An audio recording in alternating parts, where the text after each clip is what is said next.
Norm Macdonald. He's anchored SNL's Weekend Update. He's roasted Bill Clinton and Bob Saget. And nobody can mumble their way through a lame joke like Norm can. Check him out at last year's Comedy Central roast of his friend and comedian Bob Saget. Bob, you have Norm Macdonald at the Bob Saget roast. The Canadian comedian stops by Richmond, BC tonight for a stand-up set. So Day 6 thought we'd say hello. Hey, how are you? I'm doing good. How are you? Excellent. I'm great. You're doing stand-up tonight in Richmond, BC. If you bomb, will your fans riot? Yeah, they'll all riot, except two of them will start kissing each other. Hockey's obviously it's been a really crazy summer for hockey. And earlier this week, Sidney Crosby announced that he's recovering from his concussion, but we have no idea when he's going to play again. Have you been following the Sidney Crosby story at all?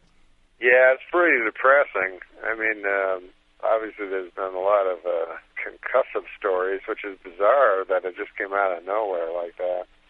Because hockey, when I was a kid, was way rougher. Did you ever take a hit on the ice? Oh, yeah. Because when we were kids, because I'm real old, I'm 47, so when I was a kid, the Philadelphia Flyers were crazy, you know? Oh, yeah.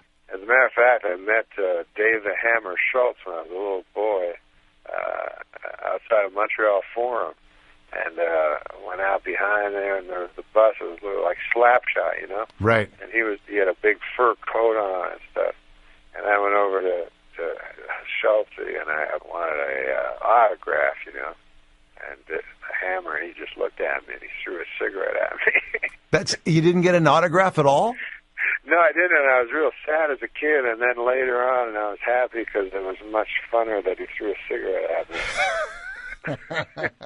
I hope you kept the butt. I should have, yeah.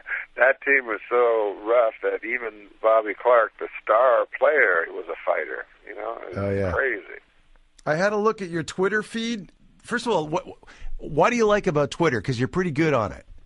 I like Twitter because you can just think of stupid things and then immediately force them on people. What was? I didn't know you could do a bunch of stupid things. I did because Twitter came out, I guess, a long time ago, and I thought it was people like celebrities going, "Hey, I'm eating an egg over at this restaurant, an egg restaurant or something." You know? That's what I thought it was about. So I said, "Well, that seems stupid." But then my buddy was telling me, "No, you can just write stupid jokes," and and so I do that. And then the fun part is you read the comments, and everyone hates you. Well, what was the line you had about Gaddafi? Gaddafi was the poisonous tyrant Muammar Gaddafi, the psychopath, is missing. Geez, I hope he's all right. Sometimes people get mad at me for a tweet. It's bizarre. And sometimes it's like a real, benign one, you know. That's when they're usually most mad. And I remember one time, I just had watched Soylent Green, you know. Yeah. So I tweeted, I didn't know Soylent Green was people. Like, I've watched that movie 10 times. And a guy just told me Soylent Green was people, you know. And people got so mad, everybody's typing, they're like, "What are you, an idiot? Of course if Soylent Green is people, you know." Here's another tweet. You said, "I'm going to die one day. That's what really kills me." And that's a good tweet. That was one of yours. I like that one. But I just, you voiced the character of Death in the Family Guy cartoon, and it's just such a great classic cartoon. But that led you to an awkward situation on an airplane. Can you tell me about that? Oh, yes, that's right, yes. It was very weird, that specific thing, because I only did it for 20 minutes, and then it became everybody watched it and stuff. That show is so popular, it's insane. Yeah. But yeah, I was on an airplane, and I got the flight attendant came up to me, and these two kids had seen me on the airplane, recognized me. And so they had sent me a note, and the note said, "It's nice to see that Death is on the plane." So the flight attendant lady was very upset, And she was like, "What's this mean?" You know, and I'm trying to explain to her that's a cartoon, but she didn't know it and stuff. And then when we got to JFK, they took us off. And you know, if you were a terrorist cell, that would be the worst possible code name you could have is death. You got Homeland Security. Yeah, and I'm telling you, man, that Homeland Security, when you go in that place is scary. Like, there's all these crazy-looking people. Do you have a favorite joke from your set tonight that you don't mind telling us right now on Saturday morning? You want me to tell you a joke, what I'm going to do tonight? Yeah. How about this one? You like this one? Yesterday, when I came over the border last night, yesterday evening, it doesn't matter when I came. But yesterday, I'm just talking, I'm doing my joke now. Yeah. Yesterday evening, when I came over the border, they asked for my ID. They always ask for my ID, and I thought that is a odd abbreviation, because I is short for I, and then D is short for identification. So they should have split that one up a little better. I'm sure it'd work as a tweet. Wait, what does that mean? I don't know. I'm just listening to you. Hey, listen, it was great talking to you, Norm. Have a lot of fun in BC, all right? Oh, absolutely. Thanks a lot. So the studio was probably empty. Great story. Hold on the line. 877-937-1047. We got a lot more calls. Want to hear about your Mariah moment. Mariah moment next with John, Jay, and Rich. Can't believe what you just heard? Listen to John, Jay, and Rich again by visiting the podcast page at johnjayandrich.com. John, Jay, and Rich. Phone number is 877-937-1047. In the studio, hanging with us for our Mariah moments is comedian Norm Macdonald performing at the Tempe Improv. What's up, Norm? Hey, man. It'll be cool to listen to the Mariah moments. Do you have a Mariah moment, Norm Macdonald? Good sell. I met her. Were you ever, drunk on SNL? Oh, the Mariah moment means what? I don't know what happened. I forgot what the premise of the Mariah moment. Mariah won an award, Mariah and she did was something. hammered on stage when she got the award. Did you ever do, Weekend Update when you were drunk? No, I never performed when I don't think, but I've done crazy, insane things when I've been intoxicated in my life. Like? Well, you guys, I'll think of the worst one, but you can listen. Amber in Denver, what's your Mariah moment? My Mariah moment is when I was in college, I worked for attorneys. My boyfriend and I got pretty intoxicated one night and decided to borrow my girlfriend's key to the courthouse, and we went to the courtroom and turned the PA system on and started doing the mattress mambo. What? And we started hearing noises, and come to find out, the Bar Association was having their monthly meeting in the courtroom next door. That's like a penthouse letter. And I worked for a lawyer, so it was pretty much the talk of the town for a long time. You didn't get fired? Of course she didn't get fired. Why would they fire her for that? Wait, what did you say? What was that term? Gymnastics? Bedroom They gymnastics? didn't know that it was us. To this day, they still don't know. And I'm really good friends with a bunch of the guys, so... Mattress mambo. We use that word because we think that the SEX word is too hardcore for radio. Oh, I got you. It's uncomfortable. So mattress mambo just seems to flow. It's kind of become our vernacular vocabulary. One time, I got my Mariah moment. Yeah. I was, I don't drink very much, right? So this was, I was on Saturday Night Live when I first started. I was 30 or whatever, and the guy that was the receptionist was this handsome young kid. You know, he was like 18 or something. You know, because they start young, the receptionist at Saturday Night Live, and then they move up. A real nice kid, you know. She said, "Oh, I'll take you to bars." And I just drank beer because I'm from Canada. So I went to a bar, and they had these little drinks called shooters. Mm-hmm. Tastes like candy. Like people just walk around with trays of them. So I'm like, this is nothing. You know, just keep drinking it. I go, it tastes like candy. What are you guys, retarded? Or Down syndrome? So, He's so politically correct. I'm like, this is like nothing. So then all of a sudden everything changed. I'm like, I can't find things. I remember I was on the street and like my wallet fell down, but it looked like 100 miles away. And I was like, so I found my friend, right? And I go, the 18-year-old kid, I go, I can't, I don't know where I am. I go, you got to promise whatever happens, even if you get a girl, whatever, it doesn't matter. You have to get me to my apartment because I don't know where I am. Like, I'll die. Someone will kill me. So then he took me, but we sped back in a cab, and I put my head out the window the whole time. And I was like, I trying to breathe air. So I wouldn't vomit, And so then I get out, and my face, like the next day, the doorman told me my face was white and my lips were blue. Whoa. That's how drunk I was, right? And so I go, you gotta have me. I'm good. So the guy, and I'm just hanging on, I'm like barely alive, And so he gets me up to my room, to my apartment building, and I go in my bed and I lie flat on my back on the bed. And as I'm drunk, I feel like vomit coming up my throat. And I know why people choke on their own vomit.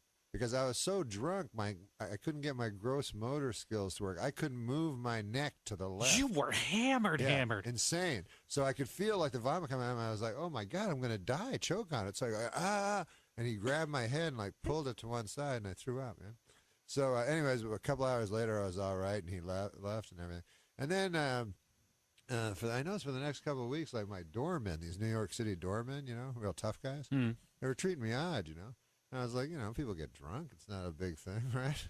Anyways, it turned out they thought, because all they saw was me coming in with an 18-year-old? With an 18-year-old guy going up to my thing, and then 2 hours later he leaves. So they think I'm some decadent guy. So then I go, no, I'm not a gay guy. Like, that guy's just a guy at the receptionist. So then the guy goes, hey, whatever you want, buddy, it's all right. I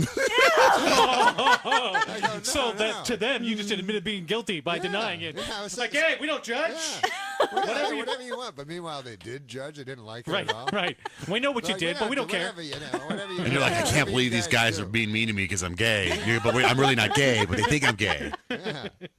That's got to be a little freaky to be alone from Canada in New York on a big show and then have no idea where you are on top of it and hammered. I was always afraid of when I first, because you don't know about New York when you're in Canada. You just hear stories. Yeah. So the first time I went I did Letterman, and they put me up in a hotel, really nice hotel. It was across from Central Park.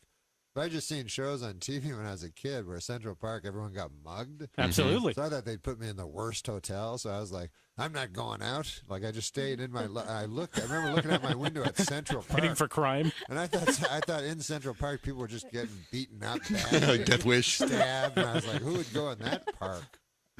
Norm Macdonald's here performing at 10 p.m. Prof from Saturday Night Live. He's in the studio. We're going to talk to him some more. We'll do another round of your Mariah moment, how you were totally hammered and did something embarrassing. Norm Macdonald in the studio. We talk to him more next with John Jane Rich. You guys are gonna be great. Norm Macdonald is here. He's performing at the Tempe Improv. Hey, what's your take, man? Since you've been famous for a long time, Saturday Night Live, been on Letterman. I'm sure you know Leno. What's your take of this whole Conan, Leno, Letterman stuff going on right now? Oh, I don't have a take. Do you know the inside scoop? No. Well, here's what it looks like to us. I don't even know what the inside scoop is. Last time I heard that, Jimmy Olsen said it. What was it? Come on, you got the scoop? Give it to me. Tell me the truth. Tell me the truth, Dor. What do you know? What's on the inside? People don't tell me anything. Yeah, but what's the word on the street? I have no exactly. So you're saying I got a no chance? Inside route to no one's gonna phone me and go, "Hey Norm, what's your? You have an opinion on this? You want to weigh in?" So they don't phone me. Yeah, but maybe talking to a pal or something. So Leno, they give Conan the Tonight Show. Yeah. Leno does this primetime thing. It doesn't work. Yeah. Conan's ratings aren't working, but it's only been 7 months, where Leno had 2-3 years before he had that Hugh Grant moment and all the ratings went up. That's true. They don't give Conan that chance. And now, I don't know if you know what's going on now. Now they've gave Leno the Tonight Show. He's going back to the Tonight Show. Yeah. So no thoughts? I predicted it. You did? Yes. Out loud or just in your brain? I actually predicted it on the Conan show when it was on NBC. So you told Conan that your show... I said Jay's outfoxed you again. Outfoxed you? Yeah, I knew Jay wasn't going anywhere. Well, because you know Jay? Because Jay is Jay doesn't, his thing is, I don't explain, I don't complain, And he's got, so everybody has a legitimate beef because Jay Leno's going, hey, I was on at 11:30 and I was beating everybody. Mm-hmm. He's not saying I want the job back. He's saying I'll leave. He doesn't care. Jay's saying he'll leave? Yeah, Jay will even go to Fox. He doesn't care. But NBC's not letting him out. NBC, what? So NBC doesn't let him out of his deal. So NBC's making the decision. So NBC's like, well, we'll put you on at 10, and that doesn't work. And they go, well, we don't want you to go to Fox, right. so we'll put you back in the Tonight Show. Of course, I can see the Jay's position. He's like, he didn't ask to go to 10. You know, he had the #1 show at 11:30. So then he didn't ask for that, and NBC did it. And NBC probably doesn't care if Conan goes to Fox. Well, they probably should. But then they wanted Conan. But if you remember back when 10 years ago, they had a scheme where Leno would go on at 11:30, and then Letterman would follow him at 12:30, and then a year later Letterman would go to 11:30 or something. You know, they always just want to keep everything they have. You know what I mean? Do we have that clip of Jimmy Kimmel? Jimmy Kimmel was on Leno last night. Oh, yeah? And you know how they do sketch? You know, most like, especially with Leno, all the sketches, every question and answer is already set up. Yeah. I think Kimmel went a little off sketch and threw Leno off. Check this out. Number 5. I see. Kind of awkward. But performers don't give themselves jobs. This is all insane. Jay Leno is not giving himself the 11:30 spot at NBC.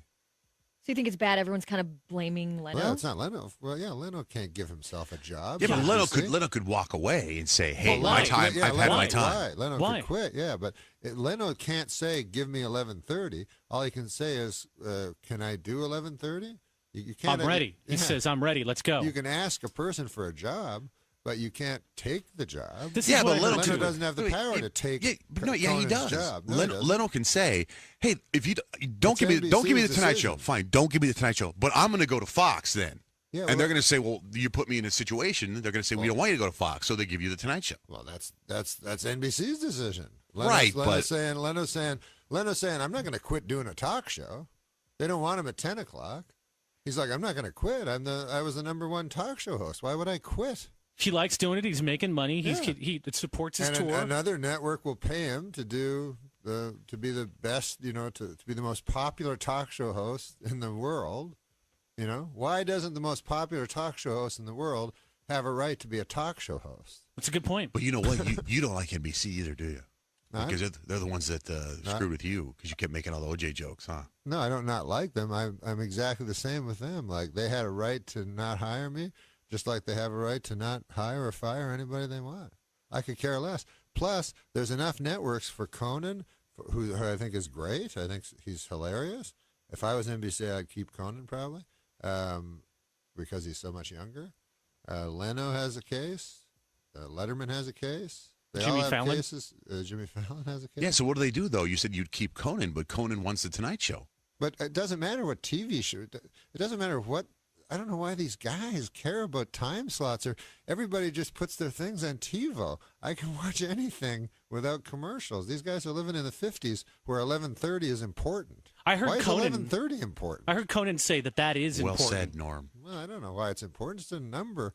Like, I can Do people watch it. tape that, though? Do people tape the Tonight Show, or do they just kind of watch it when they go to the bed? I tape it. Yeah, I tape it too. Yeah, I just tape everything. I don't even tape anything. I just see it on YouTube. I tape it on VHS. Some guy shows me, goes, "Hey, here's what Kimmel said," like you just did. That's what what I mean. That's what I'm here for, Norm. Damn it, Norm. But you know what I mean? As angry as I am, you make a damn valid point of everything you're saying. It pisses me off. It's interesting because the people that have taken off on Jay, almost when I hear them take off on Jay, it sounds like it's their ego with the problem, not Jay. I heard Rosie O'Donnell saying that she was offered to do Friday nights on The Tonight Show. And I guess NBC went back to Jay and he's like, I'm cool. I can work Friday nights. I'd rather nobody else do the show but me. So Rosie O'Donnell NBC was going to do with her on Friday nights? Yeah. Wow. Well, now I really like NBC. Well, that they're not doing that. Well, this was a while ago, I guess, back in the day. And Leno said, I want to do the show. And I think about it. We do a show here. If somebody said, hey, guess what, Tuesday, we're bringing in a show from Minneapolis. We tell them, we're here. We're ready to go. Right. You don't need that show. Right. So why are you mad at the guy who's ready to work? Yes, especially if he has the #1 show. Do you know Conan O'Brien, right? Yeah, I love Conan. Do you have his phone number? Like, do you guys talk? Well, I'm not really that close to anybody. I only do the Conan O'Brien show. I love Conan. He's my favorite guy to be a guest on. Well, you guys were pals from back when he was a writer for Saturday Night Live? No, I started Saturday Night Live when he started hosting. Oh, really? Yeah. The Tonight. He's been there for a while. Right before that, but he was. Yeah, he's been doing it for a long time. But I understand everyone's position exactly. I think other guys that are other talk show hosts should just stay out of it. Just let like Jimmy Kimmel shouldn't be in it. You don't think? I don't know, whatever their decisions, but they're just if they're playing for laughs, who cares? But they're all lucky to like Jimmy's.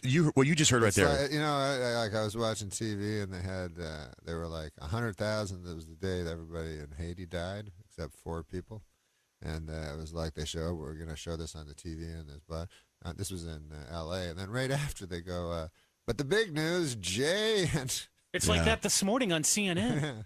I'm not kidding. This morning I was watching the headline news on CNN because I want to catch up on the earthquake and find out everything's going on. But because we're headline news, let's talk about Jay Leto. And then they play clips of the monologue from last night. Sad. Norm Macdonald. Jay always goes. Jay has the attitude where he's like, "Hey, it's just a bunch of multimillionaires." That's what he said last time. Yeah, it's multimillionaires arguing. That's what.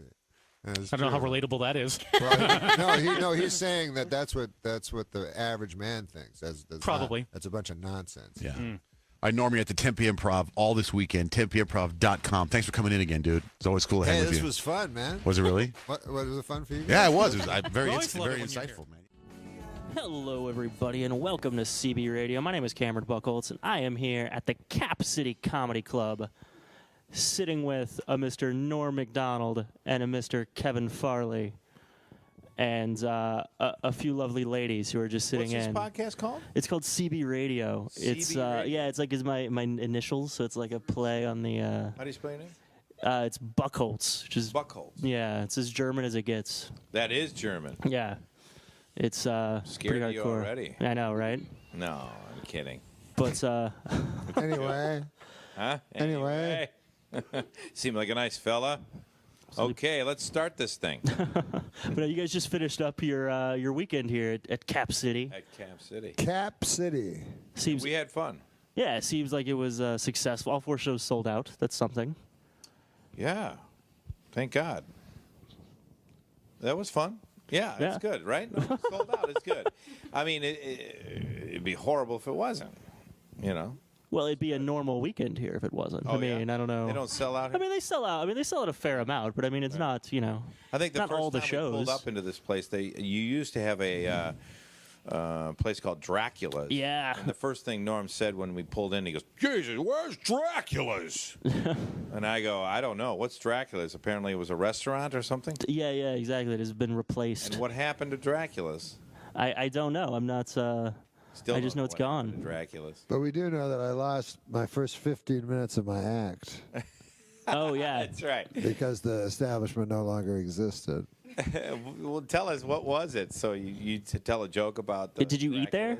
Yes, I'd say if you like Transylvanian food. If you'd enjoy people's necks as your entree. Perhaps you would like Dracula's. But no, I still, every once in a while, see... That went on for 15 minutes? Wow. I talked to I'm just telling you the highlights. I wasn't telling you the whole bit. I talk a long time about stuff. But I still occasionally will see... what's going on? Who's this? Now you got to respond to what I'm Introduce saying. before you go. Yeah. Introduce yourself. No, she didn't respond to what I was saying. So. We have a couple guests here. Yeah, absolutely.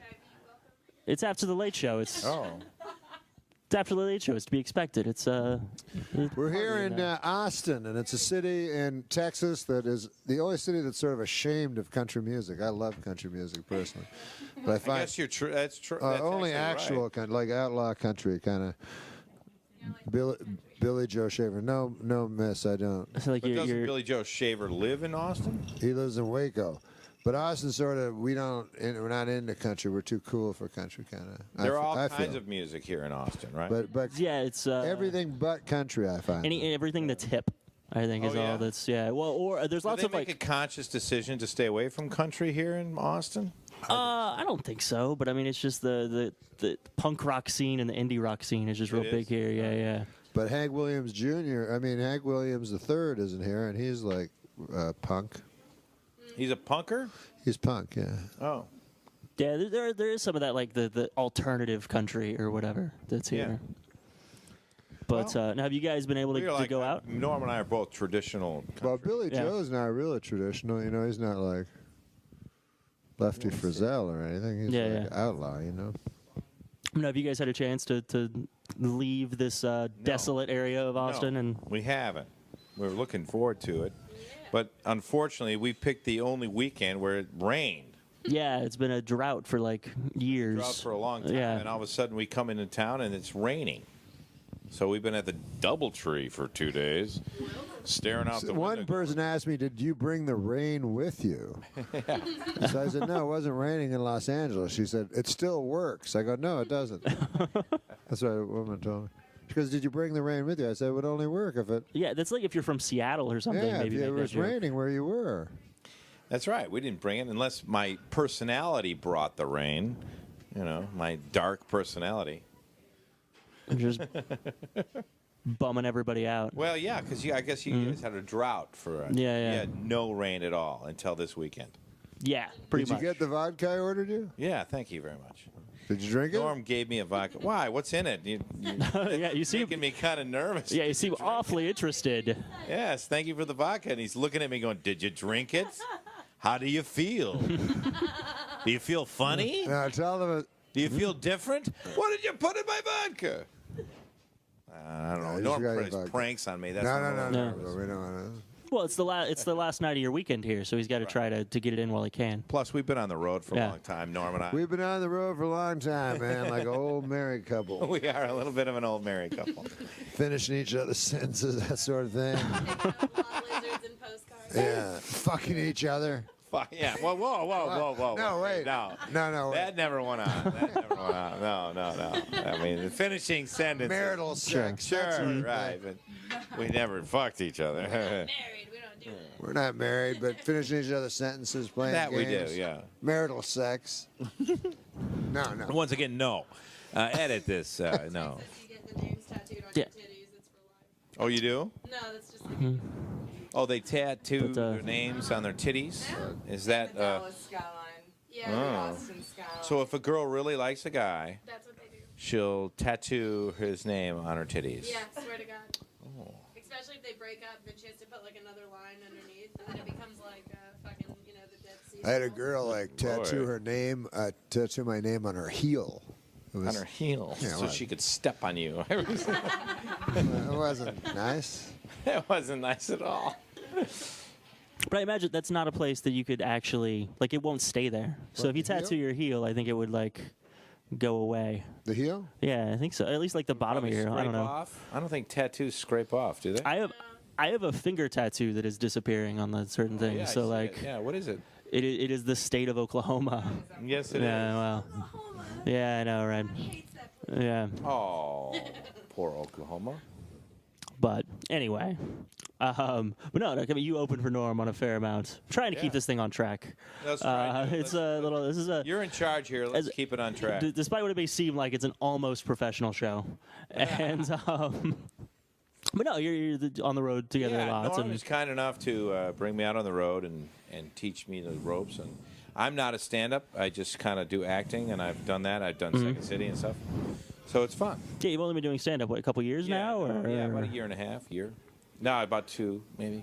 By the end, we were playing the Moonface Boys. Norm's doing I was an actor in a movie called The Straight Story, which was David Lynch years ago.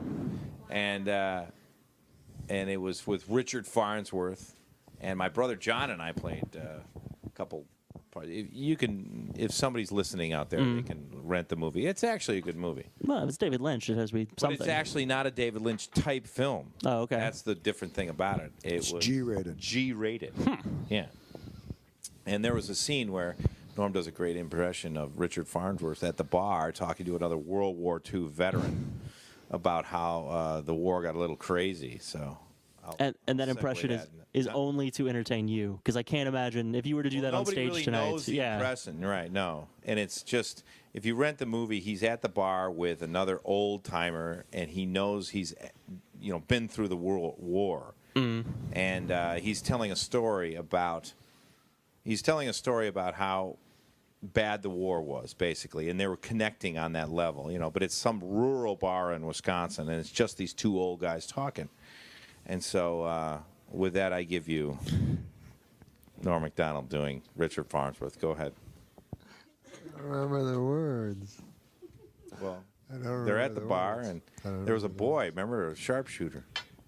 Well, they put me up as the lookout, and they had a boy would go across enemy lines. They found him in Kentucky, and he was a good shot and a good boy too. And he had disappeared, and I was up all night. And in the middle of the night, I heard a shake of leaves, and I took a shot, and more leaves shaked, and I took another shot. Finally, the leaves stopped shaking. The next day, they found the boy, and he was gone, and they figured the Germans got him. Everybody thought that. Everybody but me. There you go. Well, here's what you do. You replace the 15 minutes that you lost when Dracula left, and just replace it with that impression, and you're golden. You didn't lose anything. That's true. An obscure movie and an obscure scene, but if you rent it, you'll see what he's talking about. I don't want to. I think that'll ruin it. I just want it to just live on just as that. It's a hard G. I call that movie a hard G. Yes. In a way, it's one of his darkest movies. I figured it out. I told you that. Yeah. About the fire, remember? I said you got to rewatch the movie. Yeah. If you rewatch the movie with Richard Farnsworth as a villain, puts it in a completely different movie. It's amazing. Oh, it's amazing. Yeah. Well, actually, he's a villain in that movie. In reality, we took that movie to the Cannes Film Festival, and we went. This is the only time. Listen, I'm a shitty actor. Let's not. You mean Together didn't go to the Cannes Film Festival? But I was lucky enough to be into this fucking David Lynch film. Yeah. Okay. And believe me, and we took it to the Cannes Film Festival. I'm sitting at the Cannes Film Festival. We take it to the Cannes Film Festival. I'm with David Lynch, my mother, and Johnny. And this thing gets a standing ovation. This movie we did. Richard has, at that point, about a week to live because he had cancer. And he was nominated for an Oscar that year for this movie. And it was a 20-minute standing ovation from the French, who don't like fucking anybody. Sure. Okay? And we're sitting there just going, Jesus. It was an amazing experience for me just to sit there and be at the Cannes Film Festival. I'm a fucking shitty actor, and I'll admit it. And I'm sitting there just going with all these people. I was lucky to be in the movie. A lot of people don't like the movie. It's a slow-moving movie. It's about a guy on a tractor, okay? And so a lot of people would be like, fuck this, I got to take a dump. I'm not going to listen to this movie. Yeah. It's a very slow film. What were you telling me about children, like how much you liked children that time? It was very nice. It was like, what's that? You told me about how you liked. If you can't remember, it's all right. I like if you're children? embarrassed by it, it was just a sweet. No, it was a sweet thing. No. If you want to, no, go ahead. I like children. Oh, maybe you don't. I don't know. Do you not? No, I do like children. Yeah. Oh. Why? Well, you said something about it one time, but if you have nothing to say about it, never mind. I'm sorry. Why do I like children? I don't know. I think that's a rabbit hole that I don't want to go down. No, exactly. I think it's what's. Yeah. Oh, not in that way. That way. No. I do like children. Yeah, I've always liked. But I feel like when you have that conversation, there's no way to not make it creepy. No, like even if it's totally innocent. Well, in the land that we live in today, Yeah. I don't think he did. No. Oh, but is that what you meant? Maybe he just likes stem cell research. Oh, fuck. Oh, I'm sorry. I can't. Like now, he turns and he's like, "What you been? I've got to get out of here. I'm gonna get out of here."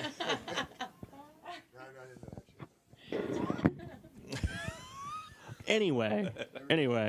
I love this completely turned around. Like my child. Number one, never said it. Number two, just completely labeled me a pedophile within 30 seconds. Norm, have you given like up on that way? Wow, I gotta go.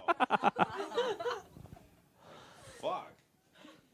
No, Norm, have you given up on me? Have you given up? You put your microphone down. I feel like you're done. Now listen. Yeah. Now listen here. What do you have to fucking say, Sandusky? All of a sudden, I'm Sandusky within 30 seconds. Within 30 seconds, I'm Sandusky. No, I actually don't like children. Okay. Yeah, good. Dig yourself out of the hole. It'll be good. Yeah, I'll give you No, easier. you know, reality. Yeah. I don't like other people's children. Yeah. I hate them. They suck. I know. Yeah. Well, they almost suck, always. yeah. They do. And I've never had kids, so it's like I just don't give a shit. Do you think children? You guys all think children suck? No, I don't think they suck. I just think I don't like being around other kids. Children. Yeah. You don't like being around children. I don't. The greatest fucking people ever. No, I don't. Huh. No, you know it's funny when they grow up to be adults, they become so fucking interesting then. You're right. What's fucking more boring than a child? The only people that It's like when they become adults and they act all exactly alike that they're fucking cool. children are only interesting to the parents of that children. That's bullshit, man. No, I'm interested in all children. I'm telling you that. I'm Well, interested. now in all... you're Sandusky. No, I'm interested in all children, and I'm interested in almost no adults. No, I disagree. I'm telling you the truth. When I meet kids, if a 5-year-old came in, I'd talk to them, not you. None of you guys. I'd talk to the fucking 5-year-old over any of you guys. Seriously, I would. I disagree. If there was a 5-year-old girl that came in here, it was up to she me. was right next to this hot chick, I would talk you would to the talk girl. to the hot chick. No, I wouldn't. Yeah, you would. No, I wouldn't. What if the hot chick had honestly, weed? what I do if there was no like social ramifications, I'd talk to the 5-year-old child because I think that would be the funnest. That's what I do. Over a hot model. Well, if I was trying to get fucked, no, I'd ignore the child. If she was at a nightclub, I'm just saying. I'm saying for a 5-minute thing. Not me. I'd be like, beat it, kid. I'm talking. But you're saying it, but that's not how you framed it. That's not how you framed it. You didn't say like I don't like kids, but I like older ladies. You know, you said I don't like older kids ladies. at all. There was an older lady. No, well, you said I don't like kids at all, and then now it's like which would you rather have, the kid or the lady? No, I'm just making a saying choice. When I go around other ridiculous. People's kids, when I go around other people's kids, I'm always just kind of like. But you could say ice cream sandwiches. Say, I like ice cream sandwiches. You tell me you'd eat an ice cream sandwich instead of fuck her? I'm like, what? I was saying I like ice cream sandwiches. I don't know how this turned into some sort of weird game of Would You Rather. 30 seconds? Jesus Christ. You're the one that turned me into Sandusky in 30 seconds. I said nothing.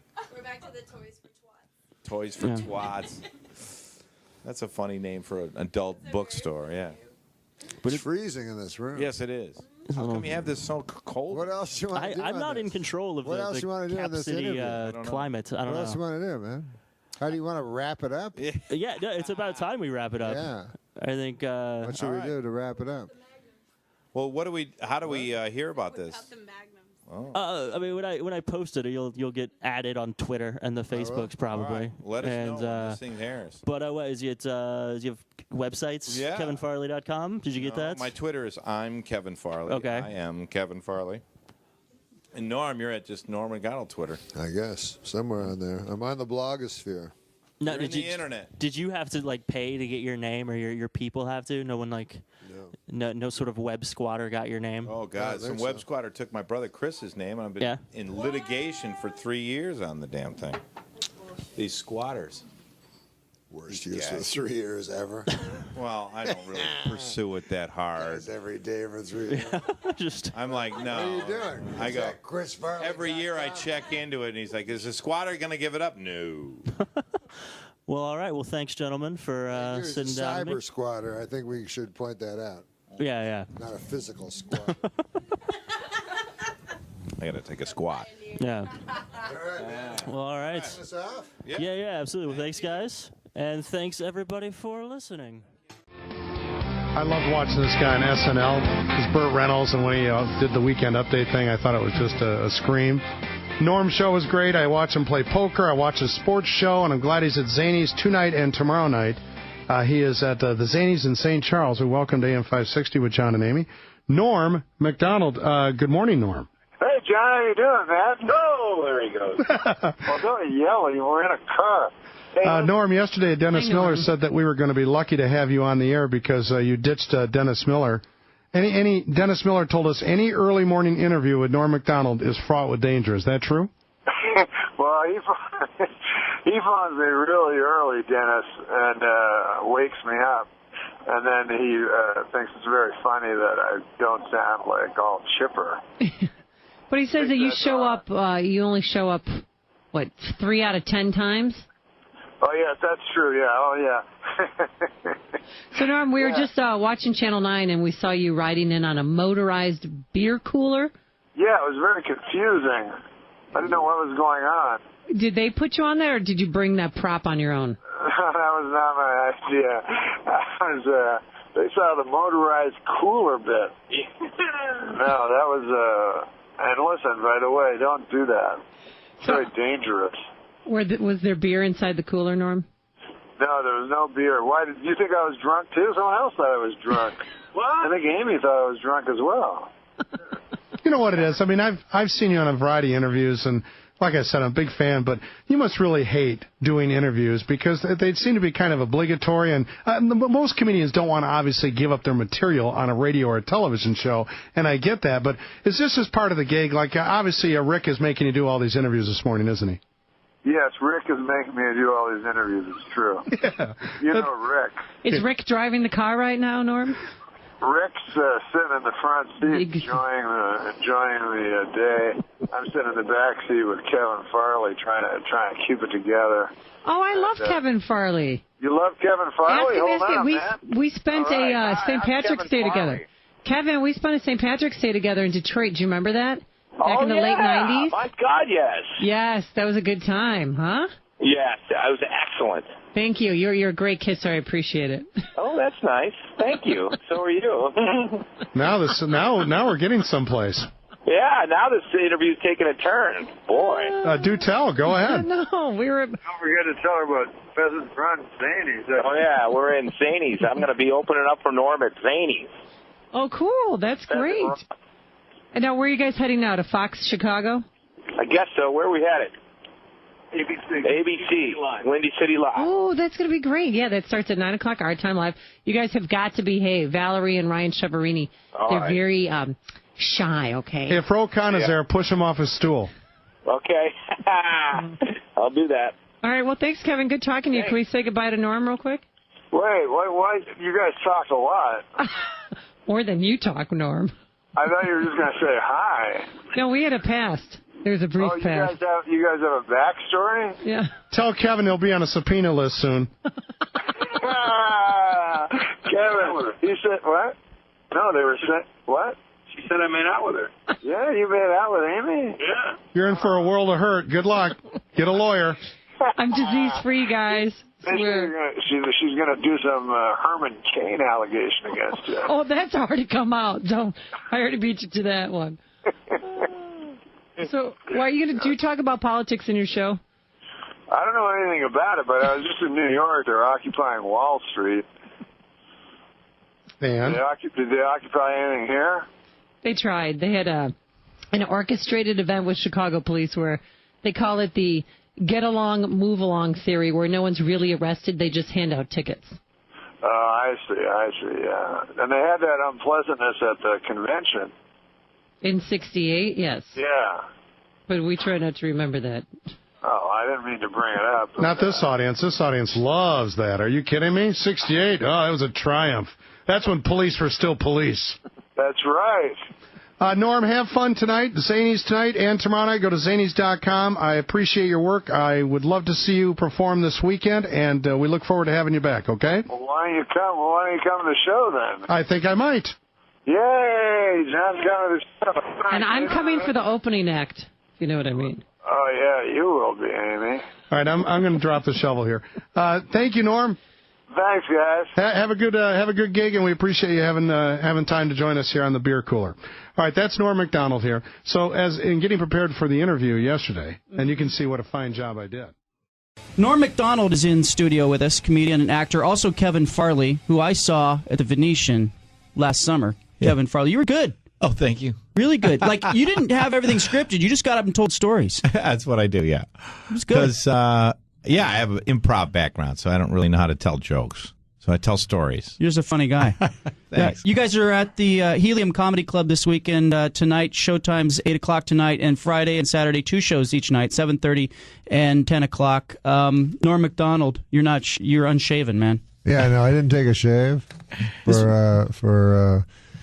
I forgot my 6-blade razor at home, and I need 6 blades because the first one like gets the hair, then the second one pulls it a little, and the third one. Anyways, I saw a commercial, but I got to the hotel. I hadn't shaven for like 3 days, and I got a lot of hair because I'm so mad. It's crazy how masculine I am. You can go a long time, but anyways.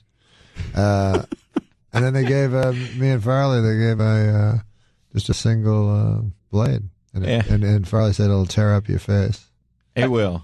It tears mine up. A one blader will bloody up my face pretty good. Yeah. Why did anyone ever shave before they had like the Mach 3? Yeah. Why did they shave? Yeah, Yeah, why right. would you? Like, just rip your face I wonder up. when people started shaving, like in the old cultures, didn't they use a rock or something like that? Am I imagining that? I don't know. Strongopedia, do you happen to know the history of shaving? That's a bit outside my purview, but I'll look it up. He'll look it up. Yeah, look it up in the www. I thought it was interesting because Norm Macdonald dropped a swear word during the break-in here, and it's like Bob Saget. Like, you see him as the Olsen twins' dad, and then he's dropping F-bombs in some comedy routine. Do you cuss in your bit? Yeah.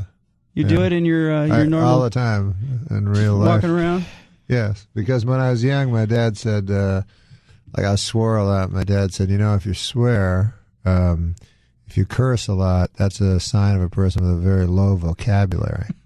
So I really did not want a large vocabulary. So I thought, this will be cool. I'll just, every time I can't think of a word, I'll say something super dirty. And it works just as well.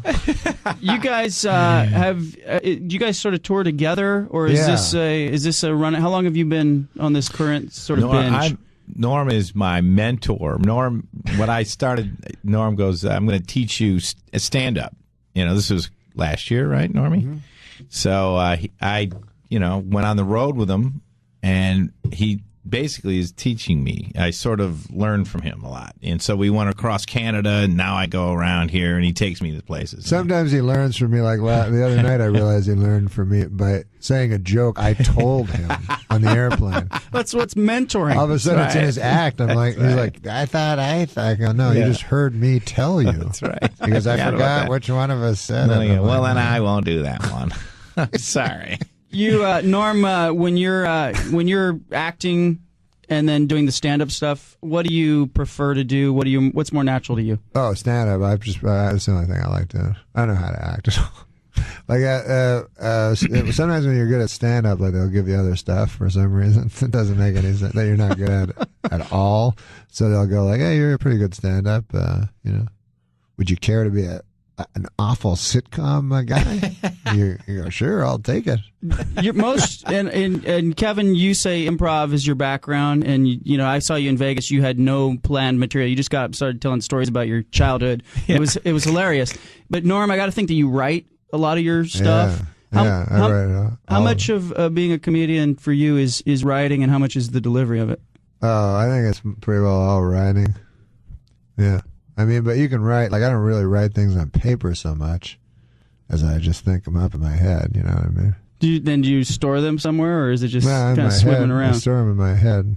So nowhere do you have like written down what you'll do tonight at Helium? I'll write down a list like of bullet points, I'll write down like 9-10 subjects I want to talk about, but not I never memorize anything. We've got Norm Macdonald and Kevin Farley in studio here on 750 The Game. They're appearing tonight at Helium Comedy Club, 8 o'clock. Helium rocks. Yeah. Also Friday and Saturday, 2 shows each, 7:30 and 10 o'clock. I was at Helium last week, so I guess I missed. They put your picture up there. Did it rock? They were like, Norm Macdonald's coming. And then the guys they had on were not so good. Oh, they're comics? They weren't so good. Yeah, the MC was good. Yeah.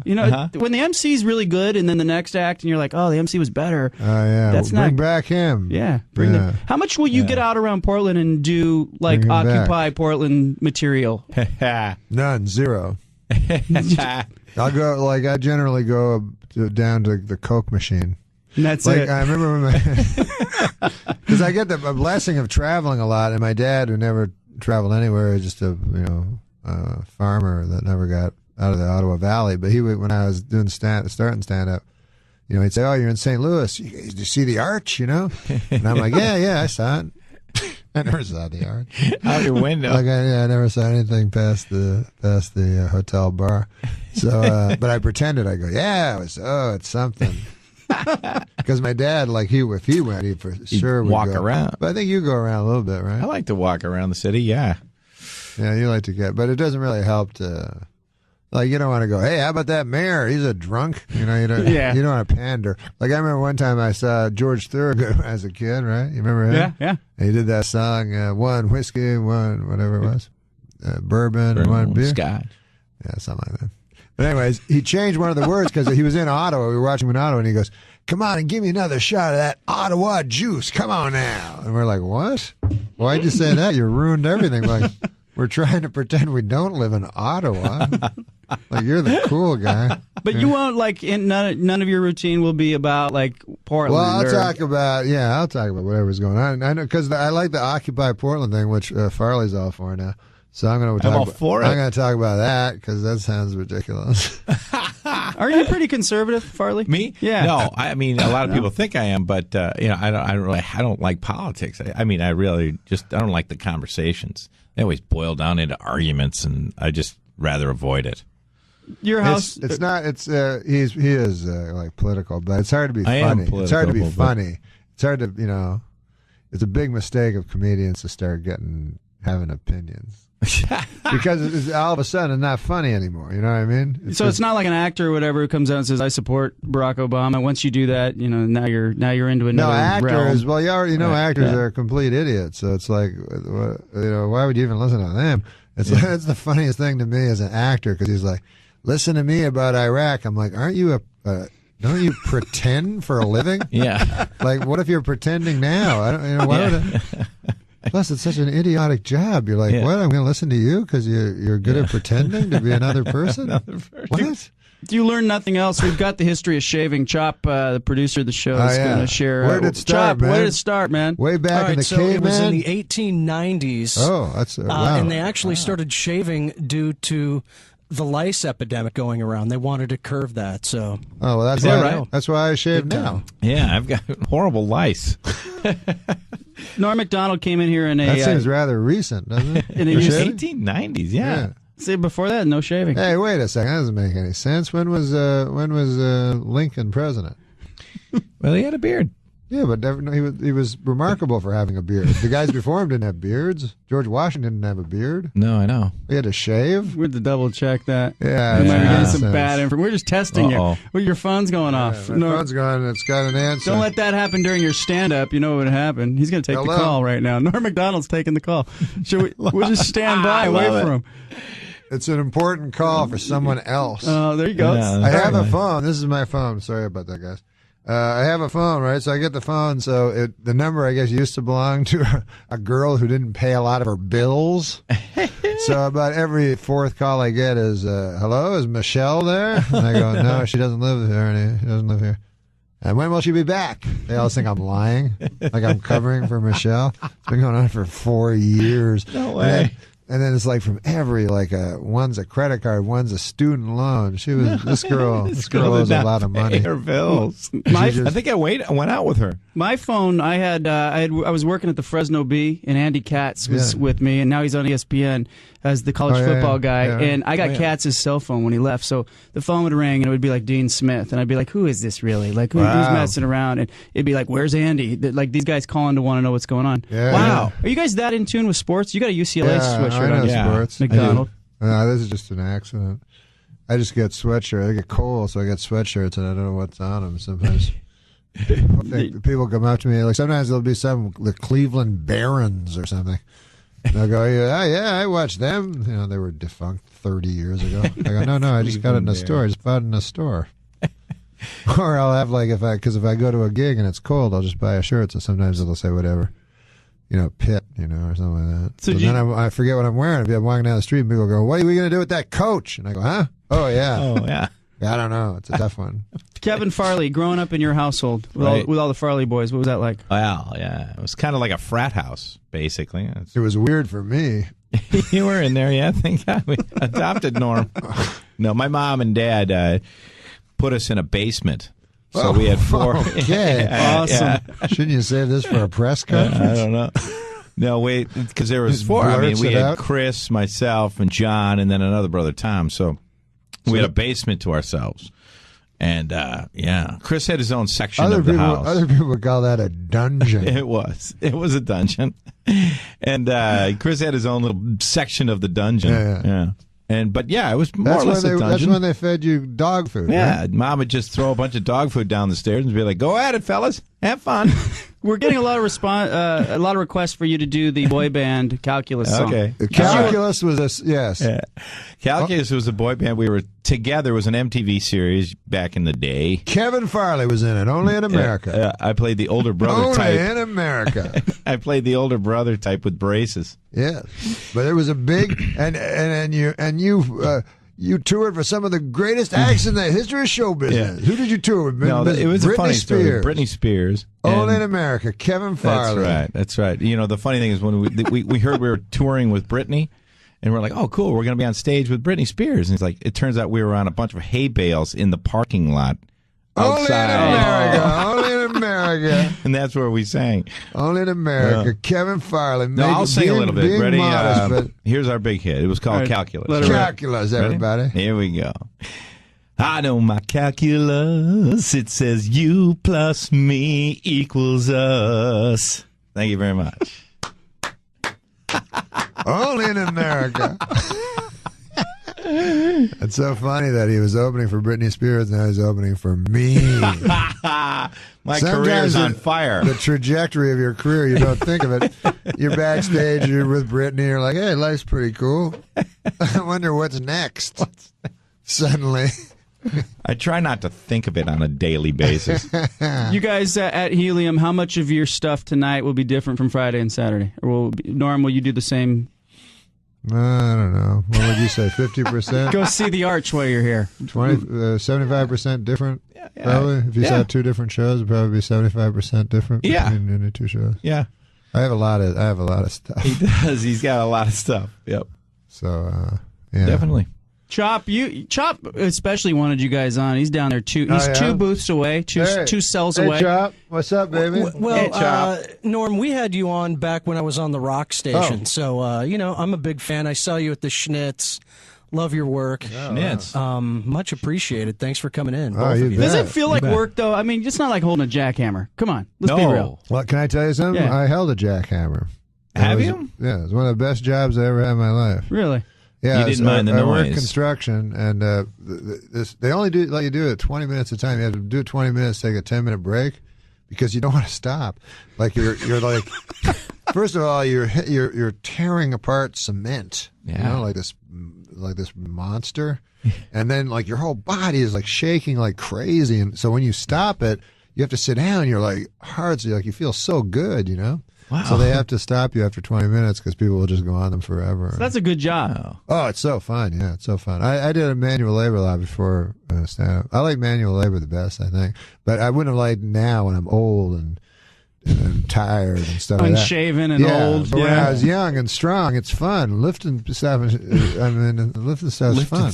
Now it's horrible. Now it's not fun at all. All right, you can check them out tonight at Helium Comedy Club, 8 o'clock, Friday and Saturday, 2 shows, 7:30 and 10 o'clock. Thank you, guys. Thank you, guys. Rock and roll. Go check out the Occupy Portland thing. Yeah, absolutely. There's some material down there for you. I bet there is. Maybe some razors. That's right. Leave it right here. Turd Ferguson is in studio. We let the listeners, by the way, Norm Macdonald is here. Comic, he'll be appearing at Helium Comedy Club. We let the listeners decide who we should have on. It was either you or Jeff Tedford, the cow coach. Oh, yeah. And overwhelmingly voted for you. Really? Yeah. That's weird. You want to talk about Cal football for a while? You like coming? They brought you back. You must have been funny. Oh, my God. Last time I was hysterical. You brought the good stuff this time? No, this time I brought the B material. I brought the good stuff. People that see you, do they often ask you to do like characters like Turd Ferguson, or they say be the Weekend Update guy? Or yeah, sometimes they do. Like sometimes it's weird, like with specifically that Turd Ferguson thing, because it's just a thing I wrote like one time, and then somehow a lot of people know it, and then but most people don't, and then so sometimes I'll be in the street, and then a guy will go Turd Ferguson. I'm like, thank you. Thank you, and then everyone else just looks. Everybody's like, "What?" It's a very odd exchange. You Turd Ferguson, thank you. And the characters, did you ever have a character you wrote that you thought was really good and no one else got it? Well, I didn't really have any characters. I just did impressions, and then sometimes I only did impressions from when I was a kid. That's why I did like Burt Reynolds and but other ones like I did Slim Pickens. Nobody seemed to care much for that. Nobody got it anymore. They were like, we don't remember that. Yeah, they didn't remember it. So it was mostly the impressions I did when I was a little child. I couldn't do like modern people because I never watched them. The stand-up comedy, did that come easy for you? I mean, or is that... yeah, it was pretty easy. Like I was doing, manual labor at the time in Canada. And I was just... So then I went into there was a club called Yuck Yucks, and they were doing stand-up. And I was only making like $2 an hour, like $16 a day. And then you could make like $10 for doing a set at the Yuck Yucks. So that seemed way easier. Easier. What manual labor did you do? Everything. Anything that wasn't skilled. But I worked in a logging camp, and at one time I worked in a garbage truck. Oh my God. You think that's fun? It's not. Bad hours, and you're dealing with crap all day. Well, you're dealing with garbage, but I thought it would be fun because you get to stand on the back of the truck with the wind in your hair and stuff. But it turns out like the driver goes real fast, and then people throw the stuff people throw in their garbage. It's like you stop, and then there's a sofa that's broken in half, and then a big garbage pail full of sod that weighs 200 pounds. And then at the end, the guy drives you to the dump, which is like hell itself. I'm always putting things I shouldn't put in the wrong bin and all that. Did you have to sort stuff, or did you just throw it all in one place? That was before different bins. That was one bin. You put all the toxic stuff in with everything else. Everything went together. Norm Macdonald is at Helium tonight, 8 o'clock, Friday and Saturday, 2 shows, 7:30 and 10 o'clock. It's at Southeast 9th and Hawthorne. Do you get a chance to see other comics? Do you watch other comedy? Not very often because I'm always on the road, but I see them. I see them on their stand-up specials sometimes. Who do you think's good? Oh, my favorite's Brian Regan. Do you know Brian Regan? I don't. I've probably seen him, but I don't know. The name to the face. Yeah. No, he's real funny. Why do you like him? I don't know. He's just super funny. It's hard to calibrate, but. There's a few guys that are really great. Why? Who do you like? I like Norm Macdonald. Oh. You know what I don't like? I thought it would be immodest to bring that name up. Yeah, I didn't like. I don't like Howie Mandel. What? I thought you had him in here. Had him in here. He was horrible. He was horrible with you? He was bad. I'll tell you who else was bad. Who was the guy? Howie seems to be always on though. We got another guy in here that was. I can't remember. He was really bad. Howie wasn't on. Really? He didn't want to be here. Oh. You could tell he said he wanted to spend his least amount of time he could in Portland. He was trying to be funny. What? He was trying to be funny, but I don't think he was selling any tickets. And in fact, you know what? He wasn't at Helium. He was going out to Spirit Mountain. And I was just like, dude, we're trying to help you sell tickets here.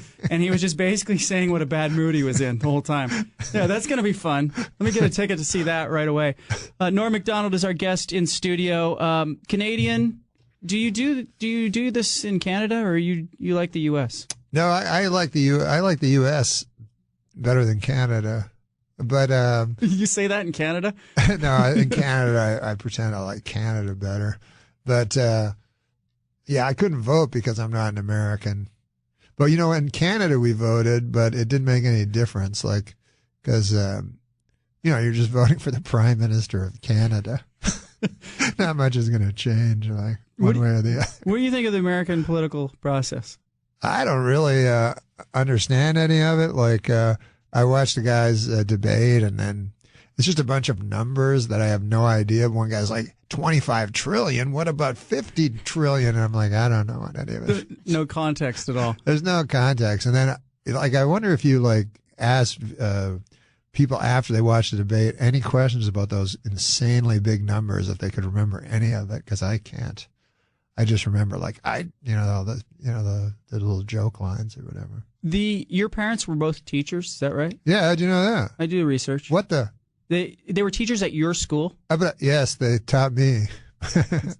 It was funny because my dad taught me when I was in grade 6 or something, and he was like the tough teacher, and then he decided to be tougher on me than everyone else. So that wasn't a fun There's year. no rules. That's like you're like in a Turkish prison at that point because it's not like he's going to complain. Your parents aren't going to defend you in that situation. That's true. Did Dad? Did that make you cool to have your parents at the school or no? Oh God, no, because it was in public school. Everyone hates the teachers. So they couldn't talk to you. They just beat you on the playground. Yeah, One time I had a fight with a guy, like a big guy, because back then they wouldn't pass people. You know what I mean? Yeah. Like, so you'd have one guy that was 3 years older than everyone else and twice as big. Dating the yard duty. That exactly. Guy? Yeah. And angry because he'd been held back so long. So he wanted to fight me one time. And then so I had to fight him. I was terrified all day. And then that night, like, the kids all gathered around, watched the fight. And then the guy like came at me and I moved like quickly and he fell over my foot, like, and he tripped. Yeah. And everyone gasped. And then he got up and he punched me in the stomach and I doubled over and the fight was over. But after that, like, this rumor spread that I knew karate. Because you tripped him. Because I accidentally tripped him. And then the principal called me into his office and he said, Mr. Bradley, and he said, I understand, you know that Shogun. He called it Shogun. It's awesome. Yeah, that was fun. Norm Macdonald in studio, comedy. He does comedy, he does acting. You do writing. What do you like to do the best? You like to write, I bet. Yeah, I do, yeah. That's what I like the best, because then you can just be all by yourself and you don't have to take a shave. Are writers strange? Because I'm a columnist at the Oregonian, and I find that the people that are in that business, they're all kind of weird. Yeah, they're kind of isolated types, you know, and so that makes you weird, not collaborating with other people, but it's more fun, you know. It's definitely more fun than taking a shave. I mean, that's what's good about radio. You don't have to take a shave. Yeah, I come in here. You don't have any cameras around. Usually, like, radio stations now, they have cameras. You know what? They put all this cool stuff hidden? up. It's moving that way. No, there's not hidden. Oh, okay. No, that would be cool, though. We could get all kinds of stuff. Did you hear the story about Lane Kiffin, the USC coach, today? No. All right, so they played Oregon last week. They lost the game. It was a big game for the Ducks. And that was huge. Turns out that they were deflating the footballs. They had a student manager on the sideline that was making their ball a little bit squishier so it's easier to throw and catch. It still didn't work. They threw the student manager under a bus and fired him, but Lane Kiffin says he knew nothing about it. Wow, I never even heard of that. Yeah. Anything like that. You got to work that into your routine. But don't the officials like examine the football all the time? They do, but the guy went and he let some air out on the sideline and then they put it in the game for the first half. Oh, wow. That's smart. You think so? Well, I mean, I'm against it. Listen. Are you a sports fan? Ridiculous. I know you did. Yeah, I love sports. What was it? Sports? What was the show? Yeah, sports show. No, I love sports. Hey, the Trailblazers are good this year. I call them the Brazers. Better than the Lakers, I would expect. People in LA are freaking out. I know, man. I don't think that team's going to work, the Lakers. I don't believe in all-star teams in basketball. I like Oklahoma City. That's the team, and people in Seattle are upset about losing the Sonics to Oklahoma City. Is there a sport you follow in particular? Golf, I follow the most, but right now football and basketball. And you know the Spurs? They never mention the Spurs. Everyone forgets about the Spurs till they go so deep. They're always at the last minute. They're like, "Oh yeah, the Spurs." Pencil them in the semifinals, but nobody talks about them all year long. Because they're boring. They are kind of dull. Yeah. But when you see them play, like, it's pretty exciting because it moves like an organism. You know, just all teamwork. You know, super fast. Love that. Yeah. Well, I'm glad that the listeners of the show voted you to be on the show. Because otherwise, we would have come up to you outside and said, "Sorry, you got knocked off. You got bumped by Jeff Tedford at Cal." But we won't tell Tedford that. So people come to the show tonight at 8 o'clock or Friday, Saturday, 7:30 and 10 o'clock. Helium Comedy Club, 9th in Hawthorne, Southeast 9th in Hawthorne. What are they going to see? What do you got for them? They should put a Nerf football into the game. Then a guy could throw like a 400-yard pass. He had 300 yards in the first half. Yeah, he did. Yeah. That's going to be a huge story. Yeah. Oh, my God. And he claims he didn't know. Coach says he didn't know. That's impossible. Rogue student manager. That's impossible. Boy, that's gonna be big. That's going to be an exciting story. Wait, didn't you just ask me a question? That's all right. What are people going to get tonight at Helium? They're gonna get funny, probably a funnier show now because I'm on the juice. You're juicing? Yeah. Before you were funny before, because I was funny before, but I have to keep up. They're like Barry Bonds, not good enough for you to be like a normal star. Yeah, you got to be the guy, the all-time greatest. Yeah, I got to be. Why isn't Lance Armstrong big? Yeah, that's a good question. Yeah, what kind of steroids was he on? Skinny roids. I'm skinny. Yeah. What do you think of Lance? How should Lance handle that? Like, everybody knows that he cheated now, and he's like laying low. I don't know. In a way, it was pretty courageous of him to take steroids because, like, the only reason not to take steroids is because it will make your cancer gallop. Yeah. And here he had cancer, so for some reason he took steroids while on. You know what I mean? You admire that. Yeah, it takes a lot of courage. It took a lot of courage. Live strong. Live strong. Norm Macdonald, thank you, man. Good stuff. Thanks, man. All right, we'll see you tonight, Helium, 8 o'clock. He'll bring the good stuff, 7:30 and 10 on Friday and Saturday, Southeast 9th and Hawthorne. Leave it here.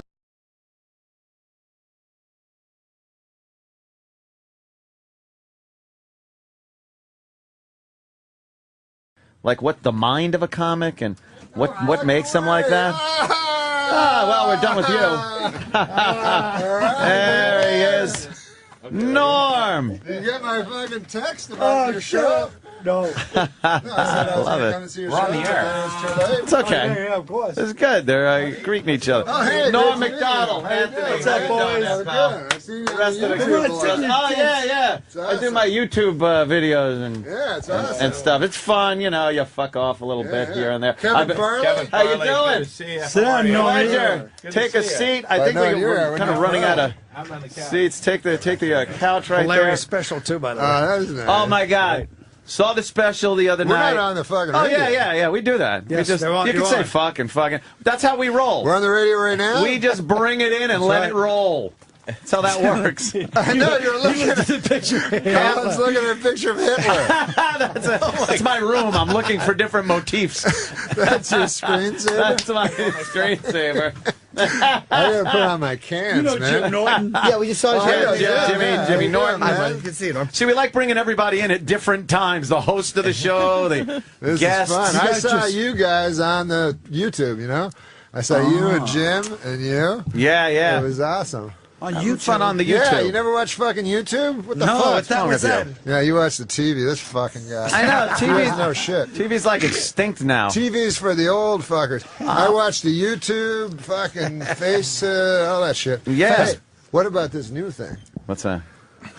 No, it's called Colors. Have you heard about it? Oh, we were just talking about that. I'm a fan of Colors. We were just talking about Isn't that The fucking picture weird? No, but it's only 150 yards. Yeah. People within 150 yards. Yeah. You got it yet? I don't know. It seems a little fucking weird. It is weird. Like a guy in your apartment building can see what you're doing depending on where he is. Yeah, maybe you could figure out where a lady was, like looking at the layout of her apartment, and then maybe I don't know. I think it'll come in handy for. I don't know what it is. I think it'll come in handy what it is, for man. football players on the field because it's 150 yards, so he pretty much covers the field, and they could probably figure out what the other team's going to do based on what they're doing with their color. You don't watch a lot of football, right? No, none at all. 150 yards. Well, you got to consider the end zone. Football. I was considering the end zones. Oh, okay, I got it. The entire field. You're still off, though, a little bit. Why? How long are the end zones? 10, right? It's got to be longer than 10. No, it's not. It's got to clear. Canadian football? No. Real football. You got the 100 yards, and then how wide is the end zone? It seems about 10, right? Yeah, let's go with 10. That's it? So you were off by 30 yards. 30. What about after there, but behind the end zone to the wall? All right, now you're talking 150 yards. What if they jump in the stands? Yeah, I've seen that happen. Give me a break. Hold on, I got to get this up. So, Norm, you were on Saturday Night Live. What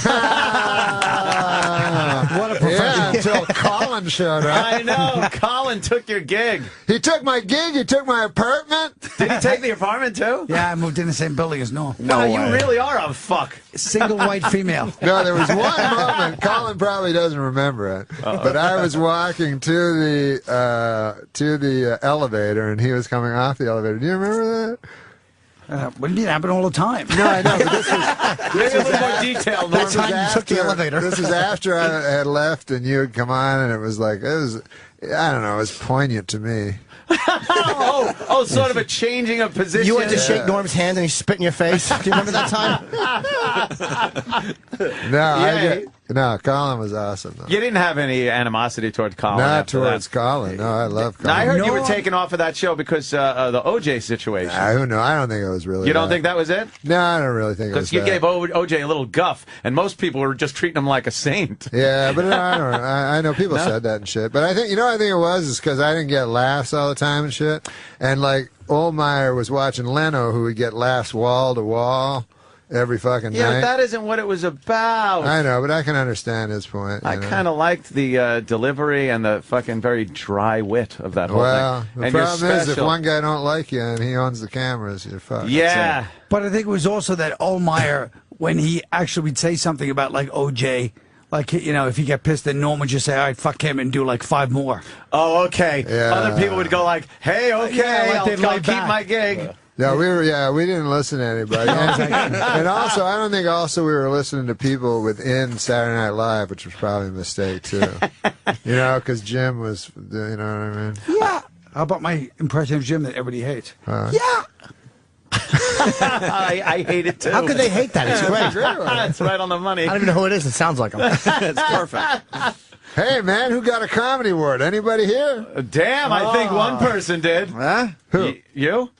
I've saying the comedy awards was a big... No, the comedy awards. You don't know about the comedy It awards? was a big event the other night. Big event. Well, I wasn't there. The Lifetime Achievement Award, Tina Fey, I think. No, Eddie. Eddie Murphy. Well, that... No, what did Tina get? The Mark Twain Award. Well, how do you get that one?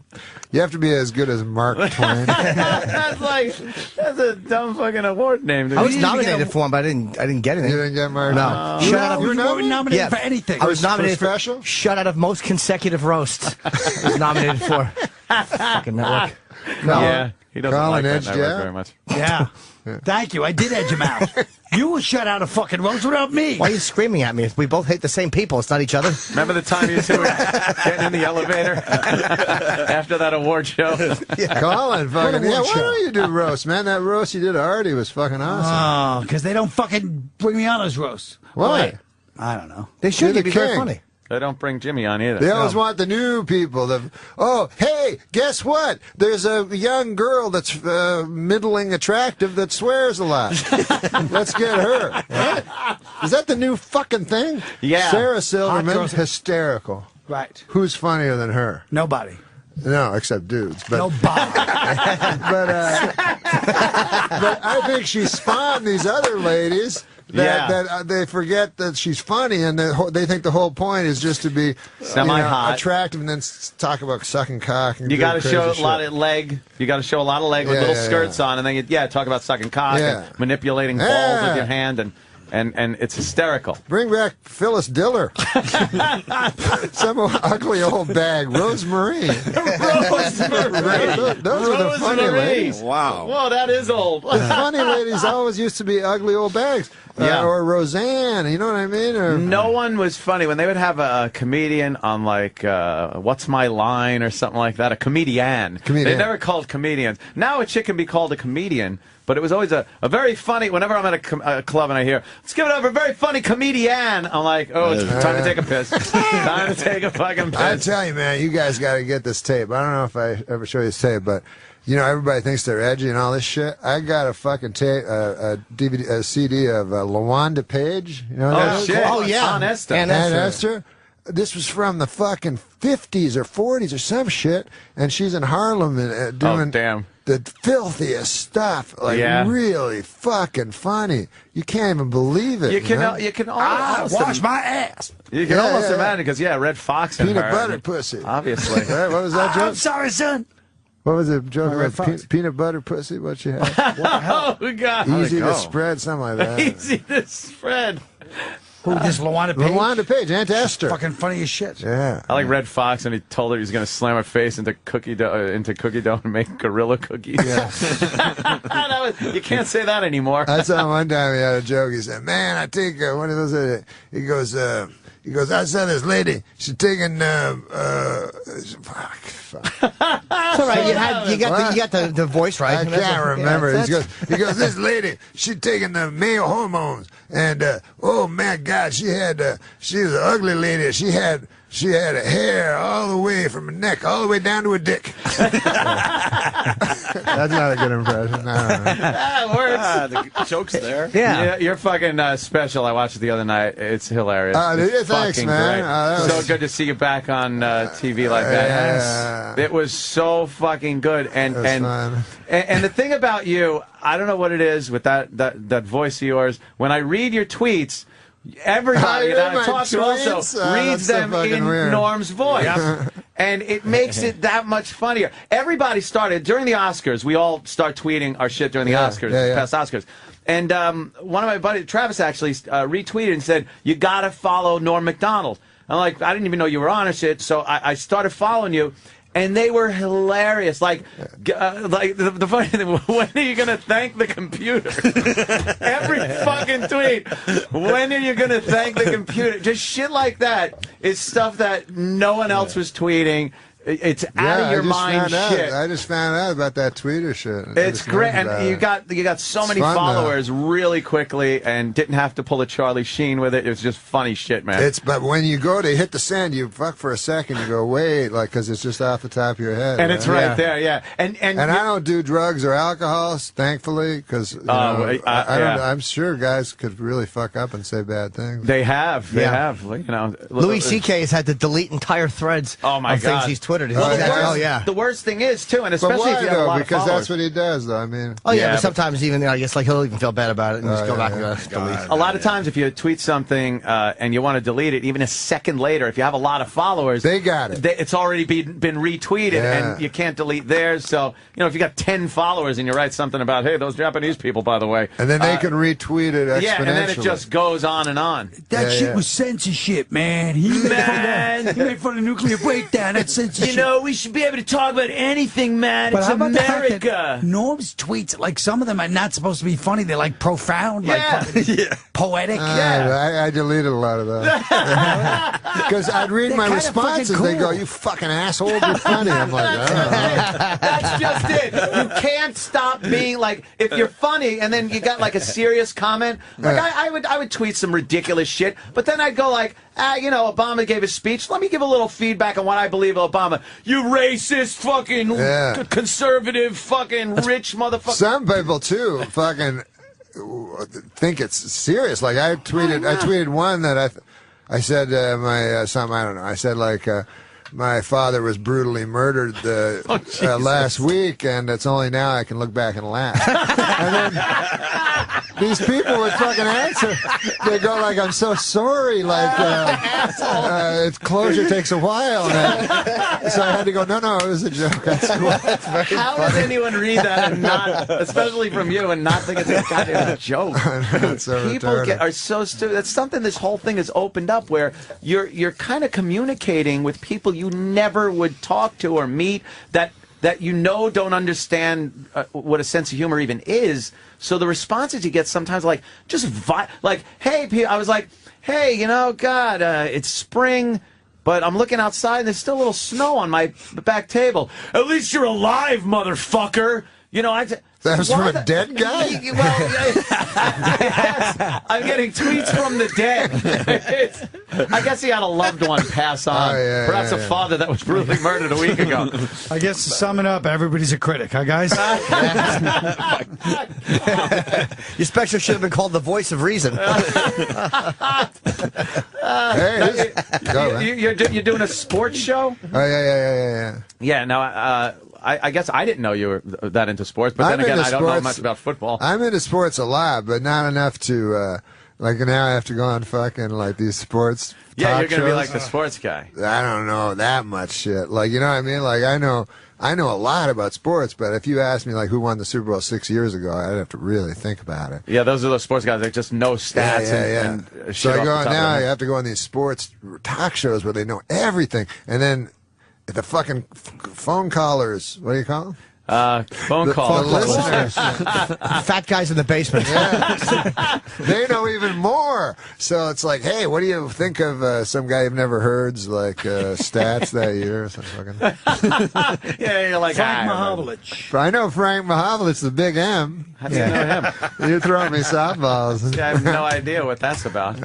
He was a hockey player. He knows them. He knows So we who I know know. things from the 70s. So what's going to be the gist of this sports show? Is it It's you? going to be and- like, just me doing jokes. Oh, okay, about sports. Yeah, about sports. But it's going to be accessible to people that don't know nothing about sports, too. Oh, that's good. See, that's the me. guest's going to be on? The guest's going to be on? Yeah, I was hoping you'd come on. Yeah, of course. Colin. I know everything about sports. You do know sports. Yeah, What tell do us you from know? the 70s, I know. Colin knows sports when they wore leather helmets. Yeah. the good old days. What do you know about sports, Colin? Give us some knowledge. And ask me anything before 1973. I know everything, but after that, I don't know nothing. Norm, go ahead, man. Okay. This is his audition. Yeah. I would ask. I could be the announcer. Norm Macdonald. How many Sports show. How many? I guess I'd say how many World Series did Babe Ruth win? 5. He was making the 3 thing. He goes 5. Yeah, and it was 3. He won 1 with the Boston Red Sox. It was 3. As a That's right. pitcher. He was a pitcher. Yes. No, he won 2 with the What do you ask me about Yankees. Boston and Red? one. I'm talking about like 1968 to 73. Oh, You have 5 68 years to that you know? 73. 5 You fucking stink years. at sports. I'll give you an easy one. All right. Who was the quarterback on the Colts against Johnny Unitas, Earl Morrall. against the Jets in '69? Johnny Unitas, then Earl Morrall. Who played in the Super Bowl? Both of them. Johnny Unitas played like 5 minutes, and Earl Morrall played the rest of the game. That's What pretty happened impressive. to Johnny Unitas? He was old. Tendonitis. He was 5 minutes older, and they had to take him out? Yeah. Jesus Christ. That's pretty impressive. That is pretty impressive. impressive. That you is knew both You could be on impressive. Norm's show now. You God never damn. saw that. That's game. good. That's I almost never a saw that trick game. Too question young. there. It's like a trick question. And you Johnny- gave me a trick answer because I had no fucking clue. Oh, you didn't know? No, that's why you said 2. I'm like, oh, 5 minutes, they took him out. I had no idea because he was Yeah, old. they brought him in like, symbolically. Oh, like, hey, no, he's they playing. brought him in at the end. That's what happened. Oh. Earl Morrall started, but then at the end, they're like, we're losing to the fucking AFC. And they So who let's put in cares? You Johnny. look good, man. You haven't gained any weight or Oh, nothing. thanks. No, it's cool. He looks the same. Because we worked together in Boston. We did this movie. Oh, what Yeah. a blast we Yeah. had. We What had did fun. Grown Ups? Oh, Grown Ups. Yeah. Oh, that's right. Forgot you guys were in there. The highest grossing picture yeah. of all time. Yeah. It did make a lot of Did fucking make a lot money. of cabbage. You got any points on that one? We didn't get any Maseratis. They They gave got Maseratis. Maseratis, yeah. They Wow. gave Look up out the Maseratis. They gave Salmon. Rob Schneider, Stanley gave Rob Schneider, Rock, Spade, and Kevin James Maseratis. 4 guys that don't need them. Me and Norm need Maseratis. What did you guys get? iPods. What did we get? What did you We got get? nothing. We got Ugats. No, What did you get? He gave you I thought something. you had a joke. We got We got. We Oh had yeah, this I did shit. have a joke. I said they gave us a weekend. They gave us a zip car for the weekend.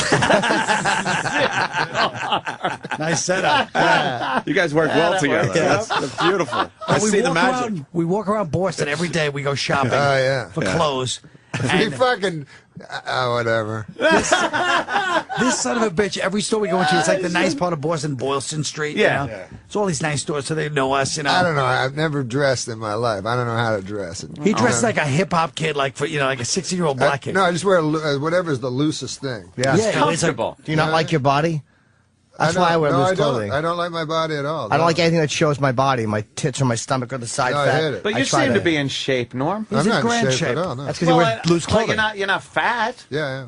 yeah. I'll tell you something. Yeah. This is weird because I was fucking skinny, right? And I go to the doctor and he says, "We're gonna measure your fat." I said, "No, man, I'm skinny. I don't need. What are you fucking measuring?" I'll call my it body Dr. fat?" Man.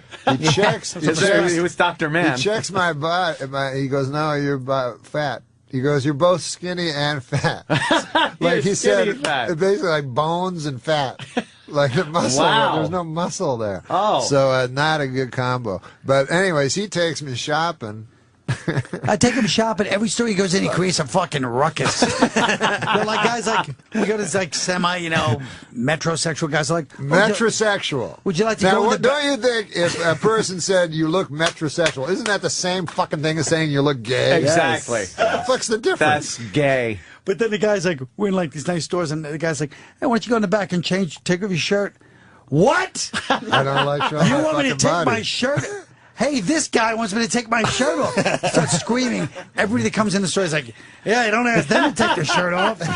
You just accuse them of I'm like trying to Jim, sexually I swear to harass. God, fucking so. When I was young, I was fucking skinny and shit. And when you're skinny, when you're a boy, people don't talk about that. They always say, well, fat girls have tough. But when you're fucking little or skinny as a boy, and people can beat you up, it fucking sucks. So you didn't didn't take your shirt off even I as would a wear. kid? This is how stupid I was when I was in grade 3 or 4, whatever. I'd wear 5 shirts over each other, just to look bigger. Thinking was fooling. Dude, you somebody. used to have to, in gym class, I know they used to play like shirts and skins. Right. And I hated that. And I was like, please make me a shirt. Because I, as a kid, didn't like fucking taking my shirt off either. Yeah, you were probably thin. Yeah, I was a very Yeah, skinny yeah, kid and everything. And I was like, please, God. And then when they'd say skins, I'd be like, how can I get out of this? Yeah. And then I'd have to go, I got a stomach ache. There's 2 kinds of dudes, you know. Like there's ones where they can go through a shower and shit. Oh, yeah, you know, yeah. locker room. Guy's naked. 12 years old, fucking Yeah, showering, yeah. got a hairy big cock. Right. And well, you know, 2 guys fucking a lady and all that stuff. I can't do that. How about Norm played hockey with Gretzky when he was a kid? Yeah, really? True. But the funniest one Yeah, was I was there. You got fucking hot stories. But there used to be a guy on the Philadelphia Flyers by the name of Dave the Hammer Schultz. Oh, fuck yeah. This guy was He was an fucking animal. enforcer. Yeah. So when I was a little kid, you know, at the fucking where the Canadiens played, you know, at the Forum, I was back at fucking Schultz, you know, the big fucking bad Flyers and shit, you know. I couldn't find Bobby Clark, but Schultz was standing outside the bus with a big fur coat on, looked like from Slapshot or something. And so I ran up to him. I was a little kid. I'm like, hey, man, can I get your autograph, you know? And he's smoking a cigarette. He threw the cigarette at me. Oh, shit. It was so funny. And then I was traumatized, but then later on I was like, that's way cooler than getting an autograph. Yeah, being burned. Were you good at hockey, Norm? I was. I pulled my tendon. I pulled my fucking tendon. You guys are young, man. Well, not really. A fellow like me. Yeah. Getting up there. Listen. Did you have a shot? Listen, as Colin Wells knows, I've seen more sunsets than I'm gonna see. Oh boy. No, but I tore my tendon, and this is the first time I've been immobile in my life because I still have this crazy competitive fucking thing where I'll play, you know, 20-year-old kids and pick up basketball and get the shit beat out of me, but I still think I'm young. But this was the first time I was immobile for about 3 or 4 months. If you guys ever get there, it's a fucking portal to the future. You go, holy fuck. Yeah. No, I noticed those aches and pains that start coming You up do? that you Oh, yeah, weren't they're catching there up with before. all of us. And you Yeah. just kind of, now you got to Sucks. work through 'em. And Louis C.K. talks about it too when he goes to the doctor and it's just like, oh, that's just, you know, oh, that's what it is. That's never going away, Yeah, ever. exactly. There's no cure for it. There's nothing. You got to live with it. And it's like, oh, great. That's just the beginning of the Right. falling apart Right. sequence. You to never death. My fucking cardiologist, 68-year-old man, he's like, you got to keep walking. He goes, at our age. I go, our age? Like that. And then I realized I think I am in his bracket compared to my kid, you know, who's 18. I'm not in his fuck. I'm closer to this 68-year-old. Yeah, yeah. But, you know, whatever happens, happens. I talk about this in my new book, Perspectives. That's good. But you wish you had the. Perspective. You know what everybody fucking says? They're like, hey, man, I don't care. When I get to be 80, I'll just do heroin. That's what everybody fucking says. Right, that. yeah. But I think when you get to be 80, you're like, oh, you're just scared the whole time. You're not going to do a heroin. I noticed during your. You're hoping young people don't fucking beat you up. Imagine you walking down the street, every fucking guy can beat every fucking guy and lady. Just kick your ass. Yeah, and they don't give a fuck about you. And you know, I saw an old guy. This is another thing. You ever notice this? You see a fucking old guy, like 80, fucking looks like a skeleton or some shit, right? In your stupid head, you don't think you're going to get like that. No. I don't know why, but And you think it's going to be just so like long and something might change in science or something. Yeah. Like I've noticed on your special, you do have a lot of bits that are very funny, but like very dark as far as the death and growing old and disease and things like that. One of the funniest goddamn things you were saying was, your odds of getting attacked by a terrorist are 1,000,001, but your heart attacking you. It's just so funny. Your heart attacks you. The heart's not.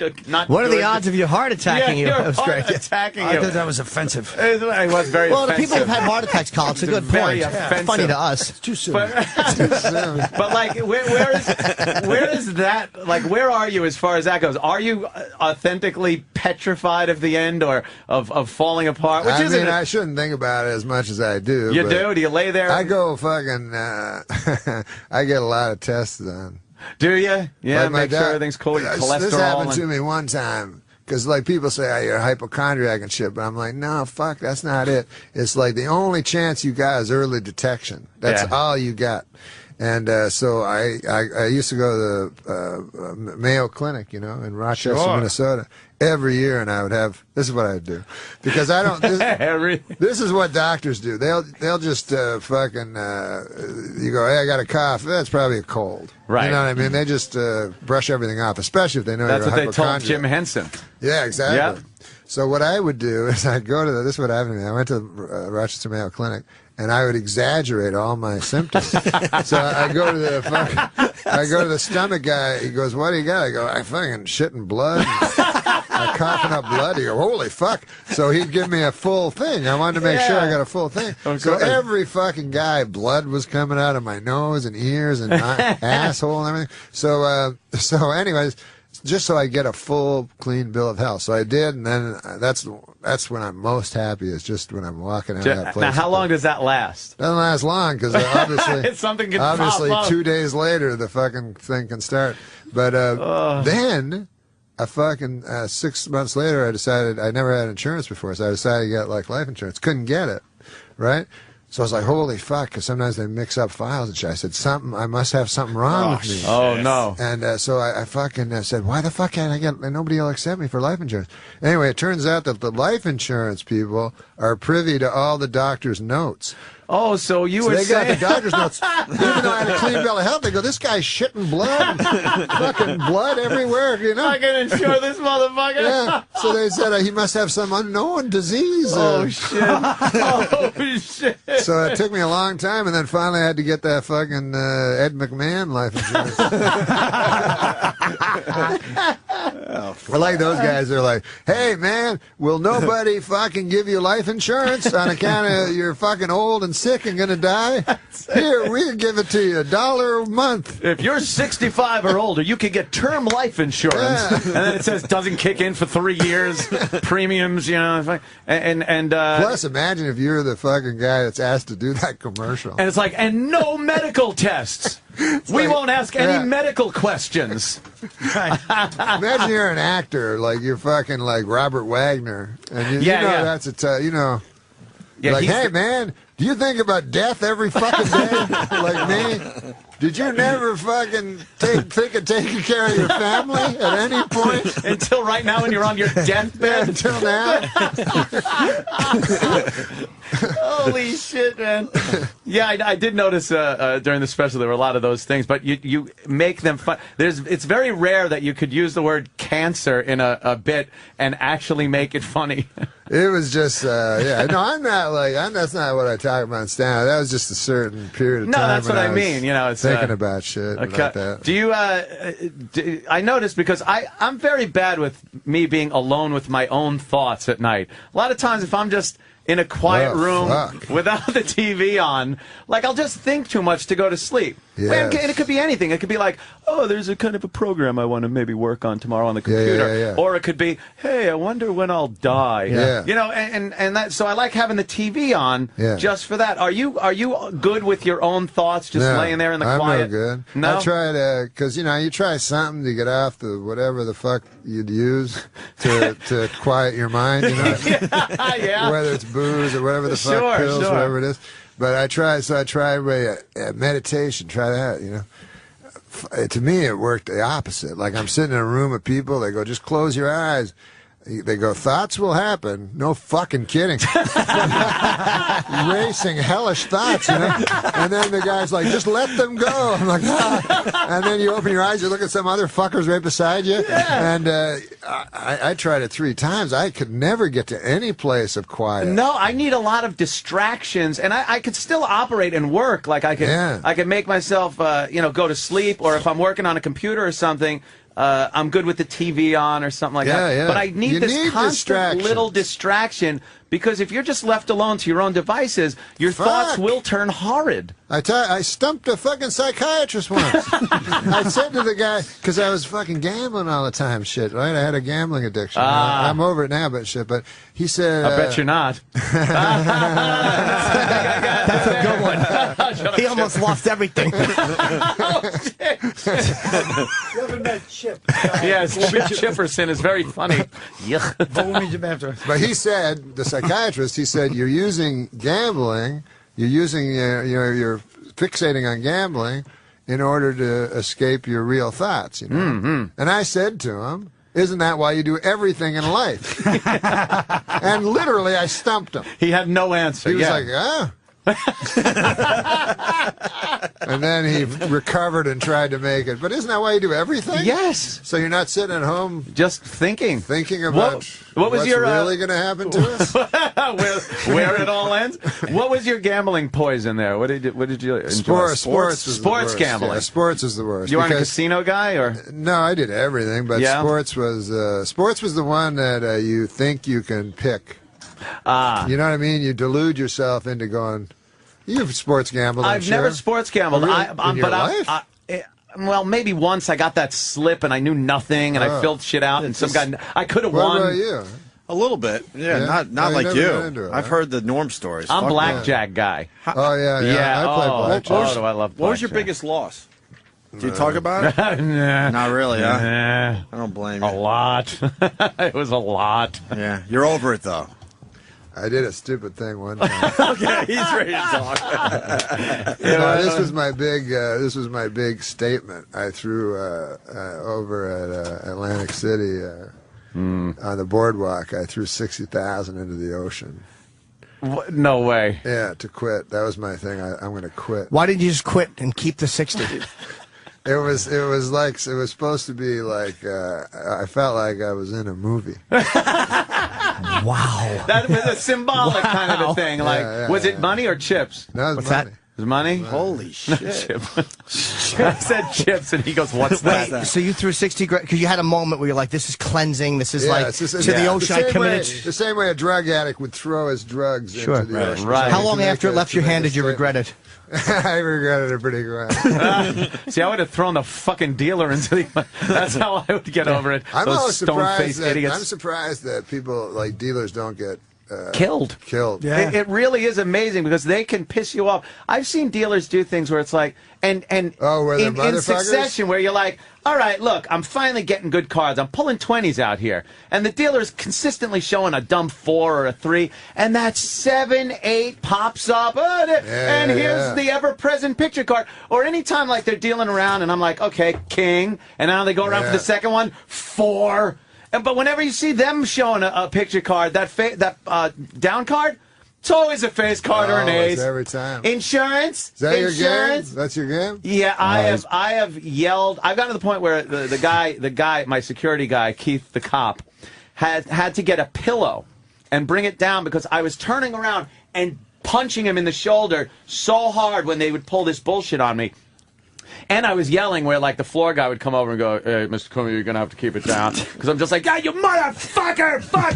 So the pillow... Don't people recognize you? Yes, they do. Yeah. Yes, it's humiliating. And I would also use the pillow to bury my face and go like... And I have to tell the dealer, look, it's not you personally. Yeah. It's the cards. I'm yelling. You reacted to an ace of diamonds the way most people react to a rape. Yeah. Screaming into a pillow. Well, I fucking had an 11 and I doubled down, and you're throwing you got almost 30 grand out there, and they give you an ace. Dude, I never get an ace. It's funny when you see a famous guy. There used to be a guy, a weatherman here in New York named Spencer Christian. Oh, yeah, I remember Spencer Christian. ABC, Good Morning America. I think he also wrote. I think he was a smart guy or some shit. But anyways, I seen him in the casino at the Trump, and you can spot a compulsive gambler. Like, oh yeah, his eyes are. And he's on a bad roll. It's that kind of roll where you keep leaving the tables, and they're like, better luck next time. That kind of shit.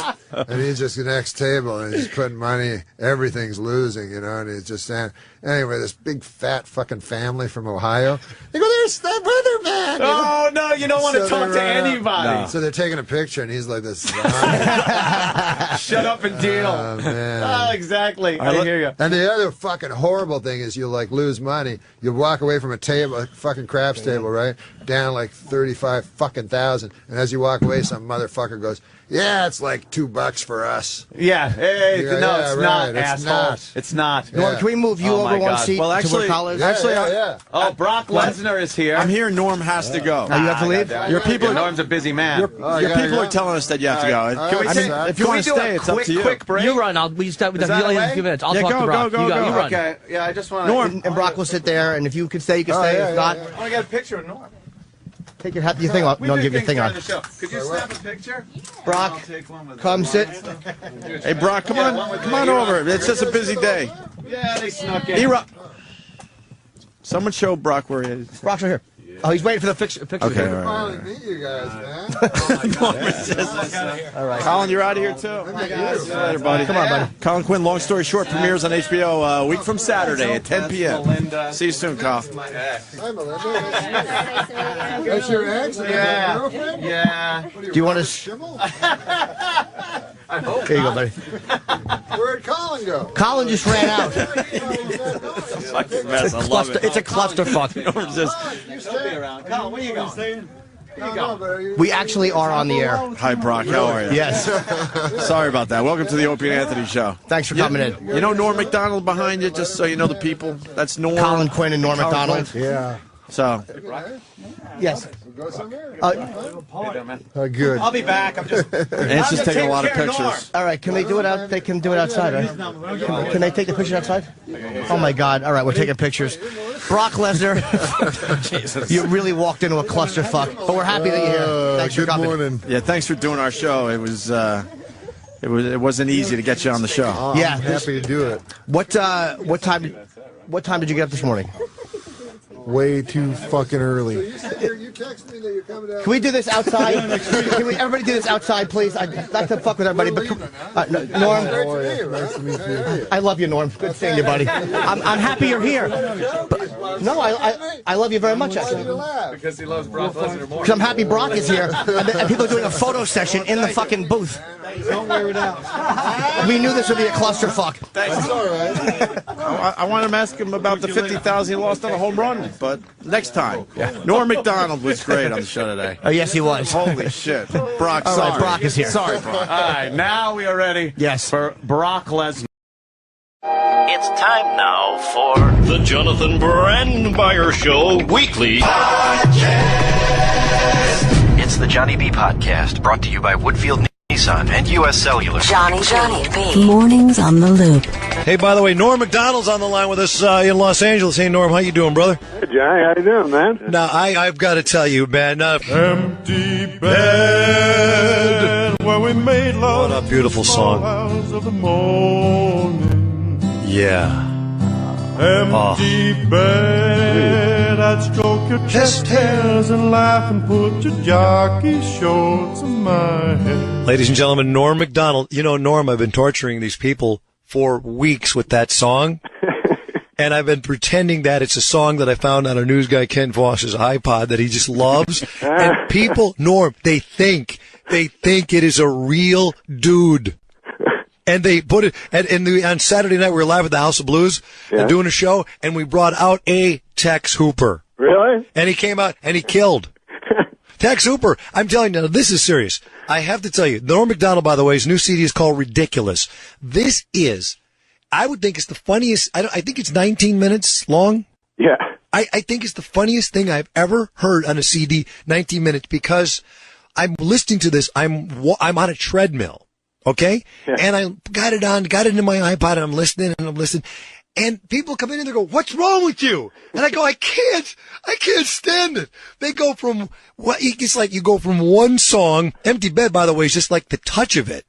Yeah. And then it goes on and on. It just builds and builds, and you can't believe it. But Norm, would you try to explain the lure of Tex Hooper? Because you never break in the CD, and you never break character, and it's hilarious, man.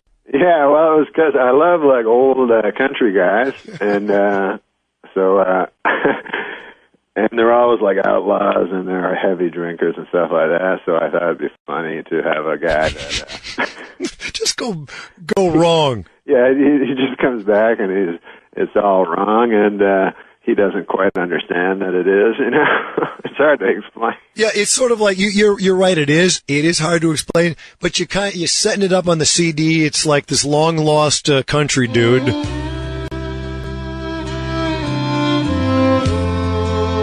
Billy Joe Anderson. Yeah. Hi, this is Billy Joe Anderson of the Anderson Gang, and I'd like to tell you a little about one of my inspirations in country music, a legendary Tex Hooper, the original outlaw, the real deal. In 1951, Tex Hooper exploded onto the Nashville scene, and over the next 30 years, he wrote and performed some of the most heartbreaking ballads ever recorded. And every one of his songs involved two things: hard drinking and easy women. In real life, Tex was as rough and dangerous as the songs he wrote. And in 1985, Tex abruptly retired and disappeared. Some said he'd gone down to Mexico and was living in a bar. Others claimed he'd killed a man in Venezuela. Man, in Nashville there was always a Tex Hooper story floating around. Then, in the year 2001, New York record producer Brooks Hart tracked down 61-year-old Tex Hooper and convinced him to return to the studio. Yeah, and he came back to the studio with Empty Bed where we made love. And then you go on, and you and Artie Lang are the producer. You think you got a gold mine here? Yeah, we got a gold mine because he's a legendary guy that's been away for a long time, and then in the interim, he became an uncloseted homosexual. Yeah, very uncloseted, but he won't admit it as you continue to go. Hey, you're going like, hey, Tex, did you just the lyrics? Did you just say something about stroking a guy's chest hair? I don't want to talk about my lyrics, man. I don't want to talk about my lyrics. But then That's a good text you just did. Oh, thank you. Hold on one second. Do you know Super Dave Osborne? I love Super Dave. Yeah, Super. Do you know Norm Macdonald? No, I don't believe I do. I remember him. Yes, he used to be on Fridays. No, right? That's Michael Richards, I believe. Oh, that's what I'm thinking of. Yeah, right. that's Michael Richards. Is that Super Dave? Yeah. What's your take on the Kramer thing? Oh, I just think he made a little mistake. I think there's so many other words he could have said. Yes. When I watch tape, say it 38 times. Also, when he sees a woman pointing a cell phone at him, stop. Yeah, exactly right. But I thought the apology was hilarious because he kept saying Afro-American. It was that's a hairdo. No, hey, you guys, the I best. know, and the thing is, here's the thing. No one explained to the audience, Letterman's audience. That's what I was going to say. The most uncomfortable showbiz moment and enjoyable at the same time I've ever seen in my life. No one, they're waiting online the whole night to get into the show. They don't know what happened.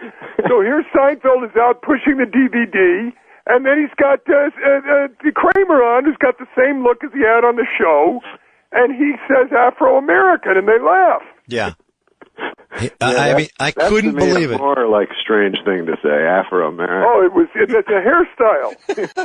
That's not a human. I know, it kind of looked like a skinhead a little bit. I know, it was a little weird. The whole thing is so sad, though, isn't it? Yes, Did you hear about the guy who's in a market and a woman comes up to him and she says, "Excuse me, are you Tim Curry?" He says, "Yeah." She says, "You're the father of one of my children." He said, "What?" She said, "You're the father of one of my children." He says, "Oh, yeah, I remember.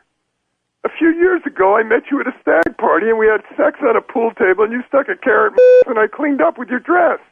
Is that it?" I said, no, I'm your son Johnny's sixth grade teacher at St. Bernadette. Oh, my Lord. Oh, okay. Super Dave, you should tell that joke you told me about, it's not offensive, about the bus driver and the lady. Oh, that's a great joke. Wait. I can't tell that because you need to see it. Just tell one clean joke. Norm, do you ever tell jokes? I'm not very good at it. Super Dave is like an expert, but this joke's completely clean. Okay. Oh, it's a great joke, but they have to see it. No. Just try it. Try it. All right. A bus driver's on a bus with one passenger, and a woman gets on. And he looks at the woman, and he puts both his hands around his neck like he's choking himself, and he goes, hee-hee. And she takes her purse and hits him in the face as hard as she can. She said, you bastard, how dare you? Chico sits down. Now he's driving, and he looks in the rearview mirror. He puts his hands around his neck again, and he goes, hoo-hoo. She comes running up and punches him in the back of the head. Now she's ready to get off the bus. He looks over at her and goes, hee-hee. She slaps him in the face and storms off the bus. Bus driver pulls away. The guy in the back said, hey, what was that? He said, what? That thing with you and that woman. He said, oh, it was nothing. We're old friends, and last week her son hung himself, and we tease each other.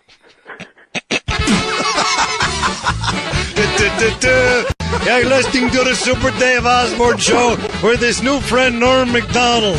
They come on, they do things. They're funny. I love them. You're good boys. You're good boys. Oh, that's a good one. Almighty. That's a good one. Super Dave, you owe me another couple of jokes, so you call later now. You know what I read today? Yeah, in the what? Inquirer, that Michael Richards was attacked at that pink yogurt place. Oh, he was attacked? Yeah. Well, that's another thing that's sort of scary is, first of all, Mel Gibson has a career that he could hurt.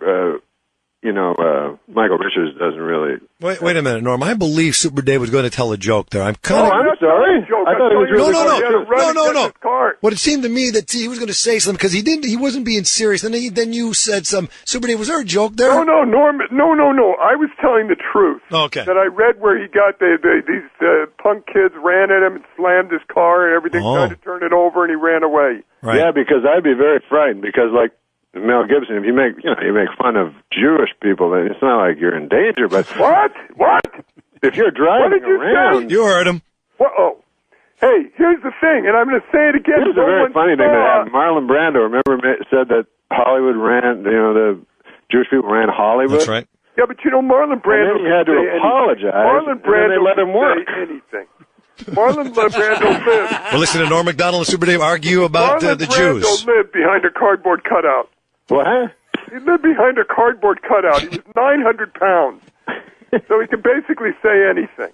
No, but don't you think Michael Richards would be kind of in peril? Well, but I don't think he had a career. No, I'm saying just physically.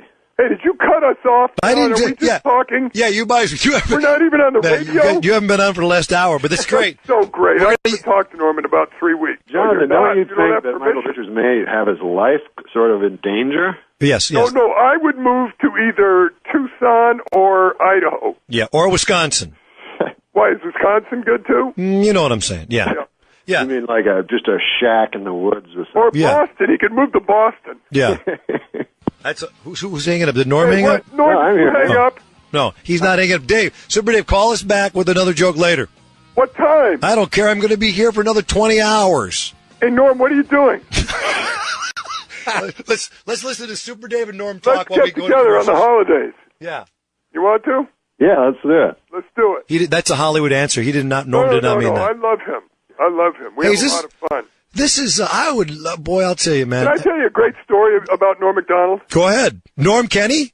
I don't know what the story. Oh, it's the dog story in Vegas. Here now is a dog story about Norm in Vegas. Go ahead. It's the greatest story in the history of the world. Norm's in Vegas, and they give him a massive suite because he loses about $11 million a minute. Yeah, and that World Series of Poker kind of stuff, right? That was well before that. Okay. The World Series of throwing away your money.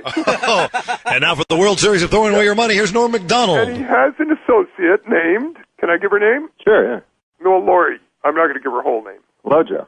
Okay, so we got her whole name. And she's adorable. And her family's listening. Right. And she has a dog a little bigger than my tennis shoe.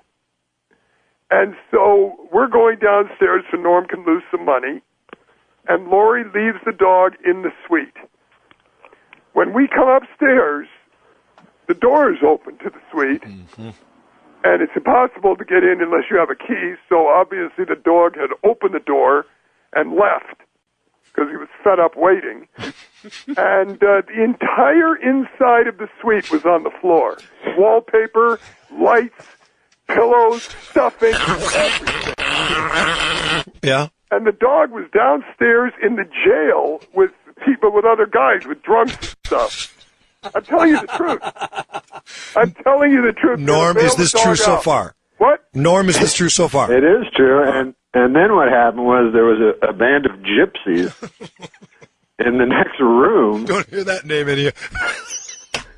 Yeah, they're lurking at the outskirts of town, but they must have gotten this suite because they pretended to trip down an escalator or something, and they were going to sue Lori Joe's dog for emotional distress. The But don't you gypsies. love having to go downstairs and bail this dog out like you would a gambler or someone who tried to steal? The dog was in jail. Is this your dog? And they have video of the dog in the jail cell trying to escape. I've seen the suite. I mean, I can't even. The wallpaper doesn't come off a wall in Vegas. He took the wallpaper off, and he had watched everything he could watch on television and left.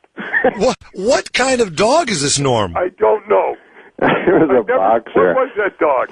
Wow. Because you know how boxers know how to they throw up their hands, so he was able to open the door from the inside. Yeah. I'm sorry, I'm confused. Where did the gypsies come in again? They were living next door. Oh, They were okay. trying to sue everybody. All right. So the gypsies were living next door. You don't believe this story, and it's 100% true. Well, Norm, I believe. I don't believe Super Dave. I believe Norm. The dog got loose in the hall and traumatized a gypsy child. Well, what happened is a gypsy child opened the door, and the dog was walking down the hall with a couch. A gypsy child. Hey, where's my couch going? Who's got my couch? That dog is taking my couch. Oh, my God. Hey, Super Dave Osborne. Now, how do you pull that music up so fast? I'm very fast, Norm. Oh, you can't believe what he pulls up. I asked him if he was going to take a nap, and Casey Kasem was going to host with his wife. Yeah, that's right. Casey Case, because he thinks like in the old days, in the what do you call it? Jerry Lewis, he would take a nap. Take a nap. Yeah, I know. Like it was the hardest thing in the world to do once a year. It's not yet. No, Norm is right. It's not that hard to stay up for 28 hours once a year. You know, Casey Kasem's wife carries Casey around in one of those child carriers around her neck. That's real sweet. Flying up the chart at number 2, we have a vegetarian surprise. And at number 1, we have a tofu burger with date nut bread. What does he always say? Start small, stay hard. He says something like that. That's funny. Hey, Norm, do you still play poker? Yeah, I just play on the internet. You know. Why don't we get on and you, me, Super Dave, Dave? Who else? Who else can we have play poker with us? Gavin McLeod. Okay. Yeah, Gavin McLeod. Hey, Now, is he alive? Yeah. You don't have a voice for that, do you? Wait. Well, no. Wait a minute. I do have a voice for Casey. Remember, start small, stay hard. That's what he says in real life? That's what he said. This is how he ends all his shows. Remember, start small, stay hard. Good God. He always says that. What could that possibly mean? I don't even know what that means. Remember, start small, stay hard. You know what it means. It means, stay tough. You know what? I bet as a kid he had the same voice. As like a 6-year-old, he had the same voice and would just do that, talk like that. Wow. What does that possibly mean? Norm, listen to me, sir. Super Dave, why don't we play cards sometime with Gavin McLeod? All right, so Super, call back with a joke. Call back with one later, or I'm going to start playing all your old jokes. No, don't play my old jokes. I'm going to play. And you know what? Don't threaten me either. Here comes Gavin McLeod. In the next hour, we'll be talking with Gavin McLeod and Gopher about their work on the Love Boat. Stay with us for that, yeah. Gopher's dead. Gopher's dead? Okay, cut it out. I think he is, right? Maybe just join us our top story. I thought he was a congressman, then he died. What do you mean, because he became a congressman? No, maybe I'm thinking of Sonny Bono. Yeah, Sonny Bono. That's not Gopher. Yeah, Sonny. No, I know. I'm probably thinking of the wrong guy. Remember, start small, stay hard. Yeah. Wait a second. No, wait. You know the joke about B.B. King's wife? No. You don't? No, I don't think so. B.B.'s having a birthday, so she wants to surprise him. So she goes to the tattoo parlor. She says, put a B on one cheek and a B on the other. So the guy does it. She goes home. B.B. comes home. She opens the door, bends over, drops her shorts, and says, surprise! He said, who's Bob? Oh, that's racist. There it is, ladies and gentlemen. There it is. The one and only Super Dave Osborne and his joke about Yeah, sell that to Michael Richards, man. Why, Wow. that's not a racist joke. Yeah, sure it isn't. Who's Bob? Yeah, you know, that's the way you want to broadcasting in stereotypes, 97.9 I tell you what, FM. let's do it this way. Yeah. Bob Hope's wife goes to a tattoo parlor. No, but you chose an African American. Well, the Bob Hope is dead. Yeah. Go ahead. And she says, put a B on one cheek and a B on the other. She comes home. Bob Hope comes home. She bends over, pulls her pants down, and he faints. Now, Bob Hope is dead. Yeah, I know. Bring me the body of the great Bob Hope. If he struggles a lot, tie him up with a rope. If he smells a bit, wash him down with soap. Just bring me the body of the great Bob Hope. Bring Me the Body of the Great Bob Hope, another song by Super Dave Osborne and Norm Macdonald. They've collaborated together on a great new CD, Music from Dead People. And this is one of the songs, Bring Me the Body of the Great Bob You know Hope. the one about the monkey in the bar? Yeah. What? In a cage? No. Guy comes in, sits down at the bar, and says to the bartender, what's the monkey for? He says, don't ask. This goes on for about 2 hours. Finally, he said, all right, I'll show you. Bartender opens the cage. Monkey jumps out. Bartender takes a baseball bat and hits the monkey over the head with it. Monkey pulls the bartender's pants down and gives him sex. Guy goes, wow. Bartender says, yeah, you want to try it? He says, yeah, but don't hit me so hard. Yeah. I heard a joke. Yeah, there you go, Norm. You got it. How would it take by the night monkey? All right, hold on a second. Go ahead, Norm. No, I'm terrible at telling jokes, but a guy, he gets a genie or something that gives you wishes in a lamp, right? Yes. Right? Yeah. Okay. And so he's like, oh, no, that's not it. He goes to his whole head is a giant pumpkin. That's how the joke starts. Mm-hmm. It's like a giant pumpkin, and then his friend goes, what happened? He's like, I found this genie in a lamp, and he gave me 3 wishes. And he's like, what happened? He goes, well, the first wish I wished for like $100 million, and I got it. And then for my second wish, I wished for like a beautiful lady, and I got her. And the guy's like, yeah, but what happened? He's like, the third wish, that's where I really blew it. And the guy goes, what happened? He goes, I wish for a giant pumpkin head. You guys got it. Really, put a CD out together. You know what I really hate? You Wow. know what I really hate? If you go anywhere with him, like for a couple of days, he does that on purpose. He'll tell jokes with no ending on purpose. I don't think you need one. Sometimes So you can you'll tell a listen joke for like a while, that. and then that happens. You don't need to have a joke. I You don't need have a any jokes. No, you don't need a punchline. Hey, Super Dave and Norm. We'll call back. How long are you going to be on? I want to tell you one joke. Go ahead. This guy walked into a bar. He's got a parrot on his shoulder, and the bartender. I can't. No, No, wait a minute. And the guy. Let me finish because you don't know. And he says to the guy, "Wait a minute, we don't serve sailors here." And he said, "I'm not a sailor. I'm from Wisconsin." And the guy says, "Oh yeah? Well then take your business outside, pal, because you've got lumber in my truck." I like it. I believe you can make people laugh if you just give the right inflections. I really believe that. You want to hear something? Guy comes home with a duck under his arm. Oh, shut Wife up. opens the door. Yeah. She says, where the hell have you been? He says, this is the pig I've been screwing. She said, it's not a pig, it's a duck. He said, I'm not talking to you. All right, that's enough. That's enough. Super Dave, Norm Macdonald. Why did you make her African American in that joke? Yeah, why did you say? You heard it because you're racist. He said you're racist. He said, why didn't you make an African American in your joke? That's what you like to do, don't you?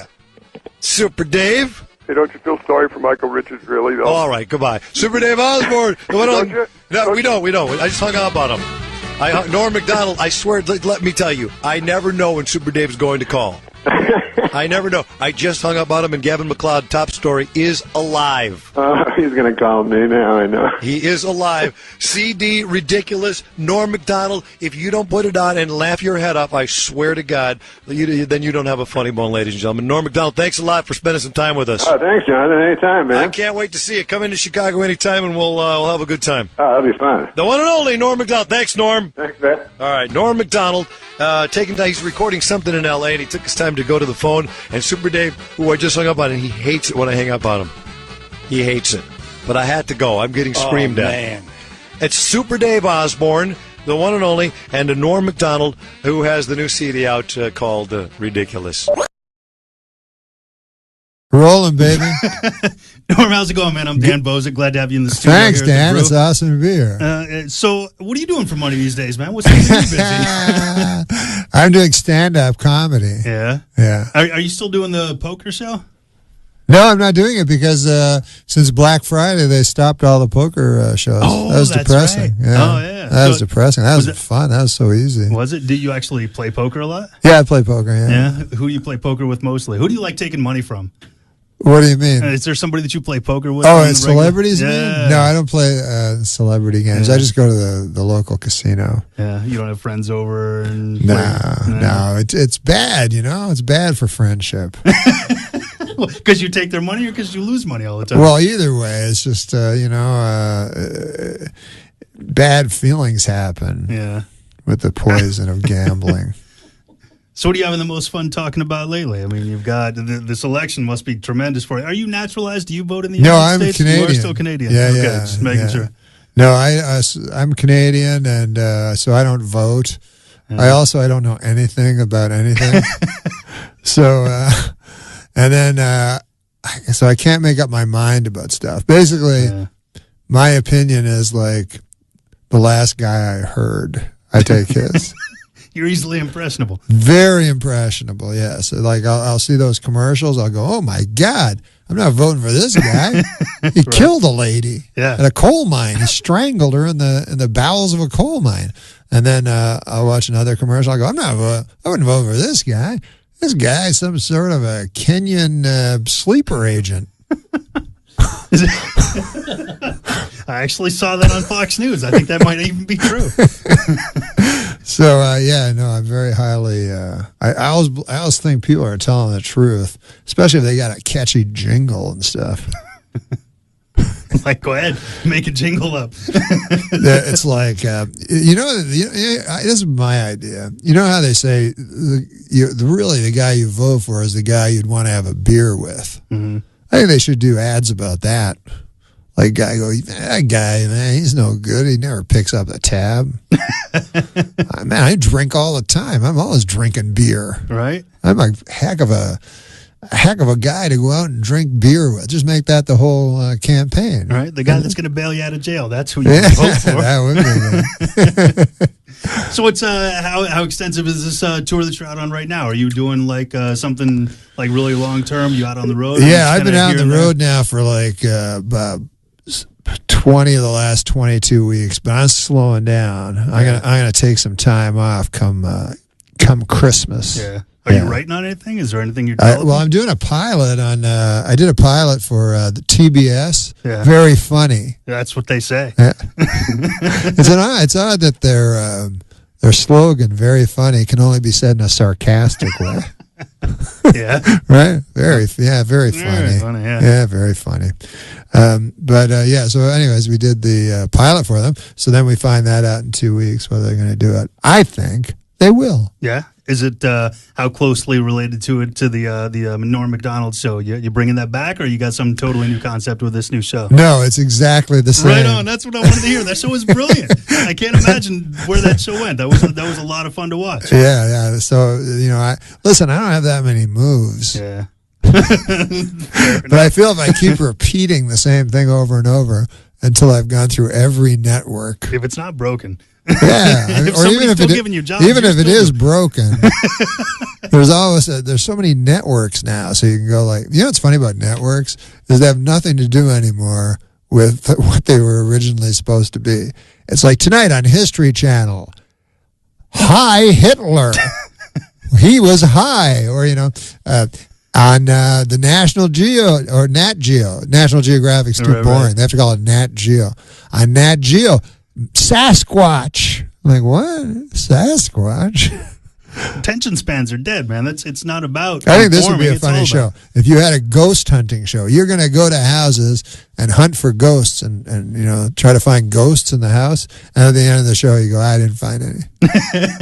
You never find a ghost. Or you go to houses that you know are absolutely not haunted and convince people that they are. Yeah, just frighten them. I think that would be brilliant. So if you could do any TV show that you wanted to, if you could get on any one of these informative TV networks, what kind of pitch would that be? What kind of show would I do? Yeah, I mean, what's the Norm Macdonald reality show? I pitched a reality show. Yes. Yeah. No, I pitched a reality show once on FX. We almost did it. Yeah. And then we didn't, and then Louis did his. Louis is a reality show, or is that what you Well, saying? no. Louis isn't a reality show. I mean, but I had a crazy idea for a reality show. But no, I don't know what I do. I guess I do whatever was like the least work. It's the Norm Macdonald sleep show. Yeah, that would be cool. Norm drinks coffee too. Yeah, like just like one of those 24-hour shows where you just see me live and age and then eventually expire. I hear that's a hell of a season finale. And then people could it would be the ultimate reality show, minute by minute. It'd only be on the TV for 5-6 hours, but then it'd be on the net for the rest of the time. Which is where we mostly live anyway. Yeah. Hey.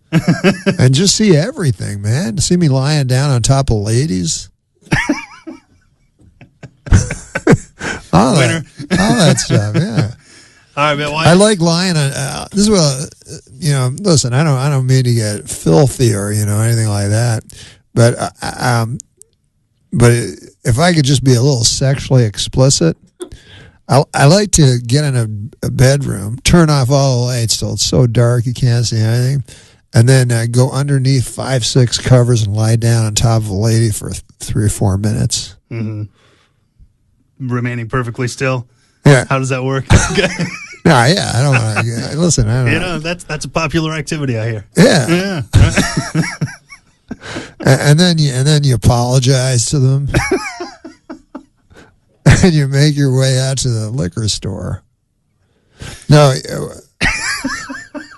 you want to hear my worst pickup line? Go ahead. You go up behind a lady, you see her drinking a drink at the bar. Yeah.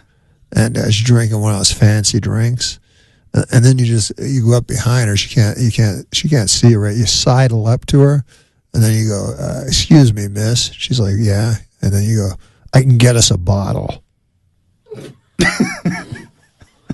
It never worked. This is all I was going to say. No. If you pulled that one off, that's a lot of eye contact and a lot of confidence there. You got to really project to be able to pull that one off. No, I thought it would work because they're drinking alcohol, and I'm offering them a free bottle. Yeah.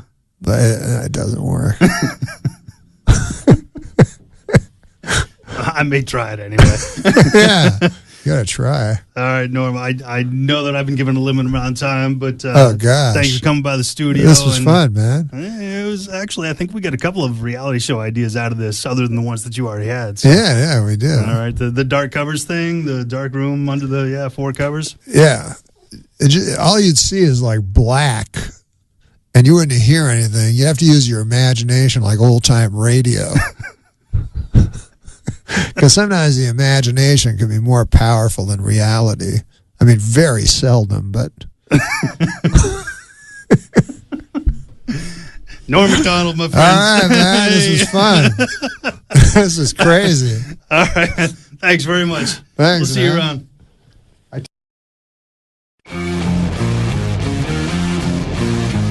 What's the fastest you ever met a woman and made love to her? Because you hear stories in entertainment about sometimes women throwing themselves at you. No, it's never happened to me. You're going to bullshit me on my podcast? No, it's never has. Have you ever made love to a woman? I don't think women throw themselves at guys. Of my stature, at least. I mean, I've seen women throw themselves at Adam Sandler. That's the only celebrity I've ever seen a woman actually throw themselves. Yeah, that happens to him because he's cute. You're a little bit shifty. Women don't know what to make of you. Yeah, like when I was young, they say they like kids with good senses of humor. Yeah. But I don't know if you got this, but I was always funny, but girls would just go, "You're weird," not funny. They go, "You're weird." Yeah. Yeah. The least funny guys in school. They would be the funny guys. They got all the pussy. I mean, the guys that were just like, I don't know, they didn't even have to. They could be from the right side of the tracks, not the wrong side, and they could just be just like a guy with a fucking crew cut. Never made a joke. Sometimes you'd see guys like I knew this guy. I don't know if have you ever met a guy who's like, you don't even understand it, but it just gets women all the time, and it's like very mysterious. Yeah. But I know this one guy literally got a different woman every night. I'm not even exaggerating. I asked him what his secret was. He said he was a serial rapist. So for him, it was just I don't think that counts. perfect. No, but when I was on Saturday Night Live, guys would come on, and they were handsome guys. Yeah. And they were convinced they were funny. And the publicist would go, "Oh, this is going to be really good for Gabriel's career because he's so funny, And then the fucking guy wouldn't be funny at all. And I came to me that how they always say like women like guys with senses of humor. It turns out they just laugh at handsome guys. Yeah, exactly. The bar is lowered a lot. Yeah, I mean when you think about guys that are. That got into comedy, it was usually because they weren't good looking. You needed some way to get women to pay attention to you. So you cracked wise. Is that what they say in Canada? I never did anything for girls. I mean, I've always heard that stuff. But you're a good looking guy. I mean, you've always been tall, dark, handsome. You're the classic, lean, pretty eyes. But my motive in life was never girls. I mean, I hear that like people buy cars to get girls. Yeah. And they do jokes or play the guitar or stuff. Yeah. But I don't know. I never had that motive. You love comedy. You love Yes. the craft of not just performing, but writing a joke is like a puzzle to you. You get off on that. Mostly I get off on laughing at comedians. Like ever since I was a young boy, like I would get comedy albums when everyone else would get music. Yep. And I didn't really know music, but I knew every comedy album. And even now, like nothing makes me happier than listening to Brian Regan and guys and Bill Cosby and guys like that. I just had Regan on the show 2 weeks You ago, did? and I said there's nobody better. Yeah, he's the best in the world. He's the best. Yeah. And the thing about him is he breaks all the rules because he doesn't. It's not like, I work clean, and so he doesn't wear that on his vest. He just is what he is, and he's just fucking perfect. Yeah, he reminds me kind of like Steve Martin a little bit, but with legs. Okay, cool, man. You're the kind of guy that likes games. Here's games. a game that I thought of today. It's called Talk Your Way Out of It. I'm going to give you a situation that you're stuck in, and you're going to need to talk your way out of it somehow. Okay. You meet a beautiful woman. She wants to have sex with you, but she wants you to wear an afro wig. And while you're having sex with her, she's screaming racist shit at you.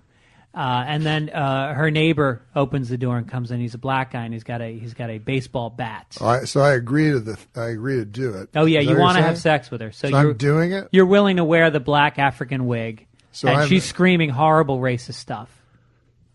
The guy walks in. He's black, and he's got a baseball bat. He's But very wait, angry. He walks in coito, like while we're doing it. Yeah, her door wasn't fully locked, and the yelling was so loud.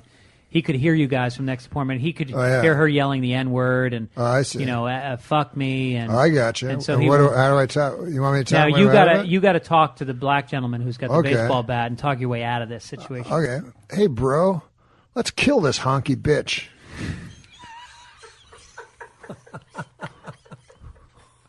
So you just commit to black. You just go. Yeah, I'm with you. Come on, man, you and me, jive turkey. And that was Talk Your Way Out of It with Norm Macdonald. Also, we've asked Norm Macdonald. I'm doing the Jimmy Kimmel Show on Wednesday night, and I have not boldly at all, I have total confidence. I will open my set on the Jimmy Kimmel Live show on Wednesday night, December 3rd, with the joke that Norm Macdonald will write during this podcast. The only parameters, and it doesn't have to be this, but I'd like it to be about airport security, how intense it's gotten. Anything jump off? What is because I've heard that it's more intense or something. Well, the pat downs. I need more information. The pat downs are a little bit more invasive. People are saying that their genitals are being touched. One woman had to remove her fake breast. She had like a breast. Well, what happened is the new scanners. Some people are It's not just the metal detector; it's a scanner, and it sometimes depicts you in an embarrassing way. So more people are rejecting the scanner. In other words, they can see you like with X-ray vision. They can see your body. So naked. now if you reject the scanner, which you're entitled to, you get a pat down. But the pat down is pretty thorough. And some people are saying, you can pat me down, just not, on my privates. Oh, okay. And they're like, no deal. So the airlines are saying, well, you made a choice to fly, and with that choice comes what some people consider to be overstepping. Norm, let's update us. What do you got for me? Opening joke, Jimmy Kimmel Live, Wednesday night. We're looking for what's going on? Pat him down at the airport joke. Yeah. Now, again, no pressure. We've got another 12 minutes or so until this podcast is over. Hey, do they ever do that thing where, isn't there something where they check your ass? Yeah, it's a probe, anal probe. Do they do that at the airport? What? That's a bad attempt. That's a bad attempt at a joke. Mike, why don't you just say it, Mike? Gibbons, you don't want your fucking fingerprints on it? He's an artist. No, the TSA might think I keep my weapons between my festive testicles and what the fuck? My anus. And my anus. What are you, in third grade? That's the stupidest joke I've ever heard. No wonder you handed it to him. He didn't read the punchline. What's the punchline? Can I start from the beginning? Yeah, no, you can't. No, but what if I thought of something? I'm trying to keep this ABC safe. This is the Disney. Okay. All right. TSA might think I keep my weapons between my testicles and my anus, but they'd be right. How about... You're going meta on meta. You should go, TSA should know. I doubt they'll find anything on me because I keep all my weapons near my male G-spot. Give them that warning. You want to open with that? I love it. If they're not on board for that, what's a good TSA walk. joke? You know what? If they don't laugh at that, I give them the finger. I walk off Jimmy Kimmel's stage. I think working male G-spot into a joke is fairly new ground. I think it's kind of funny. I want to go old ground on the first joke. I want something people can actually laugh at. Listen, man, don't they put your fingers? Don't they put their fingers in your ass? That's old school. I've read that. I've heard about that. They can put their fingers in your ass. Yeah. Can no, they? not fingers. One. All right. Can you say that in a clean way? Yeah, anal probe. They can do an anal probe. Yeah. Digit. So can you say? Can you work? I can just give you the raw ingredients of a joke. Give me the Garofalo. I'll give you a tablet. Okay, so it's maybe they combine it somehow and check your prostate at the same time. That's not. I see where you're going with it. So maybe it's like, Wait, I flew. Did I not just say male G-spot? Yeah, that's what it is. No, Shut but this up, way Mike. it's like a health service. I like it. So I just flew in from New York, and good news news is there you go. I'm not carrying any loaded weapons. The bad news is I have 6 months to live. It needs more explaining. Well, it needs more explaining, though. The Raw good news ingredients. I had a digital exam. They give me a digital exam at John F. Kennedy Airport. Good news is I'm not a heroin mule.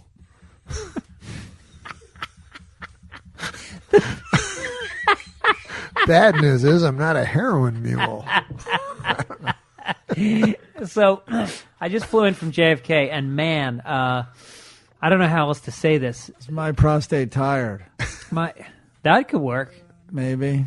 Just flew in from John F. Kennedy It's a Airport. little And boy is my the screening is crazy at these airports. Cavity? I just flew in from JFK, and boy is my prostate tired. There you go. Yeah, I boy think that's is my cavity. Yeah, it's a little leap. I just flew in from John F. Kennedy Airport and flew in with my mother, and I had no idea she had such full round breasts. Boy, is the security guard's finger tired. I don't know. I just flew in from just got into the airport. I'm not saying that the exam was intense, but tomorrow night I'm meeting the guy's mother. I just flew in. They gave me an exam that was so intense. The good news, that hemorrhoid's gone. The bad news is I have an impacted molar. Now that's intense. That's deep. Boy, is the TSA guy's arm tired. That's close. It's a tough TSA. It's tricky. No, it's not. This is easy. Is it? Just flew in. Flight was on time. I can tell because the guy screening me's watch is up my ass. That's a great one. There we go. Okay, done. I'm glad I had you write a joke for me, Norm Were Macdonald. you just sitting on that the whole time? No, I just thought of that. That's excellent. All right, 103.5 The Fox. It's 7:34. And comedian Norm Macdonald, Comedy Works, Landmark Village. He works Friday and Saturday. See, Norm's big. He only has to work 2 nights, where the other comedians come in and they grind it out for 6 nights here. Good Lord. Yeah. You're big time. You know, it helps that SNL resume. Definitely helps. Yeah. You're remembered forever. That's the good thing. Yep. The longer that show keeps staying on the air, the better for me. It is good for you. And Sean O'Connor, you brought your opening act in, too. Hey, Sean. Hey, how you are doing? you? It's nice you fixed your hair up and everything for the show. I woke up 5 minutes ago. I could tell. What, do you sleep in the taxi cab or something? It's taxi cab. I drive a taxi cab overnight. Sean is the future of comedy. He's the future of comedy? Yeah. No kidding. Oh, yeah. So I was wondering what the future of comedy looked like. Yeah, it looks like me. I'm the past of comedy. He's the future? If only we could get the present of comedy. Yeah, how do we book the president of comedy? Be a comedy miracle in here. That would be Aziz Ansari. Yes, Aziz Ansari. Do you know him? Who? Aziz Ansari? No, Oh, he's like, oh no, I was hanging out with Kanye West. Well, that guy? Yeah. He's the president? He's the guy right now. Yeah. Somebody told me, this is somebody told me, because I don't follow things. You know that. No, I know you don't pay attention to anything. But he was saying, somebody was telling me that Aziz Ansari, I said, how do you get so famous? Because, one day you wake up and a guy's super famous. Yeah. You know what I mean? And then they said, well, he was in a movie and he played a comedian that did a catchphrase, and then he did that catchphrase. Do you know what I'm talking about, Sean? Yeah, he was in Funny People with Judd Apatow. Yeah. And he played a character, Randy, who was like a stereotypical Def Jam comic. Mm-hmm. And he had a catchphrase, but then now on stage, he does that catchphrase. Okay, so that's the hook. Yeah. You got to have it's a hook. almost like, remember Chappelle in Nutty Professor? Do you remember that? Yeah, I do. So Yep. Chappelle played like an insult comic that insulted the fat Eddie Murphy. And he got huge. Yeah. But he didn't play that character, though, when he started to be... I mean, he was already a So what was your thing, though? I mean, what was your hook then? Me? Yeah. Well, when you got huge. I didn't have one when I got huge, but I had one when I was younger. You did? Yeah. When you first started doing comedy? Yeah. Yeah. I was like, how many of you guys smoke cigarettes? That's a good one. That didn't work out That's at a good all. hook, yeah. People have started boycotting the shows. I would go, are you ready to party? And by that I mean smoke some cigarettes. And it never worked out. So you got a hook, Sean? Oh, do I have a hook? Other than your hair? Yeah, he has a hook. It shows up about 15 minutes into his act. Throws him off the stage. No, tell me your hook. I'm awkward. Are you? Yeah, that's my the whole hook? thing. Oh, yeah. It really works, I think. Yeah, it's kind of sucking me into it. Yeah, right? I feel it, yeah. There's charisma radiating out of me, and then I just keep trying to push it back in. Mm-hmm. Yeah, I like Sean. Yeah? I could see why you're taking him on the road with you. Yeah, he was trying to push it back in last night. Do we need to hear about this? Nah, Is that why his hair's all jacked up? Yeah. Come on. He was like, it'll work. Don't worry. The lady's like, jeez, I've been here 45 minutes. Whoa.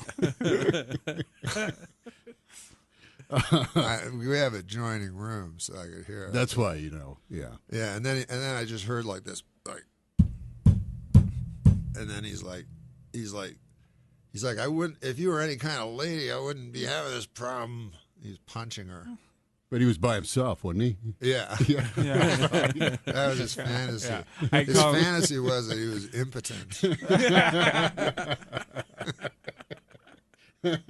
What I love about you, Norm, is we never know what we're going to get with you.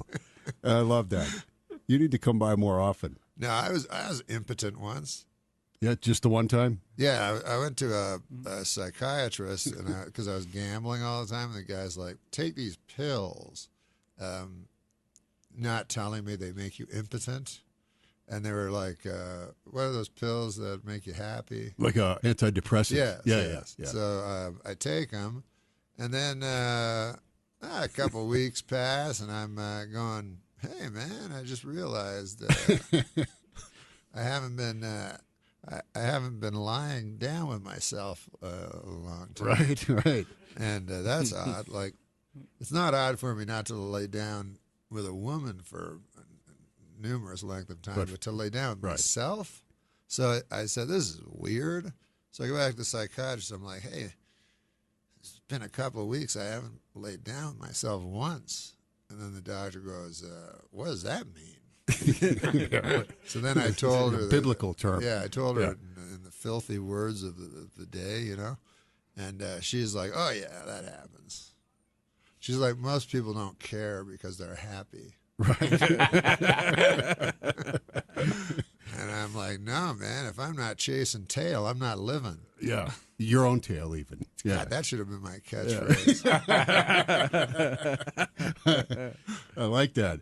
So then you went off of them, I take it. Yeah, I went off. You know what it felt like? Honest to God, I don't know if you've ever taken it, but you get all buzzy, and I felt like I was almost like I was starting to get kind of happy, but not happy and not unhappy, just like buzzing around the middle somewhere. And then I was like, it was almost like being in a cult and like racing away. Yeah. I was like, I gotta stop. I gotta lay down with myself again. you missed that. Yeah. I gotta. Who wouldn't? I gotta make it uncomfortable for my maid every week.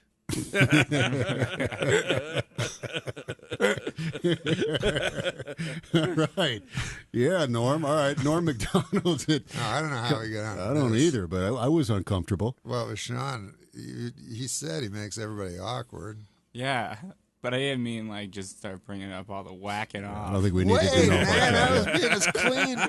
Look at me with my sanitized language. And then he goes there. And then right. he says that. Yeah. Oh, I was just figuring it out. I was doing the math. I didn't know what you were talking about. Yeah, it was like a Sudoku. Norm Macdonald's at Comedy Hey, have you Works. played Words with Friends? Landmark Village. Let me get your plug in sorry, here, Norm. sorry. Yeah. Call up 720-274-6800 if you want to see Norm and Sean. We're over at the Landmark. At the Landmark. There's two. That's so a good go one. to the Landmark one. Yeah. The South one. Tech South, Center one. yeah. 2 shows tonight, 2 shows tomorrow night. Come by a little early and have yourself a slice of bison over at Montana Ted's. Right. Ted's Montana Grill. Ted's Montana Grill, right. owned by the owner of CNN, Ted Turner. Ted Turner. Yeah. And I guess he must own most of the bison here in America. Huh? I think he owns like most of Montana. For real. Yeah. Wow. Yeah. They all graze up there. Yeah. There's also a waitress there that looks like Jennifer Lawrence, if that's a selling point. It's a huge selling point. Yeah. Oh, so there's one where you guys are staying over there? Don't give away the gold. Okay. All right, let's get Denver's a break best here. kept secret. More with Norm and Sean coming up here on the Lewis and Floorwax Show. It's 103.5 The Fox. All right, welcome back. Norm Macdonald with us. He's at Comedy Works Landmark Village. That's the one down south here. And his opener, Sean O'Connor, with us as well. The future of comedy. He's the future. Norm's the past. Yes. And we meet in talk the middle. Yeah. That's the theme of the show.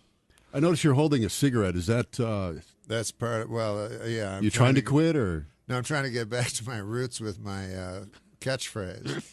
Oh, I got you. All right. But so I'm going to go on stage tonight and go, how many of you want to party? By party, I mean smoking cigarettes. Uh-huh. And when I say party, they sort of erupt, like, how many of you want to party? Ah! By party, I mean smoking cigarettes. Dead silence. Nothing. That's a good hook. Yeah. I like that. Yeah. So are you? You're a smoker then? No, I'm not. You just like this is what carrying them? happened. I quit for like 5 years, something like that. And then like a month ago, I was in Calgary, and this character over here, Sean O'Connor, the future of comedy, as he calls himself. Never call myself that. He vapes. Do you know what that is? Yeah, those vapor cigarettes. Yeah. It's probably not much in a city like this. No, we do way more than that here. Yeah. But, we know how to party here. But in Canada, it's considered quite a mortal sin. But so I started vaping off his vape thing, which looks a lot like a bong. And it makes you very high. It does? Yeah. That's really? No. Well, look at Norm. What happened to him? I think he was just smoking out of a bong in Calgary. No, it was vape. We went to a store and we bought it. Every vapor store, you buy a big thing. It's very expensive. And then you go to the next vapor store and they tell you, that's no good. You got to get ours. Yeah. And it's really complicated. You have to take you have to go to community college to learn how to use these things. The liquids. But you've probably got one on you. Right? I have one on me, but the person I brought one to Canada, and I showed it to the Canadian people, and they were like, "Oh, you don't want this. It's from China." They said it with such disgust. Well, what's the point of it? It's like smoking, but no smoke. Yeah, it's to quit smoking cigarettes, which I have a horrible addiction to, and I haven't smoked in 2 months. But now I have all these other illnesses from the vaporizer. Yeah, because they go they haven't had time to know how bad that stuff is. Yeah, there's a 10-year trial period that we haven't hit. Have you ever seen this though? Really? I've never seen one. No. Well, can I see it? Yeah. Can you inhale? Can you inhale it? No, I don't think I want to do that. Yeah, you don't. Not with all these diseases. I just don't want to put my mouth on anything that he has his mouth inhale on. It's vapor, right? It's cold vapor. But watch as he inhales it. Watch what happens. This is just vapor. You'd expect like steam. It's steam that's coming out, but and it's Hawaiian punch flavored. Really? That's what like all the best cigarettes. Does that make you nervous at all? That the nicotine flavored liquid that you put in there is Hawaiian punch flavored? That doesn't make me nervous. It's the nicotine that I'm putting in there that's making me nervous because they're like, oh, it's totally healthy. But then when you talk to a doctor, they're like, oh, we don't know. Yeah. I don't like the packaging for the liquid I've seen because they're all like nondescript. It's got a label in a different language. And like, don't worry, this one's fine. And I'm like, you sure about that? I'm not 100% about this liquid nicotine from China. On the side of it, it says, one of its side effects is that a cartoon figure punches you in the face.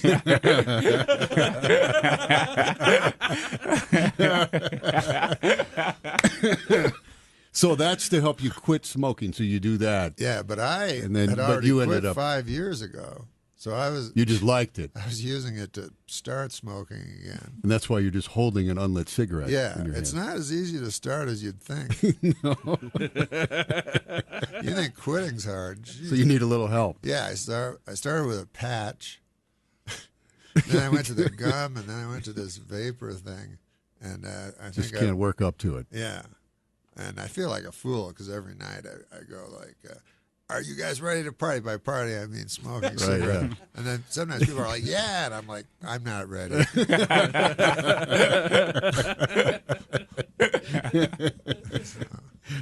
Very foolish. So these vapor, you can smoke these indoors then, and nobody cares. Smoke them in an airplane for goodness Can you sake. smoke them on an airplane? Yeah. I mean, Norm did. You are definitely not allowed to smoke them on an airplane. I didn't think so. Well, they allow them on an airplane, though. You're allowed to carry them on. You could smoke them in the bathroom because it doesn't ignite the smoke detector.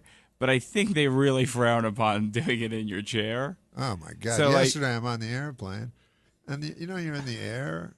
And you're landing, but it's like 45 minutes. So the woman goes like, "We'll be landing in half an hour." And I'm sleeping. Like, put your seats up. And then this Persian guy starts hitting my arm. I'm sleeping, and he's behind me. He starts hitting my shoulder with his hand. I'm like, what?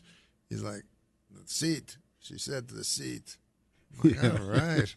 So I lost a full half hour's sleep because my seat was a 1/4 inch reclined.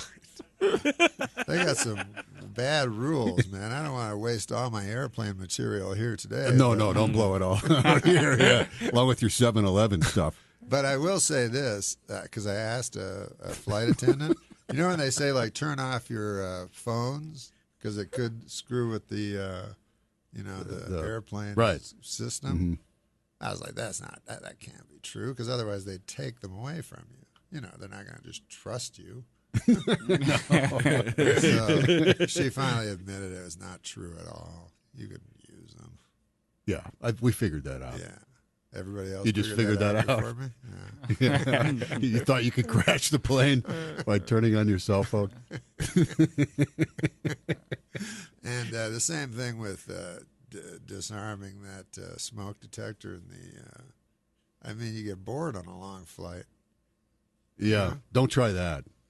Adam Sandler, he told me he said that he would go he'd get so bored on the airplane that he'd go into the toilet and lay with himself, just out of boredom. Mm-hmm. And he said he'd always choose the last lady he saw as his fantasy. So he said one time he was going in and he was just going in, and this real old lady came just at the same time, and he was going in. She goes, "Will you be long?" And he goes, "I will now."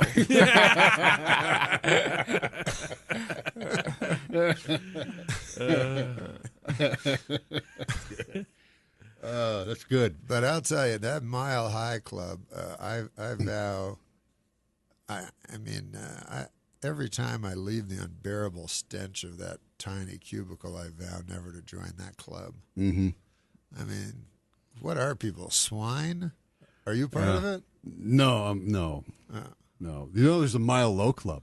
What's that? A Mile Low Club, where they take you down on a submarine.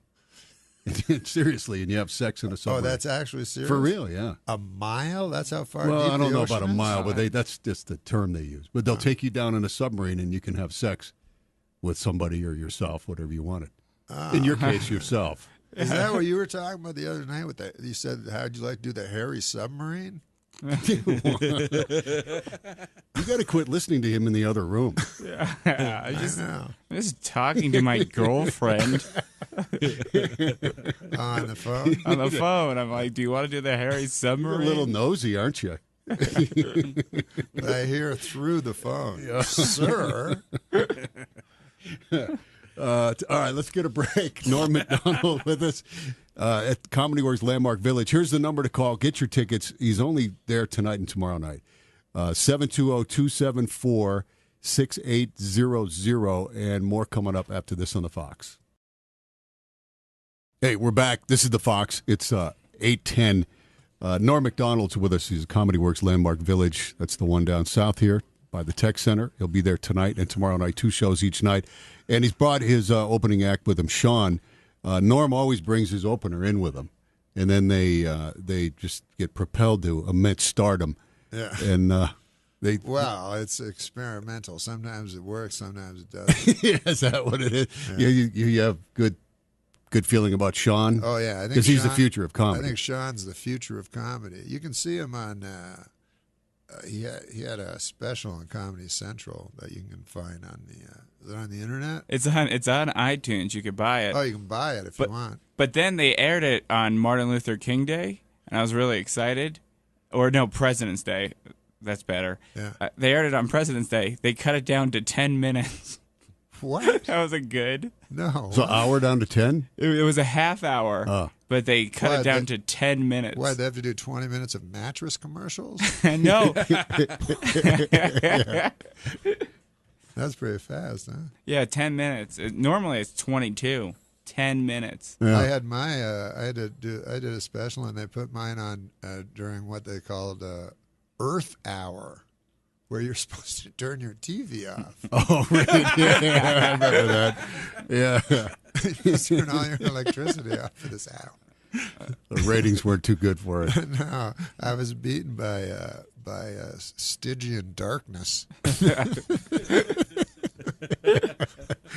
That's too bad. It's unfortunate. They should have replayed it at another time. No, I think they probably did.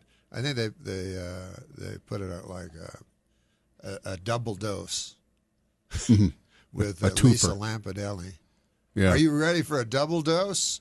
And then Sean O'Conn's like, "Oh God, not another double dose." Because I watch Comedy Central a lot. You do? Oh, no, I was going to say gonorrhea and syphilis.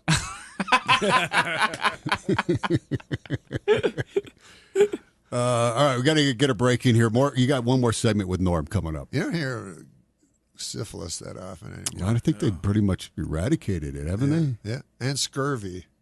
Yeah, pretty much. Like one time I had scurvy. I went to the doctor. He's like, "Why do you eat a goddamn orange? Yeah. What's wrong with you?" Try some orange juice. Yeah, it's not that hard. I could be a scurvy doctor. You Yeah. or me. Yeah. Right? That's pretty rare. I think You you just were have one a of bag of oranges. Your Have- desk. be cheap. Yeah. What were you going to say? I say we have to get a break here. We got more with Norm coming up. It's fun having Norm in here with us. We'll check some traffic and more Norm Macdonald coming up on the Fox. Norm Macdonald, paging Norm Macdonald. Please come down to the studios. Norm Macdonald, please. Live from the Merchandise Mart in downtown Chicago. The Jonathan Brandmeier Show. Jonathan Brandmeier Show. Back to Johnny B. Mornings on the Loop.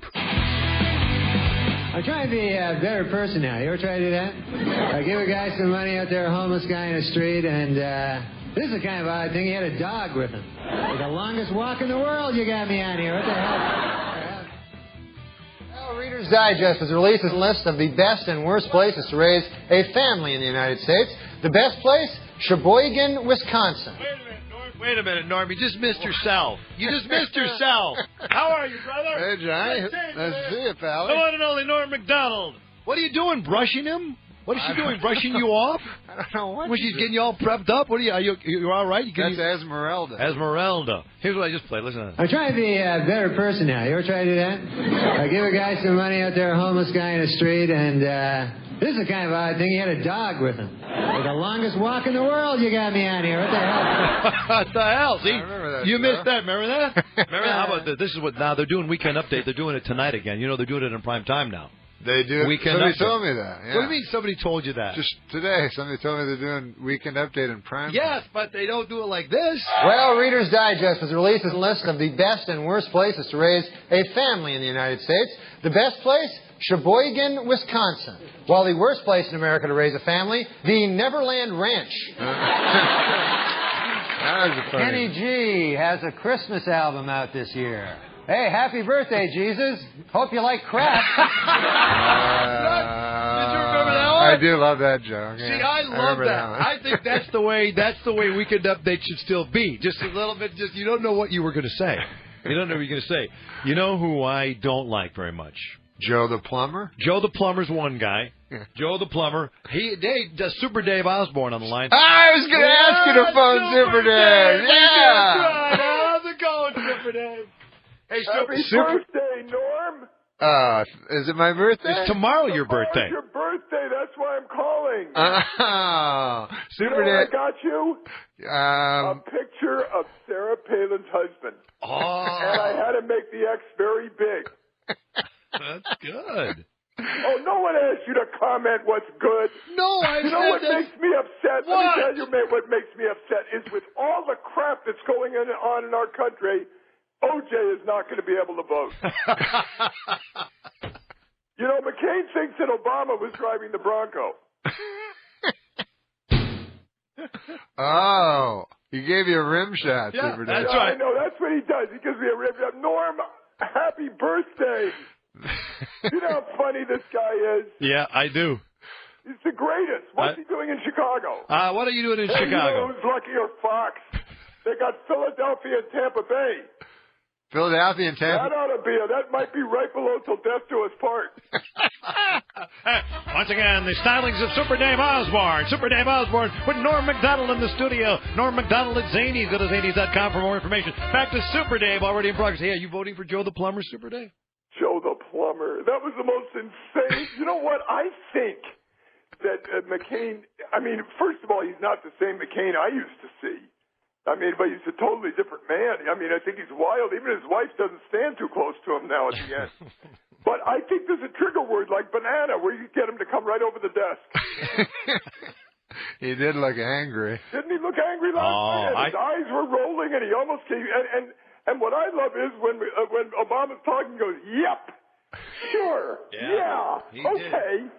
He did. But I thought McCain won the debate, but everybody he did, but he was wild. Yeah, it was insane. He came in there. He was white. It was like one of those fights where you beat a guy up on the ground. You know those things. No, he won. So you believe he did win the debate, right? I thought he made Obama look uncomfortable. I thought. Yeah, but I was uncomfortable too. How could you not be uncomfortable?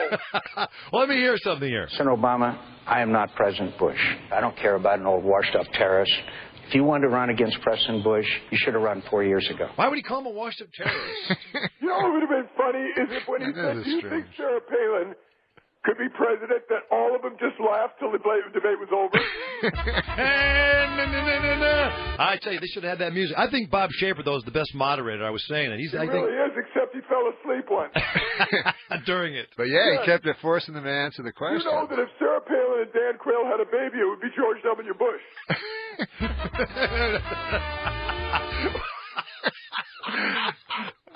Super Dave, you got to keep this stuff for Match Game. Match Game? Why did you bring that Now, up? wait a minute. What are you talking about? No, tell me. Norm, tell me. You know what? I'll tell you something, Johnny. I'm never calling you again. And Norm, I love. First of all, Norm is the funniest man in the world, and he's a great father, but he's impossible to get a hold of. I just got a hold of him. Yeah, but he never calls you back. You leave messages, and he never calls you back. No, we got to get together, though, man. No. You always say that, and we always do, and we never do. Hey, guess what? Guess what, Super Dave? This will pay. Now it makes perfect sense to me. I hear this about you, Norm. That Super Dave, I don't believe he's telling. I don't think he's embellishing. I think he's telling the truth. No, I am telling the truth. Let me tell you something. How old are you going to be tomorrow? 46. He doesn't have a driver's license. He doesn't drive. Now, what does that say to you? A lot of people are like that. Actually. Okay, no, they're not. A lot of people aren't like that. If you're 96, what about opening the debates last night with all the crap that is going on? Wait, let's go back to the match game. All right, now here he is. It's time now for Super Dave. This question is: Norm Macdonald does not blank. All right. This is the way you want to play it. No, I don't want to play it. No. This is the way we're playing. All right, Super. Wait a minute. This is the way we're going. Super Dave. I want to agree with what you said about Norm Macdonald here in the studio. I want to tell you what I think. I heard that he has not spoken to his own brother in 5 years. That's ridiculous. Sometimes you take a break. No, wait. True or false? Have you spoken to your brother? You have two brothers, right? Yeah. One of them is in Canada. Both are in Canada, right? One's in Washington. One's in Canada. You have not spoken to your brother. Is it Neil? Is it? What are you telling me? Is it true or false? Stuff? Is it true or false?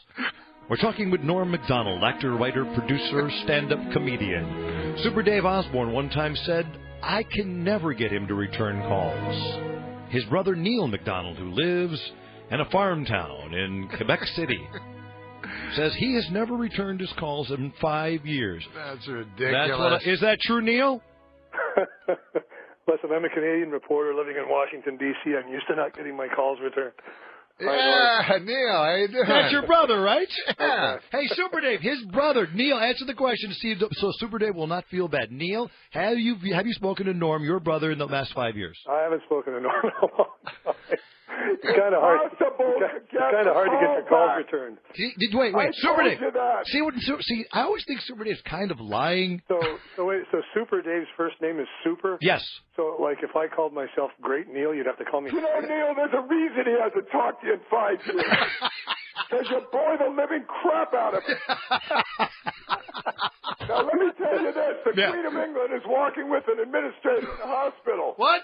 I said the Queen of England is walking with an administrator in a hospital. She walks by a room, and a man is masturbating. She said, "Oh, my God, what's going on?" He said, well, he has a problem. It's a physical problem, and if he doesn't do that 5 times a day, he could explode and die. She said, oh, I'm sorry. Then they go to the second floor, where she walks by a room, a nurse is giving a man oral sex. She says, oh, my God, what's wrong? He said, he's got the same problem as the guy on one, but better insurance. All right. No, but if that was in Canada, the government would provide it. See that? You know who should hook up? Norm, wait another 5 years. I'm telling you, if that's what he does, if he comes back with that Canadian crap, don't talk to him.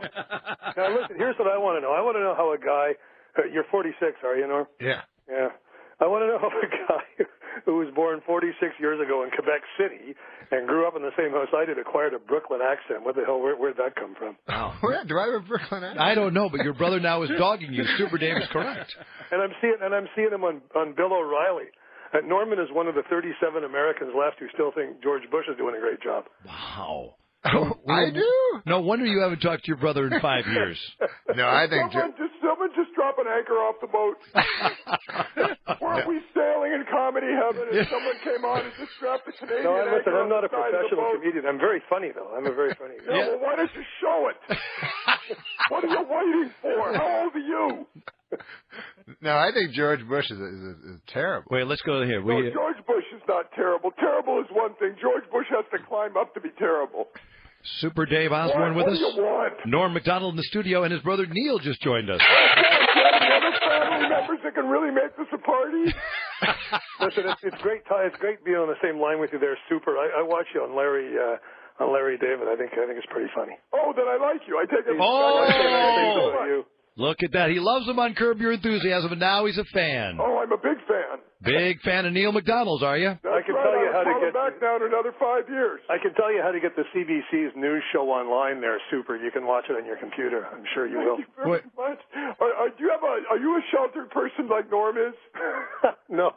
But you know what? Can I say something about Norm that no one knows? I spend all my days trying to get people to call me back here. I mean, I'm one of these ignored. Quiet down, Neil. I'm talking. Super Dave is talking. Great father. No, Super Dave is yelling. I'm telling you that. Well, how else am I going to make my point? Norm is a great father. I don't know if you know that. I'm serious. I do. And Dylan's a great boy. He looks a lot like Norm did when he was young. That same sort of angelic blonde thing going there, you know. Okay, take over the show and I'll quiet down. Let's see what happens. Just a second once. See if Johnny, yeah, go ahead. Johnny loses the call letters totally.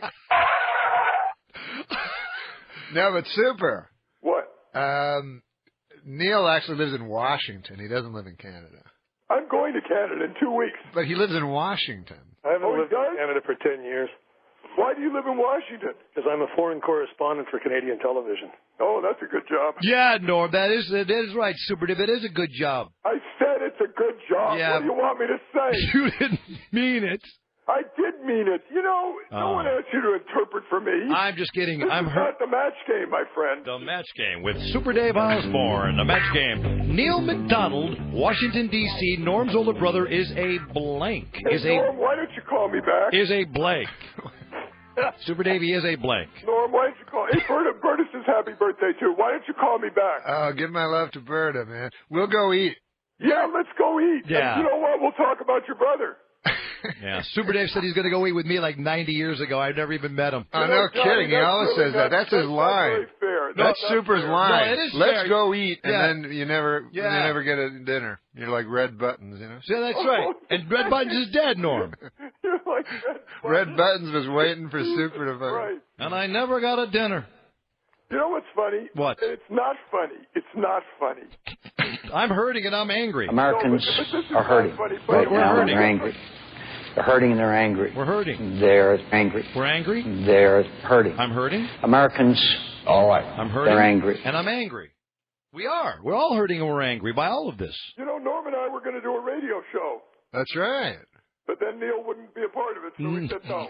Neil, why don't you help those guys out with their radio show? Norm, Super Dave, and Neil Macdonald. Yeah, that's just what they need. They do. Hey, listen, do you want to say happy birthday to your brother here? Yeah, You know, Neil sounds like a good guy. How come you never call him? Yeah, why don't you ever call your brother? Norm, it's terrible. That's terrible. No, I'm going to start texting. No, what? You do that. Wait. I hate that so much. I want to be clear. He doesn't have a cell phone. That's nonsense. You hate texting? I hate texting. I hate it. I hate people walking around staring at their hand. Welcome to the 21st century, buddy. It is. Yeah, come on. I love texting. Yeah. You know why? Texting? It's very quick. Right to the point. Get to the point. What's wrong with talking? That's too much trouble. Too much trouble. Norm, wait a minute. You don't have a computer, do you? Or you don't drive a car? No, I don't. You don't have a computer? I have a computer, but I don't. Little kid walking down the hall of his house. Yeah. He's screaming in his parents' bedroom. Opens the door. There's his father dressed only in chaps. His mother's dressed in a cheerleading outfit, no underwear. They're really having fun. What's going on? He said, "Oh, don't worry, sweetheart. We're just having fun. Go back to bed. I'll be down there and tuck you in a minute." 20 minutes later, father walks down the hall. He hears screaming in the kid's bedroom. Opens the door. There's his kid having sex with his grandmother. He says, "Billy, what are you doing?" He said, "It's not so funny when it's your mother, is it?" The stylings of Super Dave Osborne in studio. Norm Macdonald and his brother Neil Macdonald on tour together sometime very soon. Norm Macdonald's birthday. Norm's in town at Zany's. Zany's all weekend. Zany's.com. Are you in Zany's in Chicago? Yeah. You know that place? Of course. That's a great place. How do you know it? I don't. I knew he was going to But say you know something? Any place that's called Zany's is great. Yeah, I thought comedians were supposed to do witty repartee and not tell jokes. Ooh. That's Neil Macdonald talking to Super Dave right now. Once again, the You know question. what? I Neil gotta say Macdonald is something. a blank. May I say something? Oh, that's the old match game stuff. Norm used to sit in front of the television and watch match games. We only had. I've been in this business a while, and I've never heard anybody say what he just said. I've never heard anybody say witty. Even in class, when I was a class clown, what about the witty the teacher never stopped me like that. I've heard witty repartee before, but that's silent. No, but aren't you supposed to be experts in off-the-cuff badinage? Wait a minute. Neil said a word. Wait. I'll bring this thing right off the air. If you got anybody listening, I'll just stop it. Neil, I heard you say something that I hadn't heard ever. Would you say that last line again that Super Dave was talking about? Aren't comedians supposed to be experts in off-the-cuff badinage? You know, the witty back and forth. What happened to that? Badinage is like Listen, a badminton term. I said you weren't listening at the first part of the show when I did my repartee, badinage. Whatever the hell you're talking about. Badinage. But Norm, it was so funny. Norm, as a real friend, you tried to explain to me in the studio, he was going like, it's like a badminton game. You know, it is a badminton term originally. Yeah. Then why did you say badminton? Yeah, Neil Macdonald, Norm's brother. Why didn't you say badminton? Make it easy for us. No, badinage is a badminton term. A tournament. Yeah. Badinage. No, I'm actually funnier than Norman. He's just got the professional kit. Do you think that's why you haven't called each other back? Is that why there's some hatred I was there? reluctant to come on this show because I'm going to get a lot of calls now, you know. Neil Macdonald, Washington, D.C., Norm's older brother, called to win. I wish Norm a happy birthday, didn't you? Wait a minute. What? Shouldn't a reporter not be saying he's against George Bush? I didn't say I was, my friend. I think you did. I'm merely quoting the public opinion poll. Just a second. How could you be for George Bush right now? I want to go on record here as saying I think George Bush is the president of the United States. Yes. How's that? Good. That's it? I was just quoting public opinion polls, Norm. Right. Well, even Oliver Stone apparently likes him. Although, you know what, Norm? I saw Bob Dole the other day. The guy that you know. Oh, yeah? Yeah, you did the great impression of. That was a compliment he just gave you. No, it was a great impression. Yes, it was a great impression of Bob Dole that Norm did. Yeah. Norm is hysterical. I'm going to go to Zany's. How do I get there? All right, here's how you get to Zany's. You go to Zany's, there's Super Dave. You go to Zany's tonight through Saturday. Norm will be there. Zany's in St. Charles. Then tomorrow and Saturday, Zany's in Vernon Hills. Zany's.com, Super Dave. And Norm's brother Neil will be at a badminton event. Neil, say goodbye to Norm. Goodbye, Norm. Say goodbye to Super Dave. Hey, Talk by the to way, you again in a few years. wait a second now. See, tell him you'll call him back. Sure, man. I'll call. No, you won't. Of course. Will you? Yes. All right. Can I give Super Dave Neil's number? Yeah. Oh, just don't do that. What am I going to call Neil for? You know, what am I going to do? I'm in a good mood. I don't want to blow the whole thing. No, he can call me up and we can trade bars, you know. We're at an all-time low in world opinion, and I'm going to call Neil to pep me up. He just said. Hey, Neil, how you doing? What's your badminton term today? What's your term of the day that I can take with me all day and pep me up? No. Call me anytime. I am going to I'm give gonna Super call Dave. Neil. I'm giving you the number. He said Neil ought to be on Match Game. That's a Match Game. Neil ought to be on Match Game. Hey, he said, by the way. I'll take Neil to win. He said, He's a what super did the blank. cat say when it came out of the pet shop going meow? What did what? No, he's going to tell a joke now. Go ahead. It's going to be good. Norm, you know what? I don't know how you wound up funny. That's all I can tell you. I have no concept. You must have run away from home when you were 3. Do you have any other funny brothers and sisters? Let's get them all on the phone. We could destroy Brandmeier forever. Oh, wait a minute. I want to hear the joke, man. Go ahead, Neil. Come on, Super. Tell me the joke. You have a joke, Neil? Yeah, I want to hear it. No, he said, do you have a joke, Neil? No, I'm not telling Neil another joke. No, You would have to pay me. All right, Neil. Yeah, I do. I got one. Tuesday. Come and pay him. I got one. Oh, wait. The priest is checking into a hotel, and he says to the woman behind the counter, I assume the porn channel in my room is disabled. And she says, no, it's regular porn, you sick bastard.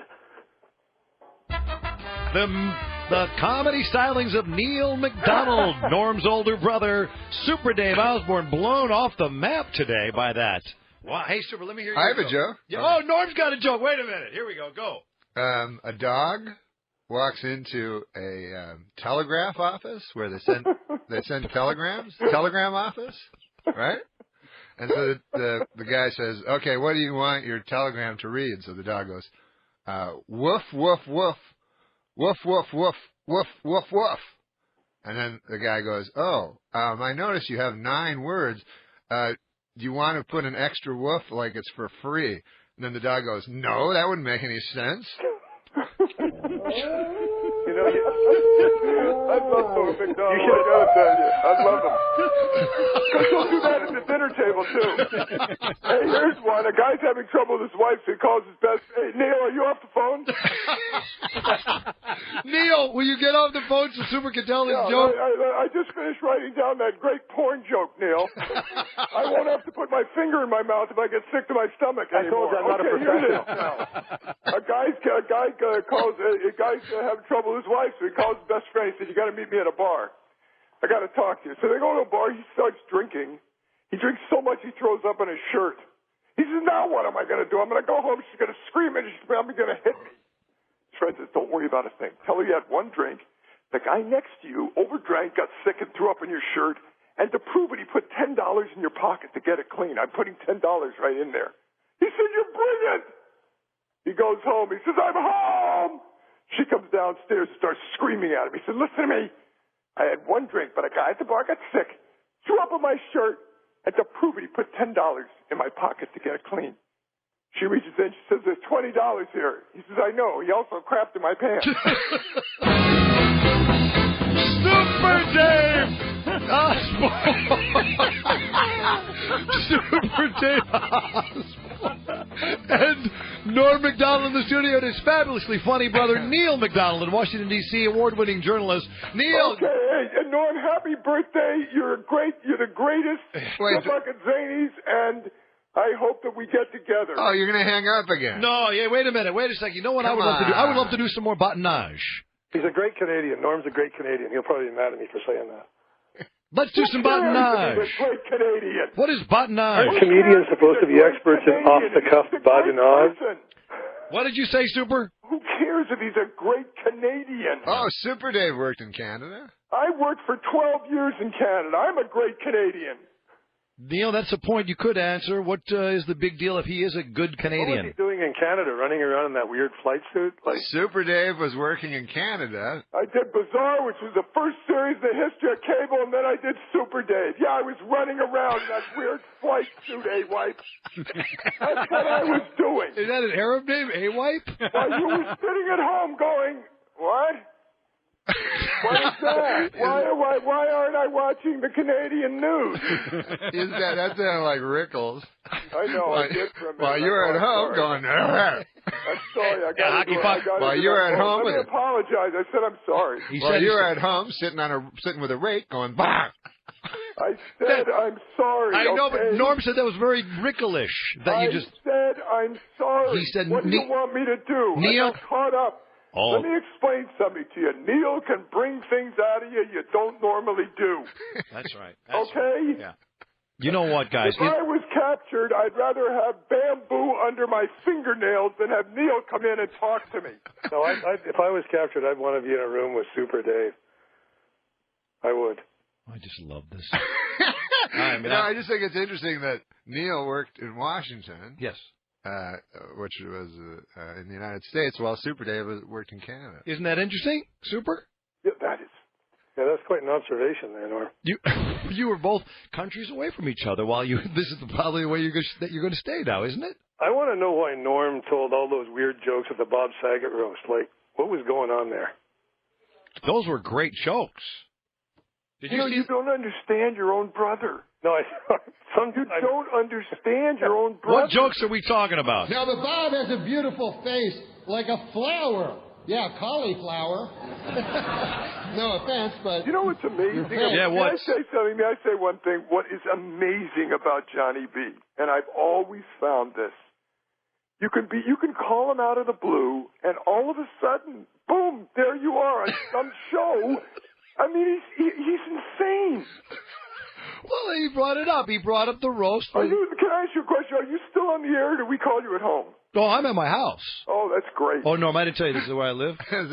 Yeah, we're not even doing. You don't mind, right? No, this is fine. Okay, man. cool. Yeah, I'm sorry about that, you guys. We're not even going to be on the air. What night are you going to be at Zany's? What night are you going to be at Zany's? Tonight and tomorrow and Saturday. I think he's still. And are you on the road now? When do you come home? I come home in 12 or 14 days, I think. Where do you go after Zany's? I go. I'm going to be on Canadian television tonight. Almost like you don't care. No, we care. We love Canada. We love it. What time are you going to be on, Neil Macdonald, Norm's brother? 9 p.m. Eastern. 9 p.m. Eastern. On the National. They're on the Canadian National Television. Yeah. Super. You got satellite dish? Yeah, I got a satellite dish. Well, you might want to watch that. Yeah, I might. Yeah, you might want to. I really might. There's a lot of things I might want to do. You know what I would love? I'm going to be doing a piece on the economy there, Super. Oh, well, that ought to be quick. What are you going to say? It's not so bad. No, I'm going to say the. This is worse than 1929.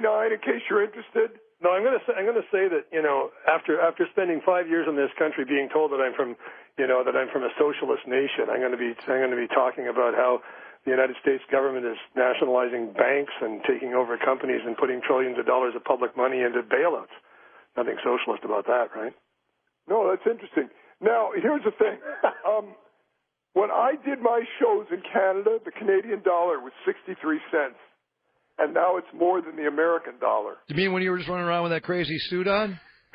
Oh, you know what, Johnny B? What? That did it. What? No, wait a minute. That did it. That was your farewell thing to me, and that's it. I'm going now, and I'm going to take my clothes off and play badminton. Neil's badmintage. Neil, say goodbye to Super Dave. Say goodbye to Super Dave. All right, Super. Goodbye, Neil. Are you leaving? Nice talking to you, buddy. Are you going? Yeah, I'm going. He wants to. But we got to keep in touch, you and I. I think we're friends now. He wants to hear you hang up. What? He wants to hear you, Neil. He wants to hear you hang up. So go I'm ahead. not hanging up. No, Neil is. Oh, all right, Norm. Happy birthday, buddy. Thanks, man. You too. Take it easy. By the way, do you remember your brother Neil? 5 years. Yeah. He doesn't even remember his brother Neil. His brother Neil. Norm Macdonald, this is your life. Wow. Oh man. Hey, Super. What? You know what's that one joke? What's that joke that Super about the bus driver and the That's the greatest. Wait, and I have another request too. Okay, tell me the bus driver one, but then I have one more. That's a little rough right before Neil. No, Neil's gone now. Oh. Neil's gone now. All right. Well, it's a rough joke. I mean, I'm not happy with it, but a bus driver. It's kind of visual. I'm not happy with it. He hasn't even told it yet. No. But it's visual. Norm Macdonald in the studio. Super Dave Osborne on the line, and Neil Macdonald, his brother, gone now. Okay, a bus driver's on a bus with a passenger at the back, and a woman gets on. And he looks at the woman. I'm not going to tell it. I'm not telling it. It's now, wait a minute. No, There's no way. No, you must tell this No, joke now. I can't. Yes. No. It's a little rough. We'll work around it. No, we can't. I'm happy with what Neil did. I don't want to spoil it. Okay, no, wait. Norm shaking his head. I'm just saying there's no bad language in it at all. No, there's no bad language, but the thought of it is not too good at the All right, morning. let's just try to go No, forward with it. I think I'll save this for the next time Neil calls. No, we can't. That will never happen. Sorry, he was doing it and I interrupted. I shouldn't have. No, we want to hear. He was doing the joke. I made a mistake. Let's talk about match game. No. I want. Come on, right now, New Super Dave. Let's hear the joke. Come on. I'm going to pump them. Hey, everybody, who wants to hear Super Dave? Yeah, me too. Yeah, Super Dave. Yeah. It's time for Super Dave. Tell us the joke, Super Dave. Come on, we're excited now. No. I've given you enough today that'll last you a lifetime. For I'm my not gonna end birthday. with that. But wait, no. Hear what Norm said. Want to know why? Super. What? He said for his birthday. He requests the bus I joke. will call him later and give him the joke. I'm not doing it on the air Please. because I find it at this time offensive. Thank you. Please, Super Dave, please. I can't do it. It's a great one, though. It's a guy on a bus so far. That's So what I I'm got. not doing it. I ain't doing it. Okay, there's a guy on a bus. I'm not doing it. Norm, you do it then. I can't remember it. That's the problem, or I would do it. You remember it. Come on. You remember it. That ain't going to work. Give us a hint. Okay, I'll tell you what. How about this? How about if Norm goes first with another request I have because it's October, it's Halloween time. Tell that pumpkin joke. Yeah. Go ahead. Yeah. You tell the pumpkin joke? Yeah, you told a pumpkin joke once to me, and Norm I still don't get it. Listen to me. Was Norm the greatest guy on Saturday Night Live with the news ever? Okay, I will tell you without question the greatest guy that ever did SNL. Oh, I know the joke. Tell the joke. The guy that has the wishes. Yes. Yeah. Tell that joke. Oh man, how did that go? A genie comes to him and says, "You have." Oh no. See, Super Dave. He's a trying guy's walking around. Right, I'll tell you a joke. A guy's walking around with a pumpkin. Well, wait. I got it now. Super, wait. Super, wait a minute. Super, go ahead. There's a black man, a Jewish man, a Mexican man, and a bigot. And the black man reaches out of the park bench, there's an old lamp, and he rubs it, and a genie pops out. She says, "Oh my God, I've been in there for 2,000 years. I'll grant each one of you any wish you want." And the black man said, "I would like all the black people to be able to go live in Africa in the beauty of that land in peace and harmony and wealth and have no problems." Boom, gone. Says to the Mexican gentleman, "You're next." He said, "I would like the same thing. I would like all the Mexicans to be able to go to Mexico and live in the beauty of that land without peace." Boom, you got it. You're next. And who's the other one? It was a... Jewish gentleman. I'd like all the Jews to be able to go to Israel and live in the beauty of that land. Same way. Boom, you got it. She said, "Let me get this straight. All the Jews in Israel, all the black people are in Africa, all the Mexicans are in Mexico?" She said, "Yes." He said, "All of a Diet Coke." It's Super Dave Osborne. Super Dave Osborne. Yeah. Hey, wait a minute. Okay. Wait, tell me the pumpkin joke So now. the guy has a pumpkin head, and his friend goes, What happened to your head? It's a giant pumpkin." And then the guy goes, "Well, because I met a genie, and he came up to me." Are you listening? I'm listening. You Super? He came up to me, the genie, and I rubbed the lamp, and a genie came out. And then the genie said, "You have 3 wishes." So the guy goes, "Hey," he goes, "So I told the genie my first wish was to have all the money in the world, $1 million. And so the genie gave me $1 million. And then he says, "What's your second wish?" the genie said to the guy. And then the guy said, "Oh, I want a beautiful woman to make love with." And then so the genie gives him that. And so then he says, "What'd you do for your third wish?" He goes, "That's where I really screwed it up. I wish for a giant pumpkin head." See what I mean, Super Dave? That's how you tell a joke. There he is once again, Norm Macdonald. Super, that's how you tell a joke. Can you imagine dinner at the McDonald's when you were kids? Can you imagine Norm and Neil telling stories across the table? And Neil must have been those kids that told on everyone, too. He must have reported everybody. Oh, my Mrs. God. Farmston, Sam is doing this over here. Look at this. Mrs. Farmstead. Aren't comedians supposed to be experts in off-the-cuff badinage? There it is. Aren't you? Aren't you supposed to be an expert in... What is he saying? Comedians supposed to be experts in off-the-cuff badinage? Oh, my God. Super Dave Osborne. Tell Norm happy birthday. Tell Norm happy birthday. Can you believe that's the craziest line I've ever heard from a man? I got to be honest with you. I've never heard a man say this. Aren't comedians supposed to be experts in off-the-cuff badinage? That's the craziest line I've ever heard a man speak in my whole life. Ever in my life, except in an institution. No, I've never. Yes, if you were walking around staring at the floor, and this guy said one thing a day, and that's what he said.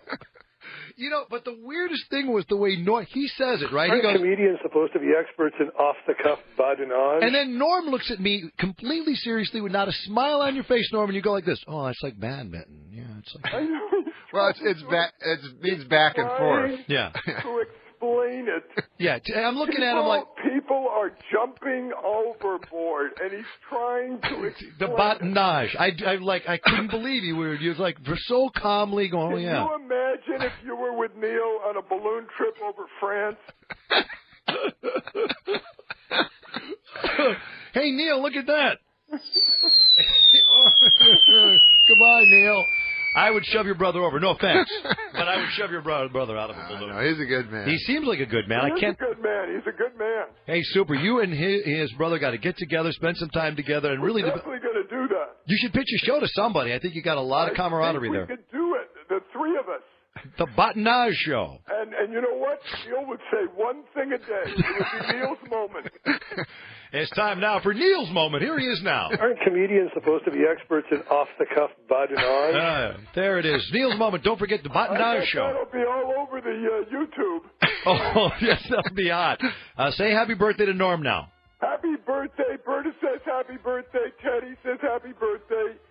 And Lori Jo says happy birthday, and we hope to see you soon, but we know we won't because we'll call and you won't return our call. You better return his call, Norm. Yeah, why don't we have go to dinner? Yeah. But that's what I say, and then all I get is that stupid. You like steak? Leave a message. How about you like steak, right? Yeah, well, where do you want to go? Houston's? Let's do it. Go to Houston's in Century City Plaza. Yeah, you know that Houston? Sure, yeah, that's where you go. Did you hear what Johnny B just said? That's exactly where we're going. That's when you got to go. Go to the one in Century City Plaza. No, that's where we've gone before. That's why I'm so amazed that you said that. Whenever me and Super Dave get together, we get together at the Century City. That's where we go. But are you amazed that Johnny B just said that? No, Johnny B never. I mean, he does things that amaze me all the time. Do you know? I wish he was back on the air. Hey, Super, because they have great food at that Houston's. Oh my God, yeah. That's good food. Artichoke dip. Artichoke dip. There you go. Yeah. Hey, Super, when you guys go, can I go with you guys? You know how much fun that would be. Oh man, but Neil's got to come though. Really? Neil will wait on us. Neil? How would you like to have Neil as your waiter? I'll have steak. I wouldn't. I'll have steak. I wouldn't. I wouldn't. Oh, God. All right, Super Dave Osborne and Norm Macdonald appearing Happy at birthday, Houston's. And Norm, wish Neil a happy birthday if he has one, okay? Wait, Super Dave, I thought you were going to talk about the election. Yeah, and you didn't tell the bus thing either. You didn't tell that joke. What was I going to do about the election? You're just going to talk about it? No, but you didn't tell them. I was saying what made me, can I say one thing that got to me? Go ahead. And it was so planned.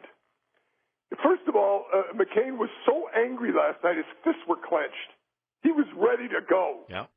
And the first thing he said was, Morty, good to see you. Good Morty? to see you. Whatever the announcer's name was. Morty the host. Morty. Morty? Yeah, Morty Shapiro. And then he said to Obama, he never calls him by name, he said, good to see you. And my deep wishes go out to Nancy Reagan or Brooke or Cocksick or something. That's right. But who knew that? Who knew that? Well, the Republicans knew it. But you're right, though. He doesn't use Barack's name. Never. Yeah. And he said, your wife, instead of her name. Right. Right. I'll tell you who looks like a charmer is McCain's wife. Oh, yeah. She is something else. Oh, hoo-hoo-hoo. She is hot. She's got the money, too. Yep. But Barack called McCain John at a couple of points. Yeah, but that was nice. A couple of guys talking. It's nice. Hey, John. That's nice to call a person John. That's his name. That's a political move. That's what I think Ronald Reagan started that. Ronald Reagan? By calling someone by their first name? Yeah. Yeah. It diminishes the person. I love it doesn't. It makes it nice. No, you should call him senator. You know? Well, no, you don't call him that. I don't want to say it. What? That one? Well, in the one before, he said that. That one, he said. Yeah, that one. That one. That one over there. Yeah, that one. All right, listen, guys, we got to move along. Are we moving along? Yeah, we're moving along. We got to go. You know what, Johnny? Your show is as great as ever, and I'll call in another 5 years. As always, the great, lovely Super Dave. Have a great time at Zany's. Yeah, we'll see you soon, baby. Super. When are you going to come to Chicago? Norm's come and visited me. I am coming in about a week. You are such a liar. He's the most hermetic guy ever, Super Dave. Now, you know what? Can't get him out of his house. See that? You hear that, Super? You're saying he doesn't call. He says he can't get you out of the house. Who's telling the truth here? That's not true. Can I tell you a quick story? If you don't tell me that bus joke, one of these days, I'm going to bother you. I'm going to call you every week. True story. Go Can ahead. I tell it, please? Yes. Norm was in Vegas. He was performing. This was a few years ago. So we went there. I went there, and we played golf. And Lori Joe, Norm's assistant, had a little dog. My producer. Her producer, I'm very sorry. Well, I'm not demeaning her. I love her. Oh, okay. Boy, are you going to stop this story cold? No, I'm just My saying. producer, and it's Lori Joe, not Lori Joe. Okay, here we go. Yeah. Oh, and I'm telling you the truth. We were playing Shadow Creek. Yes, and they gave Norm a huge suite. So we went down to gamble. As Norm, I don't know if he does it anymore, but occasionally he would like to place a bet on things. And when we came back up, we opened the door to the suite, and it looked like 7 rock and rollers had been there for a week.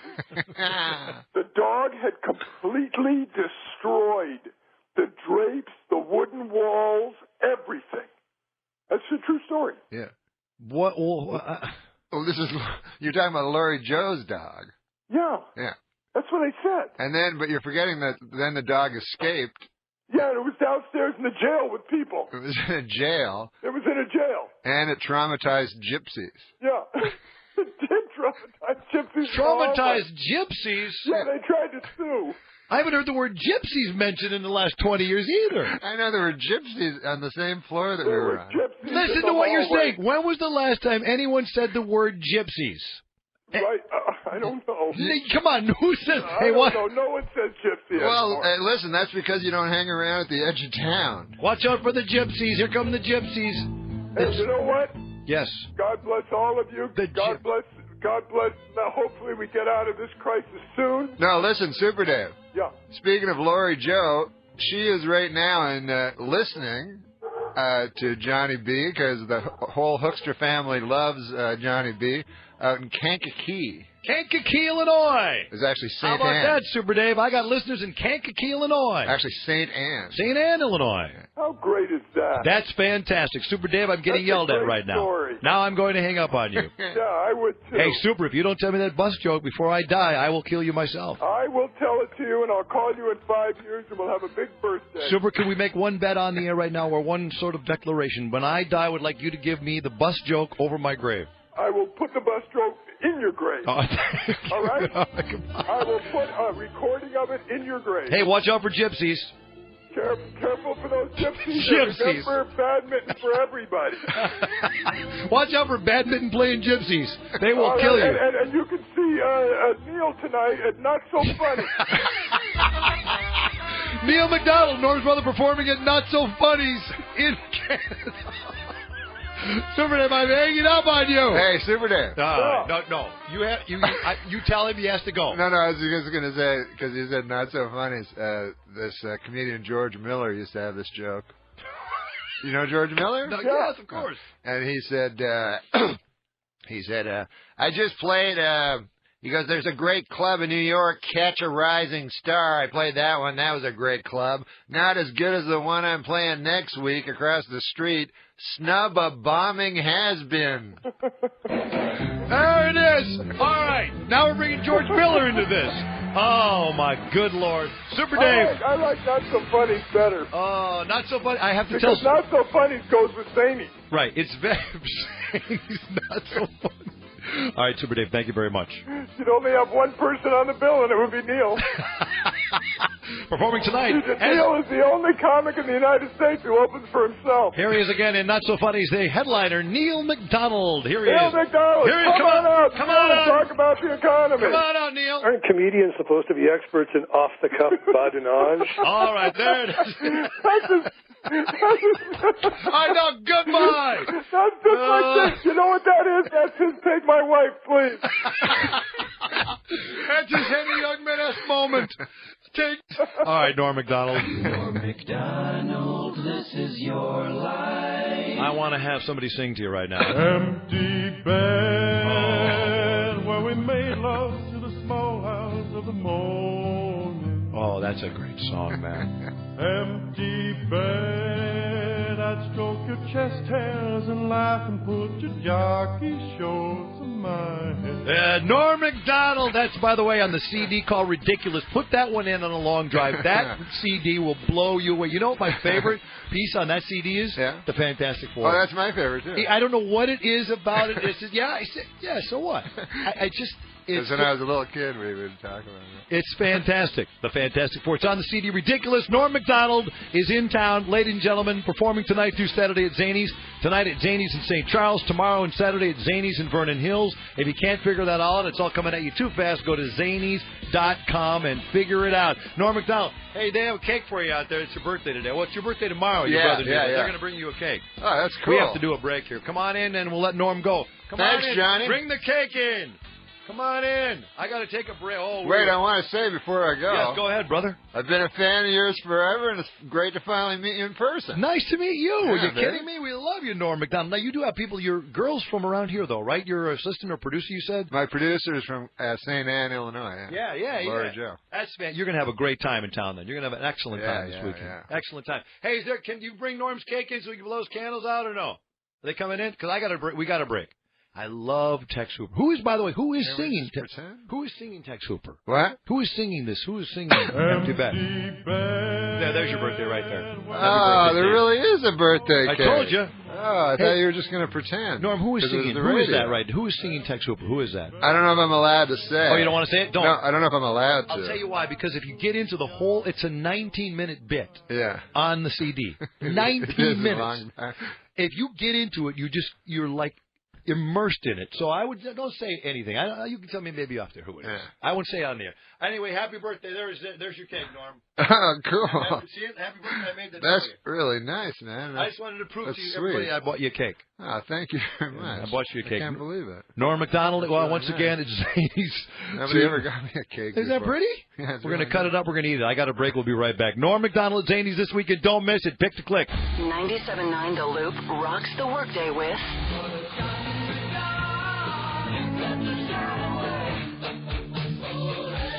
Chicago rocks at work with 97.9 The Loop.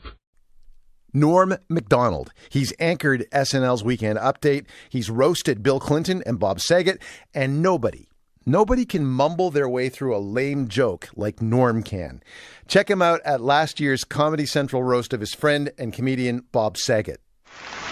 Bob, you have a lot of well-wishers here tonight, and a lot of them would like to throw you down one. A well. They want to murder you in a well. Seems a little harsh, but apparently they want to murder you in a well. It says here on this card. No, but Bob has a beautiful face, like a flower. Yeah, cauliflower.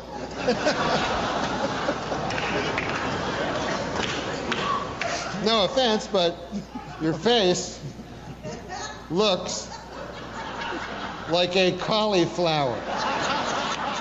Norm Macdonald at the Bob Saget Roast. The Canadian comedian stops by Richmond, BC tonight for a stand-up set, so Day 6 thought we'd say hello. Hey, how are you? I'm doing good. How are you? Excellent. I'm great. You're doing stand-up tonight in Richmond, BC. If you bomb, will your fans riot? Yeah, they'll all riot, except two of them will start kissing each other. Hockey's obviously it's been a really crazy summer for hockey, and earlier this week, Sidney Crosby announced that he's recovering from his concussion, but we have no idea when he's going to play again. Have you been following the Sidney Crosby story at all?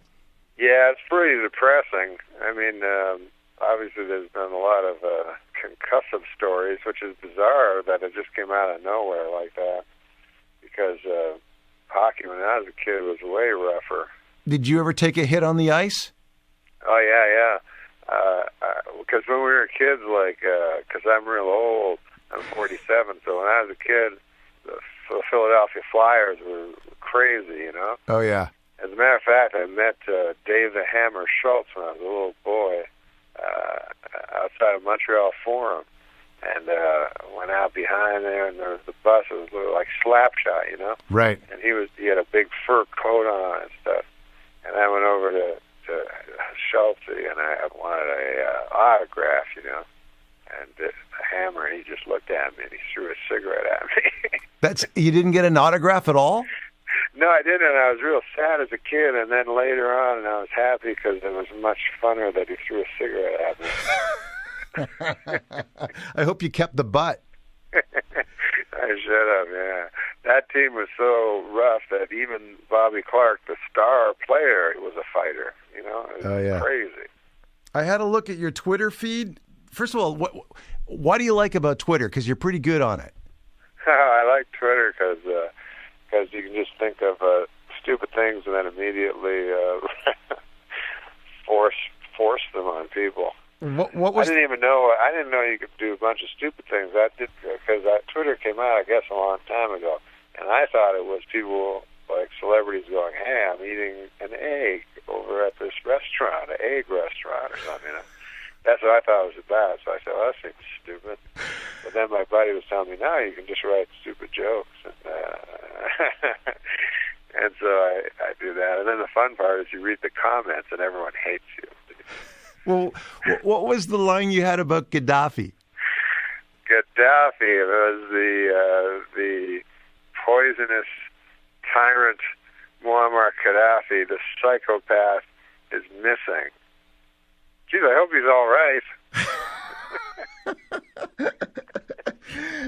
Sometimes people get mad at me for a tweet. It's bizarre. And sometimes it's like a real, benign one, you know. That's when they're usually most mad. And I remember one time, I just had watched Soylent Green, you know. Yeah. So I tweeted, I didn't know Soylent Green was people. Like, I've watched that movie 10 times. And a guy just told me Soylent Green was people, you know.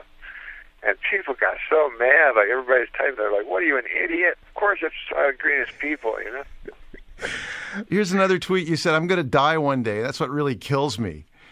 And that's a good tweet. That was one of yours. I like that one. But I just, you voiced the character of Death in the Family Guy cartoon, and it's just such a great classic cartoon. But that led you to an awkward situation on an airplane. Can you tell me about that? Oh, yes, that's right, yes. It was very weird, that specific thing, because I only did it for 20 minutes, and then it became everybody watched it and stuff. That show is so popular, it's insane. Yeah. But yeah, I was on an airplane, and I got the flight attendant came up to me, and these two kids had seen me on the airplane, recognized me. And so they had sent me a note, and the note said, "It's nice to see that Death is on the plane." So the flight attendant lady was very upset, and she was like, "What's this mean?" You know, and I'm trying to explain to her that's a cartoon, but she didn't know it and stuff. And so then when we got to JFK, they took us off. And if you were a terrorist cell, that would be the worst possible code name you could have is Death. You got Homeland Security. Yeah, and I'm telling you, man, that Homeland Security, when you go in that back place is scary. Like, there's all these crazy-looking people. Do you have a favorite joke from your set tonight that you don't mind telling us right now on Saturday morning? You want me to tell you a joke that I'm going to do tonight? Yeah. How about this one? You like this one? Yesterday, when I came over the border last night, yesterday evening, it doesn't matter when I came. But yesterday, I'm just talking. I'm doing my joke now. Yeah. Yesterday evening, when I came over the border, they asked for my ID. They always ask for my ID, and I thought that is a odd abbreviation because I is short for I, and then D is short for identification. So they should have split that one up a little better. I'm sure it'll work as a tweet. Wait, what does that mean? I don't know. I'm just listening to you. Hey, listen, it was great talking to you, Norm. Have a lot of fun in BC, all right? Oh, absolutely. Thanks a lot. Norm Macdonald is the comedian. He's playing a show tonight at the River Rock Show Theatre in Richmond, British Columbia. And you can follow him on Twitter. I recommend it. He's at Norm Macdonald. We were to have Norm Macdonald, but he is what? No, he's actually on. What? Norm? What, Dennis? You're a freaking genius. Can I tell you that plane ride you were on and that Twitter jag, I followed it for like 5 hours. God, that was funny, man. Oh, well, when I was tweeting? Yeah, it was killing me, Norm. I was watching some games or something, and I had the Twitter on, and I just kept following your tweets, and I could see you trapped on the plane going through the sleeve on the front of the seat in front of you and pulling everything out. Hey, look at this porta-kiln in the airport store and stuff like that. I was running out of stuff. I was running out of stuff. Now, Norm is... so much stuff on a plane, but listen, man, I know you tweet because I follow you. Yeah. I started tweeting like a few weeks ago. Yeah. And these are the 3 people I follow. Who's that? At Sarah Silverman, Mm-hmm. at Dennis DMZ, Right. and at Steve Martin to go. Yeah, Steve Martin's killing me. You guys are funny, man. Thank you, Norm. Just a young kid with a dream. What are you working so hard for? Norm's going to host High Stakes Poker on the Game Show Network. And I hope to get on this show. I want to go on and do the sports show with Norm Macdonald because I know Norm knows his sports. And who's funnier than Norm? Nobody. That's on Comedy Central starting April 12th. What are you working so hard for, Storm and Norman? You just experiencing a rebirth? Comedy Central, one of those specials. I know. You got your first hour special. It premieres Saturday, March 26th at 11:30 p.m., 10:30 Central on Comedy Central, right after the rebroadcast of the Donald Trump roast. And like I said, you're usually an easy rider, man. Why? What are you, just in a midlife crisis, or why are you working so hard here? What? I'm just saying, some guys think I gotta start hustling it, and you're 3 projects in the space of a week. What's up? Now listen, Dennis. Have you heard about this Huckleberry Finn thing? I heard something about they wanted to take the N-word out, right? Yeah, anyways, I wanted to bring it up before I forgot, and then we'll get on to my my projects. All right. Do you have any observation on it, any tweak on it, or just the cognizance of the fact that they want to No, well, I feel it's a thorny issue. Mm-hmm. No, that wasn't the whole thing. No. I thought you were going to go like, well, how so, or something like that. Tell us more, Norm. Why don't you I feel it's a thorny issue. Yeah, I'll tell me you why. too. Why, Norm? Well, you got Mark Twain, and you're talking about, for those of you who don't know, what I'm talking about, they've taken out the N-word, out of many of the books of Huckleberry Finn. Norm, they've taken out. And so you got a thorny issue that I think I have a solution to. Do you want to hear it? No, man. Never anything more. Well, the thorny issue is this. Yeah. You don't want to take, Mark Twain, one of the greatest writer ever to brush paper with ink, you know, and changes words, for God's sake. On the other side of the coin, you don't want to have a young African American boy in school, you know, hearing that word out loud and causing him pain. So it's a thorny issue. But I figure it this way: you've read Huckleberry Finn. You are so splendidly demented. Yeah, I've read it. You know it's written in the first person by Huckleberry Finn. Yes, I do. And you know it includes the N-word. Yes. Therefore, you just change Huckleberry Finn to a black kid. And it's like a rap song at that point, right? Exactly. Everything's cool. Now, let's get to my project. Now, listen, was there any sort of Samuel Clemens in his autobiography? No, he's made his fortune. Was there any subtle disparagement in the homosexual community when you said Huckleberry Bin? I didn't. Because, you know, somewhere out there there's a gay kid in high school. But now, something slipped up there. Some cog got messed up. Now, Norman, I know you've been a poker fan for years, but you're gonna step in, replace Gabe Kaplan. I've been thinking about this for 2 years. I've been thinking Norm would be so perfect on this. How are you going to treat it? Are you going to be diffracted, or are you going to be solid poker info? Well, I don't know. The thing about it is, it's hard because you know you can see their hole cards, you know. Mm-hmm. So you know the instinct is to go, you know, what's this guy, an idiot? Why? Clearly, that other guy has a 6. Yeah, but he can't see that. Like, why would he even think of calling? That guy has a 6. So, you know, you don't want to say that. So, and then they're like, be funny. And so I go, what's with that guy's shirt? You'll hear that a lot. You know, my favorite poker players is the bald guy named Gus. Do you know the cat I mean? Gus Hansen, yeah. That guy's a beast. Yeah, that guy's awesome. Beast. Man.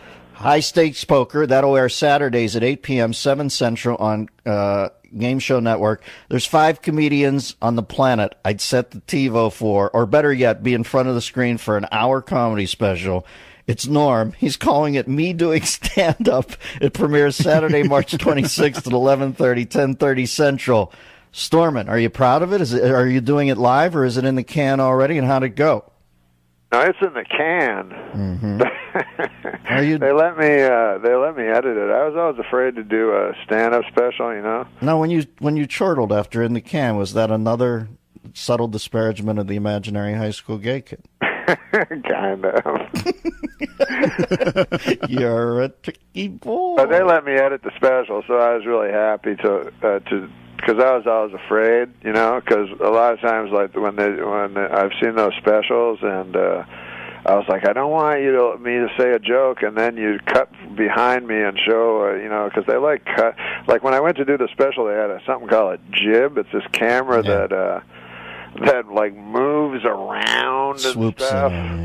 Like, you know, like the same camera they have at the NBA games, you know. Right. And I said, I don't want that. No. Stupid thing. It's like they do the shot where they swoop in at the beginning of the Lacajo Fall remake across Miami Beach. And across. Like you remember old Johnny Carson. Believe me, I'm obsessed. Yeah. And you were on the old Johnny Carson show. I wore an ascot. Yeah.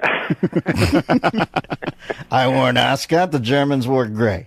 Well, they would shoot a comic from his belt to the top of his head, and everything was fine. Mm-hmm. I'm reading your tweets here, man. They're hilarious. I think of you as Mark Twain. You know what cracks me up is when you compare Gaddafi to Stuart Marco. I do that every third tweet. Norman, you know that's Don Adams. You probably know that. Do you? That's Don Adams' brother. Margolin is.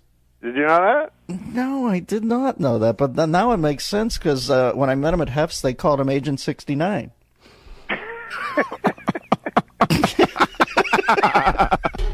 Norman, do you still have the puppet? Are you still doing the Holocaust denier puppet? Is he still with you? it turned out he was wildly unsuccessful. Norm, man, you are a freaking genius. And you know who I was talking about your tweets? I had dinner with Steve a while back, and I said, "Are you following Norm?" And he said, "Genius, man." We wait with bated breath for your next message. Steve Martin? Yeah. Well, you know that dude? Yes, I do. Oh my God, man! I can barely get dinner with Todd Glass going.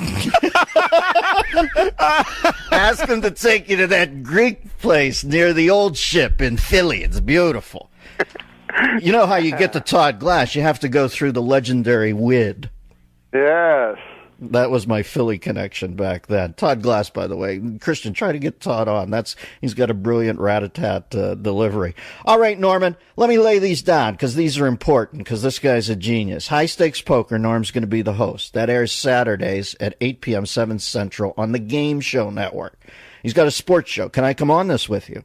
Oh, that'd be the greatest, man. That'd be my dream. Well, I don't. You know, you're the first guy ever give me a job in this hardtack town. You know, we had Mark Brazil. You look back at that staff, man, huh? I feel like Sid Caesar. You and Drake, Mark Brazil, Rooney. How funny was that room? Yeah. Killer room.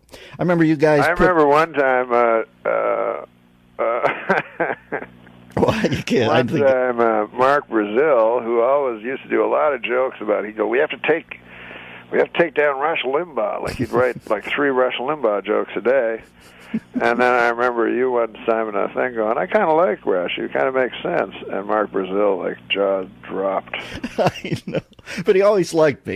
He was like, oh, yeah. I mean, we had political differences, but Norm used to share an office with another comic genius named Drake Sather, and you guys tinfoiled your windows over. And I think you were both smoking at that point. And I'd periodically open the door around an hour before the show and go, hey, guys, got anything? It was pitch black. I'd see 2 cigarette ashes and go, we'll let you know. Boom, door would shut. Did I ever tell you the story about when Drake and I went to a movie writing course? No. It was like this guy, he talks, Christian probably knows who he is. He talked at UCLA, and you'd have to pay $500 to go see him. Right. McGee, something like that. God, what was his name? Anyways, so he talked, you had to go every day 10 hours for 3 days. I think that was Professor Me and Bobby McGee, wasn't it? God, I wish I remember that guy's name. All right. Oh, well. You're so smart about movies. In the movie adaptation, a guy played him.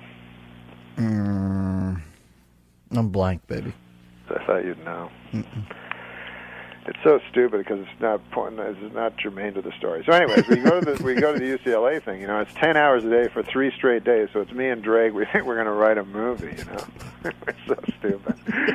So we sit in the back, and McGee starts telling the story. So he opens, and we're lost like immediately. Within the first couple of hours of this 30-hour course. But in his opening remarks, McGee said that it's all about the art of the storytelling, Right. And he said it doesn't matter the content of the story; it's how you tell it. He goes, we all know people who, their child died that morning, and they tell the story, and it's very dry. Whereas other people could tell you about losing change on a bus and make the story captivating, So it's all about the telling of the story. So. Drake and I were sitting there for the rest of the 30 hours, and just like every couple of minutes, Drake would turn to me with some variant of the following. He'd go, listen, Marge, that story about that dead son of yours is a bit of a yawner. I don't know if you've heard Lucy's story about losing change on the bus this morning, but I want to take a few pointers. That's a good Drake impression, too. I ever tell you that time Leno's lecturing up at the Improv one night on Melrose, and in a nice way. Jay always would tell the young comics about it. And he's got his Arthur Conan Doyle pipe out, and he's I always tell you 10 best jokes. You don't save them for the next thing. You don't know if there is a next time. So we sit there for around 40 minutes, and then at the end, Jay said, "Okay, guys, I gotta go." And he's got a fire truck outside or something he's driving, and Drake looks at him, he takes a draw on his cigarette, he goes, "Hey, thanks, Jay, but I got a father." God, he was funny. I miss Drakester. All right, Norm Macdonald, Me Doing Stand-Up premieres Saturday, March 26th at 11:30, 10:30 Central on Comedy Central, right after the rebroadcast of the Donald Trump roast. And The Sports Show with Norm Macdonald premieres on Comedy Central on Tuesday, April 12th at 10:30 p.m., 9:30 Central. This is a true comedy genius. Norman, I love you. Good to talk to you. Thanks, Dennis. Talk at you down the road. Joining us right now, one of the most nimble comedy minds of his generation, a true genius. And I haven't tweeted or read Norm's tweets lately, but there was one day where Norm was on a cross-country flight, as I'm about to be in a few hours here, 2 hours, and he tweeted all the way across the country, and I'm telling you, it reads like Candide. It is absolutely hysterical. The great Norm Macdonald. Stormin'. Hey, man, what are you traveling across the country? Yeah, I'm going.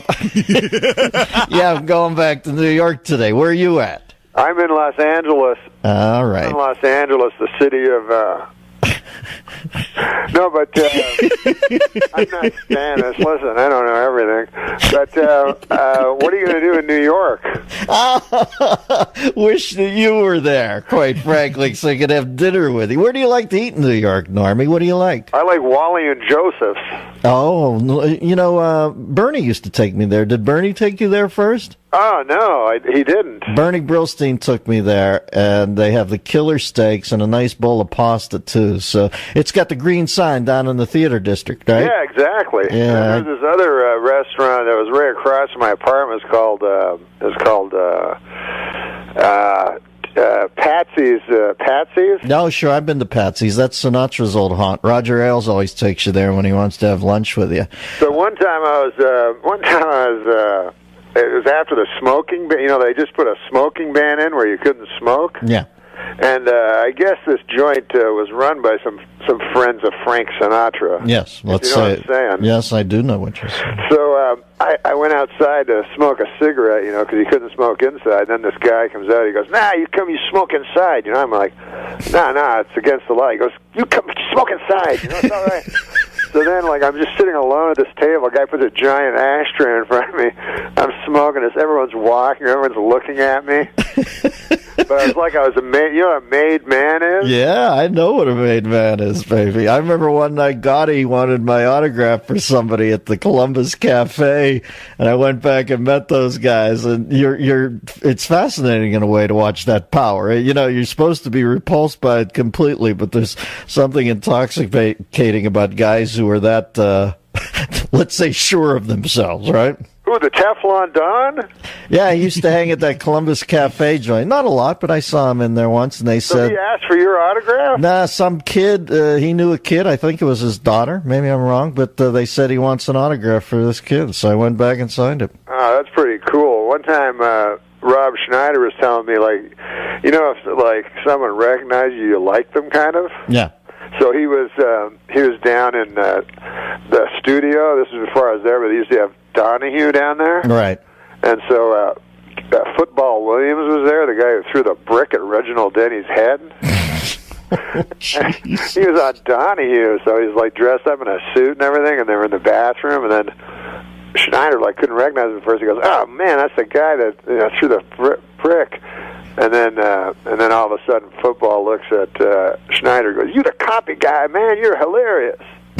Then Schneider said he liked him. The Brickmeister. Normie, what are you doing, baby? I missed the sports show. You on hiatus, or what are you doing? You coming back, or you're not coming back? TV's a mercurial business, but I love that show. Oh yeah, that was fun, man. Sports is so much fun. No, we're on hiatus. You're on hiatus? Yeah, we're on hiatus. Oh, I'm sorry to hear that, my friend. I love the show. What are you doing? Are you going to do a flick? You out on the road? Give me something. I'm on the road, man. I'm traveling. I'm traveling across this great land, like you. But so your similes today, they lack a little punch on the back end. I was trying to think of. Nobody sets them up like you, though. I'm telling you, you get up to that like, and you've got power, and then the back end is. No, yeah, I hope it comes to me during this. Similes, Norm, can I tell you, similes come to me like you see what I did there? No, you're a master at those things. But no, I'm doing that. Oh no, I'm in a movie. What do you got? No, you know when people go, "Hey, my movie's coming out," then it turns out it's Sandler's movie, and you're in it for 5 seconds. You know those actors? They're like, "Yeah, I got this new TV show. It's called The Adventures of Old Christine," and you're like, "What? That's not yours." But no, Sandler. You know, every once a year, Sandler will throw me a bone, and then he'll desperately try to write me into the script. But he's playing this.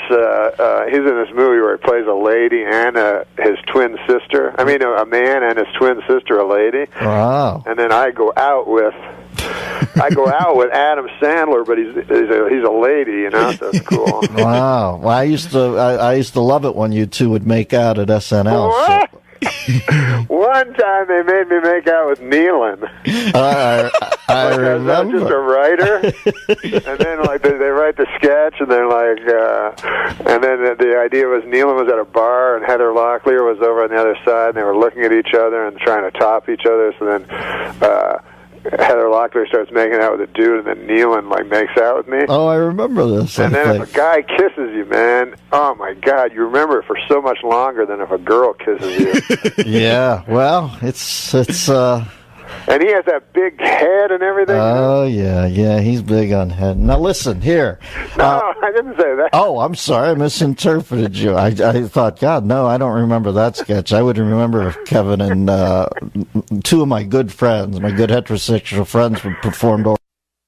I'm thinking I got to start paying more attention at the read-through because I don't remember that. Norman, speaking of turning up in movies, imagine my shock when you came into Jane Eyre wearing. What the hell was that about? Just something for dental benefits or something? But you know, it was funny when I was on Saturday Night Live. Milos Forman, the estimable director of One Flew Over the Amadeus Nest. Yeah, so he would watch Saturday Night Live, and so he liked to update. He barely understood English. Yes, well, but, so he goes, oh yeah. So anyways, he invites me to go eat with him at Nobu every week, right? Yes. And so it's me, him, two of his friends, and these guys are from Europe. And they're smart. They know everything, these two guys. And him, you know. And they're talking about, like, they know nothing about popular culture. Right. You know? It's all like, oh, did you see the guy's best friend is Vaclav Havel. And I'm trying to get through it, you know. And then, so finally I knew one thing, you know. I was like, because when I was young, there was an insurrection in my home province in Canada, Quebec. You know. Yeah, so you're going to throw that down to look cool. I started talking about the Front de Libération de Quebec and their terrorism of the early '70s. Then this guy knows more than I do about it. Yeah, almost. Yeah. They know everything. And then Milos Forman, he's like, I'm working on a new script. He goes, how do you feel about freedom of speech? I'm like, I don't care. Who cares about that? He's like, what? He's like, I lived through 7 different regimes. I'm like, okay. Strange bedfellows. All of a sudden, he's looking at you like with that blank stare, like Chief at the end of Cuckoo's Nest. Yeah, exactly. He's got the Will Sampson lilt. That was the guy's name. Yeah, listen. It was the guy's name. Seriously. Did you ever read the book? The book is written in the from the narrative of the Chief. Look at you, Norm. Behind the scenes, you're a genius, aren't you? No, I just read one book. All right, so that's the only book you've ever read. We just happened to bring it up during here. No, that was a great book. I read that Kesey worked in a mental hospital or something. Right, he did. And gobbled LSD by the handful. Well, good to know our lunatics are in the hands of Doc Ellis. You know Doc Ellis pitched a no-hitter on LSD. I know. Have you seen the cartoon of that? No. I didn't know, because I always thought maybe that was a myth. But then on the internet, they have Doc Ellis actually talking about it. You got to check that out. It's www.youtube. All right, Norman, what are you up to, man? I hope I see you soon. I miss you. You get the boy packed off to college? Everything good? Oh yeah, man. I guess you've already been through that. Yeah, it's sad, man. Holy Lord, it's sad, man. There's a Dylan-sized hole in my heart. Yeah. Does your boy have any of your chops? Is he quirky funny? No, he's a good boy. Yeah. He's quirky, that's for sure. Yeah, well, I know you love him, Norm. It is tough, man. You get all serious with yourself. I know comedians tend to goof through life, then the Bambino's not there. It gets real serious, brother. Yeah, it does. You're supposed to let them be free and stuff, but if it was up to me, I'd lock them in the basement. Hannibal Lecter, home time. All right. Good to talk to you, Normie. I love you. You're a genius. You know that. Hey, say hi to Nikki for me. All right. I will. Who's that? Nick DiPaolo. He's Oh, coming on Nikki. right after Norm. I'm sorry. Oh, I was thought that a surprise? No. No. I thought you were talking. For some reason, a girl popped into my head or something. I will. I'll say hi to DiPaolo. By the way, Norm, we would have accepted Charles Kuralt or Kerouac. Oh, wait a minute. Just so you know. How do you know that stuff? What sense, Christian? He was looking for I Go Across the Country Like. Oh, Kuralt or Kerouac. They would have both been fine. Let me see. Lewis and Clark. They would have been good, too. Harriet Tubman on a roadie. All right, we'll talk at you, Norman. Lovely Norm Macdonald has called in.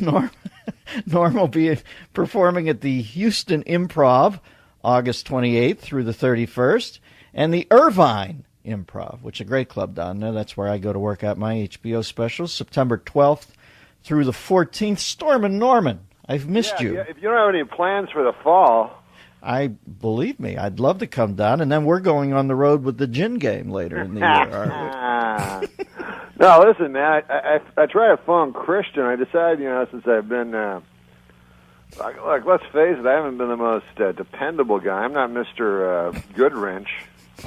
But I decided to phone him 20 minutes early to try to make amends, and then he puts me on the air 20 minutes earlier. No amends. I thought you were mad at me, man. I haven't talked to you in months. Mad at you? Did you get the message I left you at home? Oh, yeah, I got it, but it was weird because you called me Christian. Oh, really? Yeah, you're like, hello, Christian? I mean, Norm? So clearly you phoned the wrong guy? No. I thought for a second somebody told me you had been born again. And then I remembered that couldn't be true. Hey, that's a good point, though. Why is there guys named Christian, but you never meet a guy named Jewish? And Christian is atheist, aren't you, Christian? Of course I am. Yeah, of course. Oh, wait a minute. Christian is an atheist? I like irony, Norm. He worships it. So what's up with you, my friend? How's your card-playing career? I have to catch up with you a little before we... I see you turning up at tourneys. Are you good at this? No, I'm all right, Whatever. Well, just tell me for a second. What's it mean when you check? That means that you flip it to the next guy and you have to put no money in, right? Oh, my God. It's the dullest interview ever. Listen, this ain't exactly Carson talking to Amarillo Slim Preston. You mean the great Jack Carson. All right, what do you want to tell No, listen, man, can I tell you a joke about everything, what happens in Vegas stays in Vegas? Yeah, sure you can. Because I thought it'd be perfect for you because I was like watching an ad for whatever happens in Vegas stays in Vegas, and all of a sudden you're the judge. I have what's below a cameo? I have a glimpse. I'm in You have an uncredited. That's the coolest thing. No, but I like staying at home with my kid and then watching, pretend I'm in show business, watching trailers and going, I know that guy. I say that a lot. And there's a kid impressed. And Ashton Kutcher. Hey, you want to hear a funny story about Ashton Kutcher? Love one. So he's on the Jimmy Kimmel show. Right. And Super Dave was telling me that. You know, Super Dave is really funny. Sure. Brooks's brother. So Super Dave was the other guest. So they said, like, before the show, they said, you can't ask a question about him going out with Demi Moore, you know? Mm-hmm.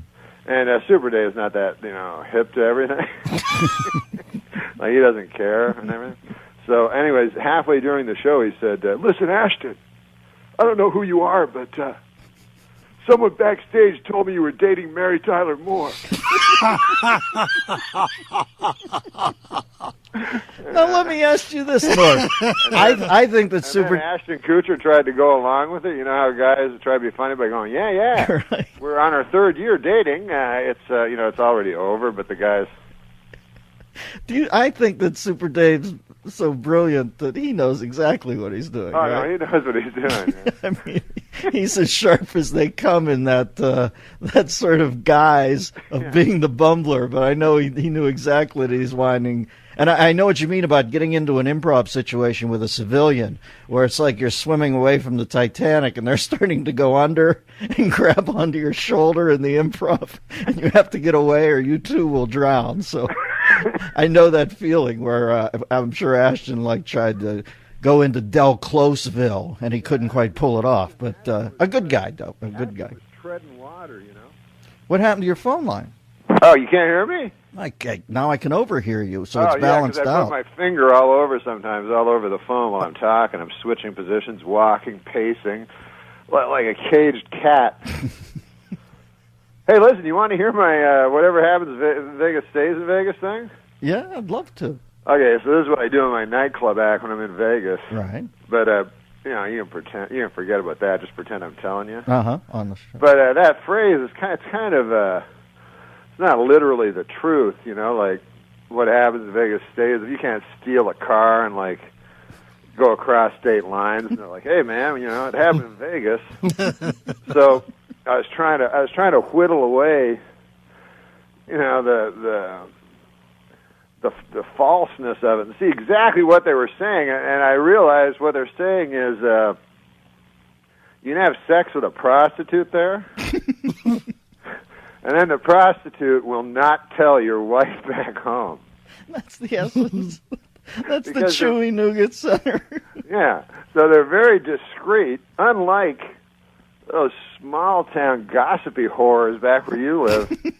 You can't trust those blabbermouths down at the beauty shop with that hot thing that goes over their head. They're like, Dorothy, wait, are you married to Hank Johnson? This is a small world. I can't say the next part, but I did something. Yeah, I had sex with them in exchange for cash just the other day. Small world. But I say something really gross. So you're saying that the local whores, they lack the discretion that you're looking for. Yeah. Rather than those whores down in your small town with the curlers in their hair over the back fence going, Sure. Listen, there's certain. I've always seen that sampler on a wall at my great-great-granddaddy's auto repair service that said, never trust the local whores. I have not seen your act in so long. You ever have those things where a guy makes up a saying, but it's way grosser than it has to be? Yes. Like there's one, a guy I've heard a lot of. It goes, "Hey, don't defecate where you don't eat where you defecate." I mean, I'm cleaning it up, But it never leaves a good image in you, Yeah, why? They can make the point another They can make a different one than that. They can go, "Hey, don't listen, man.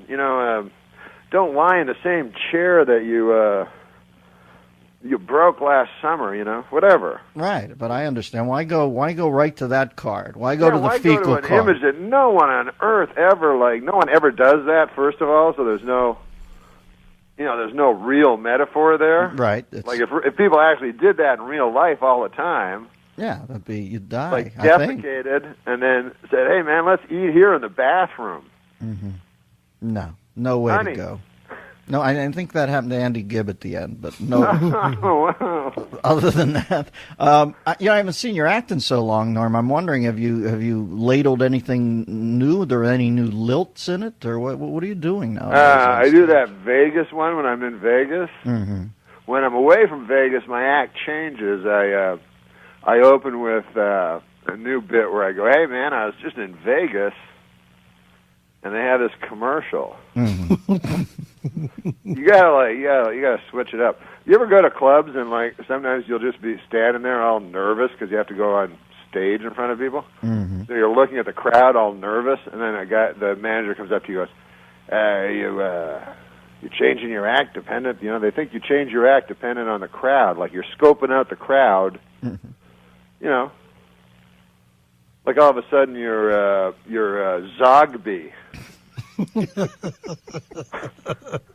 Trying to figure out exactly what appeals to this crowd in your act of, in the same act of 40 jokes I've had for 10 years. like it's not hard enough to get an act together. You got to start gleaning personality tics of the patrons. Yeah, all of a sudden you're that girl that figures out body language on the O'Reilly show. I like about those O'Reilly things. What's that? They do the body language, right? But it's clear you don't need the body language. You don't need the subtext. The people are screaming at each other. It's like Rosie screaming at Elizabeth Hasselbeck, and he's like, "Now, what do you see here?" And then the woman goes, "Notice how her chin is thrust upward. That means she's angry." She's screaming at the top of her lungs. Jesus, Norm, you're making me laugh so hard. That's my rice bowl over there. No, I know, but you don't go on. They could do it to you. You could do a rant and she could say, right. You see how he's putting his left hand forward. This is to say, I'm confident. I have a rant to make.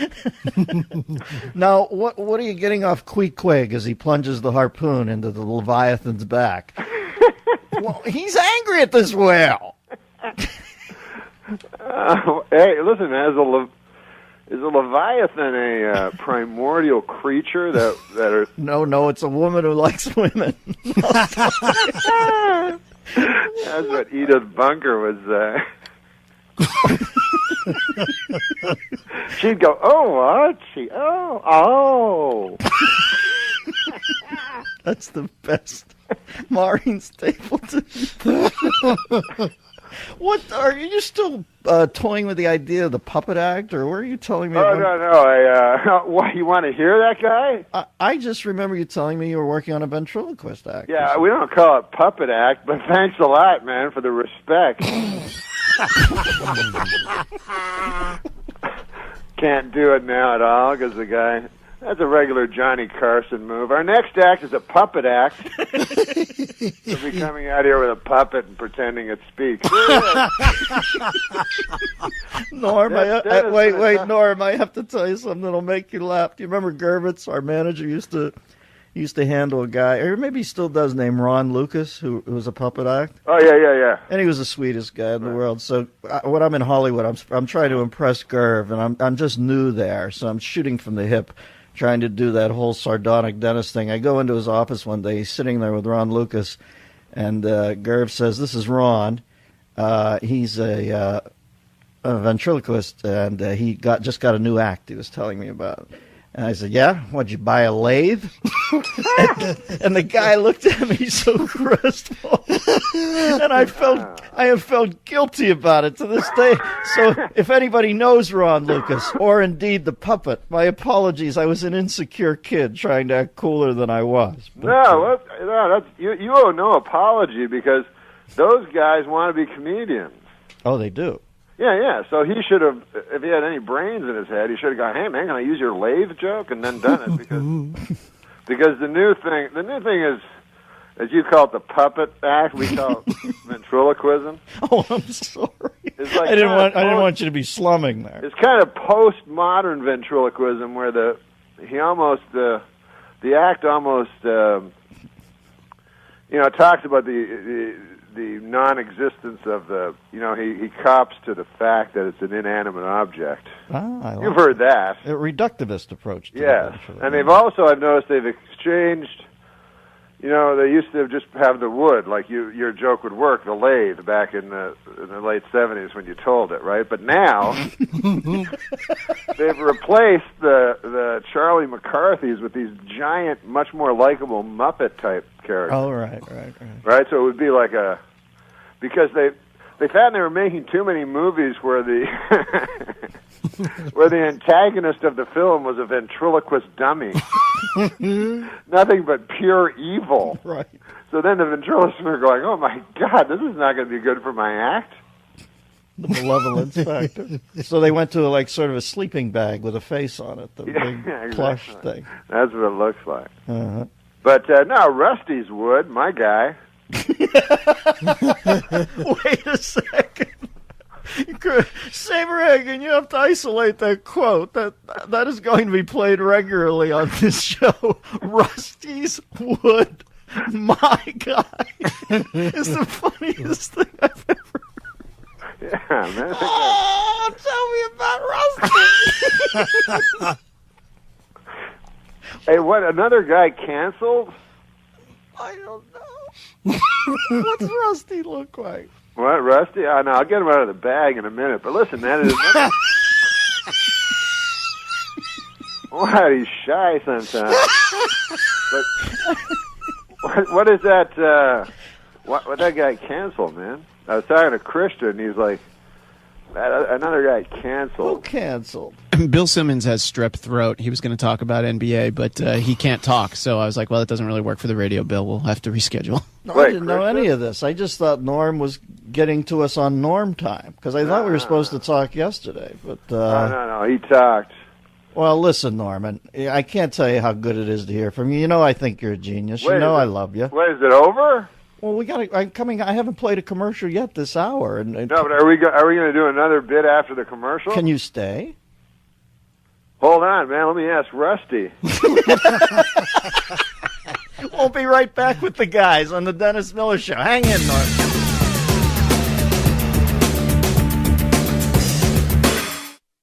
How many puppets do you have?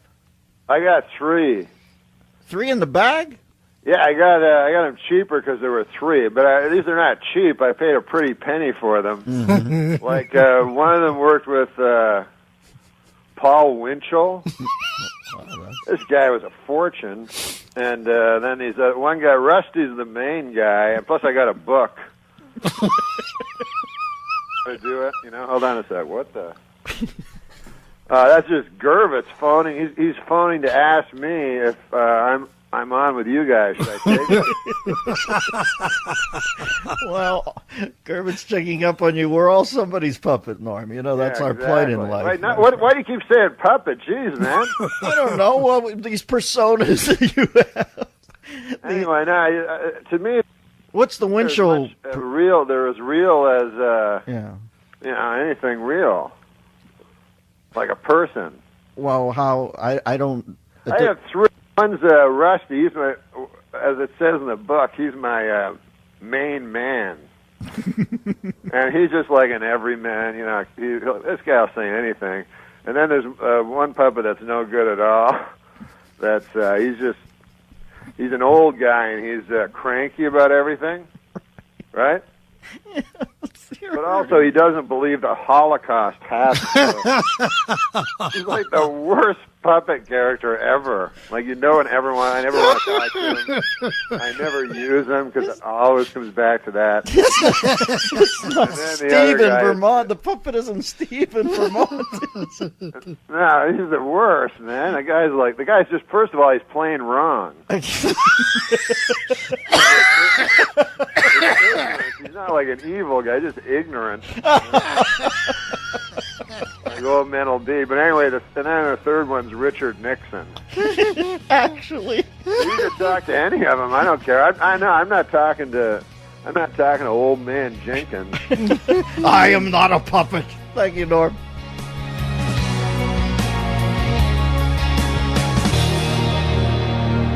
The Dennis Miller Show. Well, folks, we were supposed to be joined this segment by the great Norm Macdonald. What's that? What's that, Christian? He's with us. No way. Norm! Yeah, that's why. Why are you making a joke? Because sometimes. No, God forbid I do that. Let me read some of these tour dates off for Norm, by the way. And can I tell you, I've often said there's 5 guys on the planet I get up out of my chair and go pay my money to see. Nobody funnier than Norm Macdonald. He will be at Cobb's in San Francisco. That's a great venue up there. Jan 9 through 11. This is next year. Jan 9 through 11. Jan 17th, Richmond, B.C. I've done that gig. That's a great one. January 22nd in Medicine Hat, Alberta. I've not been there. I think I toured once, and that was in between Brigadoon and Shangri-La, but I didn't make it over there. January 23rd, Regina, Saskatchewan. January 24th, Edmonton, Alberta. 25th, Grand Prairie, Alberta. And January 30 and 31, Raleigh, North Carolina. Do yourself a favor. This is a comic genius. Norm, the last time I talked to you, you were working with a puppet. Does that still hold true? Why? They're not called puppets, man. Oh, I'm sorry. What are they? Ventriloquist dummies. And even that is a little apathetic. But what would you imagine they'd like to be called in a perfect well, world? I call them my friends. Yes, of course. My friends in the bag. Christian wanted me to do this, but I don't know where that bag is. What were some of the puppets? Who was your rat pack in there? I had my regular guy Brad. He's just my buddy, you know. And then I got this old man, and I had trouble with him. He's too cranky. Right. And it turned out. I don't even want to mention what he believed. And weren't you also beginning to work with a young Chippewa girl? Oh. Now, that one was too expensive. I wish I could find my Richard Nixon doll, because now they have that Frost-Nixon debate. Yes. And I do have a Richard Nixon doll. Uh-huh. Now I'm calling him a doll, but he's somewhere. But I haven't even started working with him on the road because I'm not very good at it yet. No. If you use the Nixon doll, you have to hold his arms up and have him say, "I am not a doll." And then you know what'll happen then? Oddly enough, as in Rosemary Woods Land, you'll be greeted by 17 and a half minutes of silence. Man, that impression was, I would say that's about equal to Frank Langella's. I thought it was pretty good. No, I'm serious. Thank you. Frank Langella sucks. As Dracula, no doubt. Now listen, where you been? You been on the road? You got any road antics for me? What's happening out there? What, in the heartland? Yeah, where you been? Some of these dates, you're getting out there into the tertiary markets, my friend. Oh yeah, man. I play small nightclubs in the heartland. I'll tell you one thing, they love you. Me? Yeah, they're always like, when are you going to be a dentist next? Wow, that's cool, man. I didn't know we were out there. I didn't even know I had an affiliate in Medicine Hat. Now, what do you do when you're up in Medicine Hat? You get off the stage at, 9:30? You're looking to cruise. Where do you go? To some bar where you buy drinks with pelts? Or what's happening up there? No, unfortunately, I don't drink, and I don't do any drugs, and I'm not promiscuous, so I don't do anything. I just go back to the hotel. Basically, like when you're on the road, other than the hour that you do stand-up, you know. Yes, you lay dormant. Well, you have the life of a drifter. So a lot of it's trying to find food. But you know what I've found is, as I travel through the country. Tell me, Mr. Sullivan. And this might be, who knows, this might be profound. Well, we'll write it down and analyze it. But I was in this place called, I think it was called Malleyville, Iowa, you know? Oh, sure. So I noticed, like, the local comics, like, they'd get up and they'd go, hey, man, I'm happy to be here. I just came from Wadsworth. And everyone they'd laugh, you know? So I talked to the guy, the owner, and he's like, oh, those guys from Wadsworth, they're idiots, you know? It turned out Wadsworth was just about 18 miles down the road from Malleyville, Iowa, right? Who's booking you, Harriet Tubman? You're not letting me get to my profound point. No, I'm just, for God's sakes, these places don't even exist. Well, no, I'm actually making up these names. What were you, at the Shady Rest this week? No, I'm making up the names to protect the innocent. All right. And the guilty. So get profound. Yeah, I only have one profound thought every few years. All right. The last thing I need is somebody, interjecting. No, I love interjecting. But listen, so I went on stage and I said, listen, folks, you keep making fun of these fellas from Wadsworth down 18 miles down the road from you, pretending they're all stupid. And I'm sure they do the same for you, but no one could be more alike than you guys, Mm. And if there's any hope for the world, anyway, he got no laugh. Shocking. Pretty well destroyed my set, because they're yelling Wadsworth. Why do you go for Wadsworth? And but doesn't it show you something? Yeah, sure. How's the world going to get together if Mallyville and Wadsworth can't even pull it together? Yeah, it's not that profound. That was the whole thing. Hey, I saw Matlock.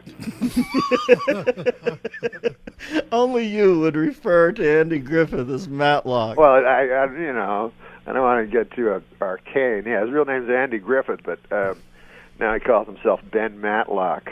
Where'd you bump into him at? He was at the airport, at the LAX. You're kidding me. Now, that would be a thrill for me. Oh, man, it was incredible because, I grew up watching the Andy Griffith Show, and then later when he changed his name to Ben Matlock. Yeah. So I'm standing there, so I see they have an Archie comic. I haven't seen Archie comics for years. Mm-hmm. And so I'm reading the Archie comic. He's reading a really big book, he's like you, he likes real smart, I guess. Yeah, he's So- Andy Mayberry. So I'm looking through my Archie book and my Archie comic, which I haven't seen in a long time, and it was actually a good one, Jughead. Mm-hmm. He gets a job at Pop's Chocolate Shop. Yeah. And Jughead is he's kind of a never-do-well, for those of you who don't know him. And so it's kind of surprising to Archie and Reggie Mantle. They're like, what? Jughead got a job, Exactly. Seems weird. He's like a short order cook at Pop's Chocolate Shop. Yeah, he's like Screech with a squint. Exactly. And a crown. So it turns out at the end they're like, Jughead, you never work. You're just a bum, that likes hamburgers, likes to eat hamburgers. He says, yeah, that's right. And those big chef hats they wear? Mm-hmm. Jughead pulls his chef hat off. It's filled with hamburgers. So the only reason he got the job in the first place was so he could steal all these hamburgers from Pop's Chocolate Shop. Well, they say that 90% of the heat in a human's body escapes through the head, so actually to keep them in there is wise. It keeps the buns softened like Pink's over at La Brea and Melrose. And by the way, I don't know if you've caught the new Archie, but Midge has to extend the restraining order on Moose from 30 to 50 feet.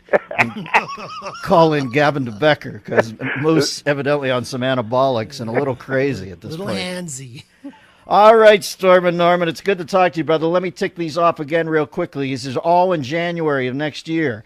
9/11, Cobb, San Francisco. 17th, Richmond, BC. 22nd, Medicine Hat, Alberta. 23rd, Regina, Saskatchewan. 24th, Edmonton, Alberta.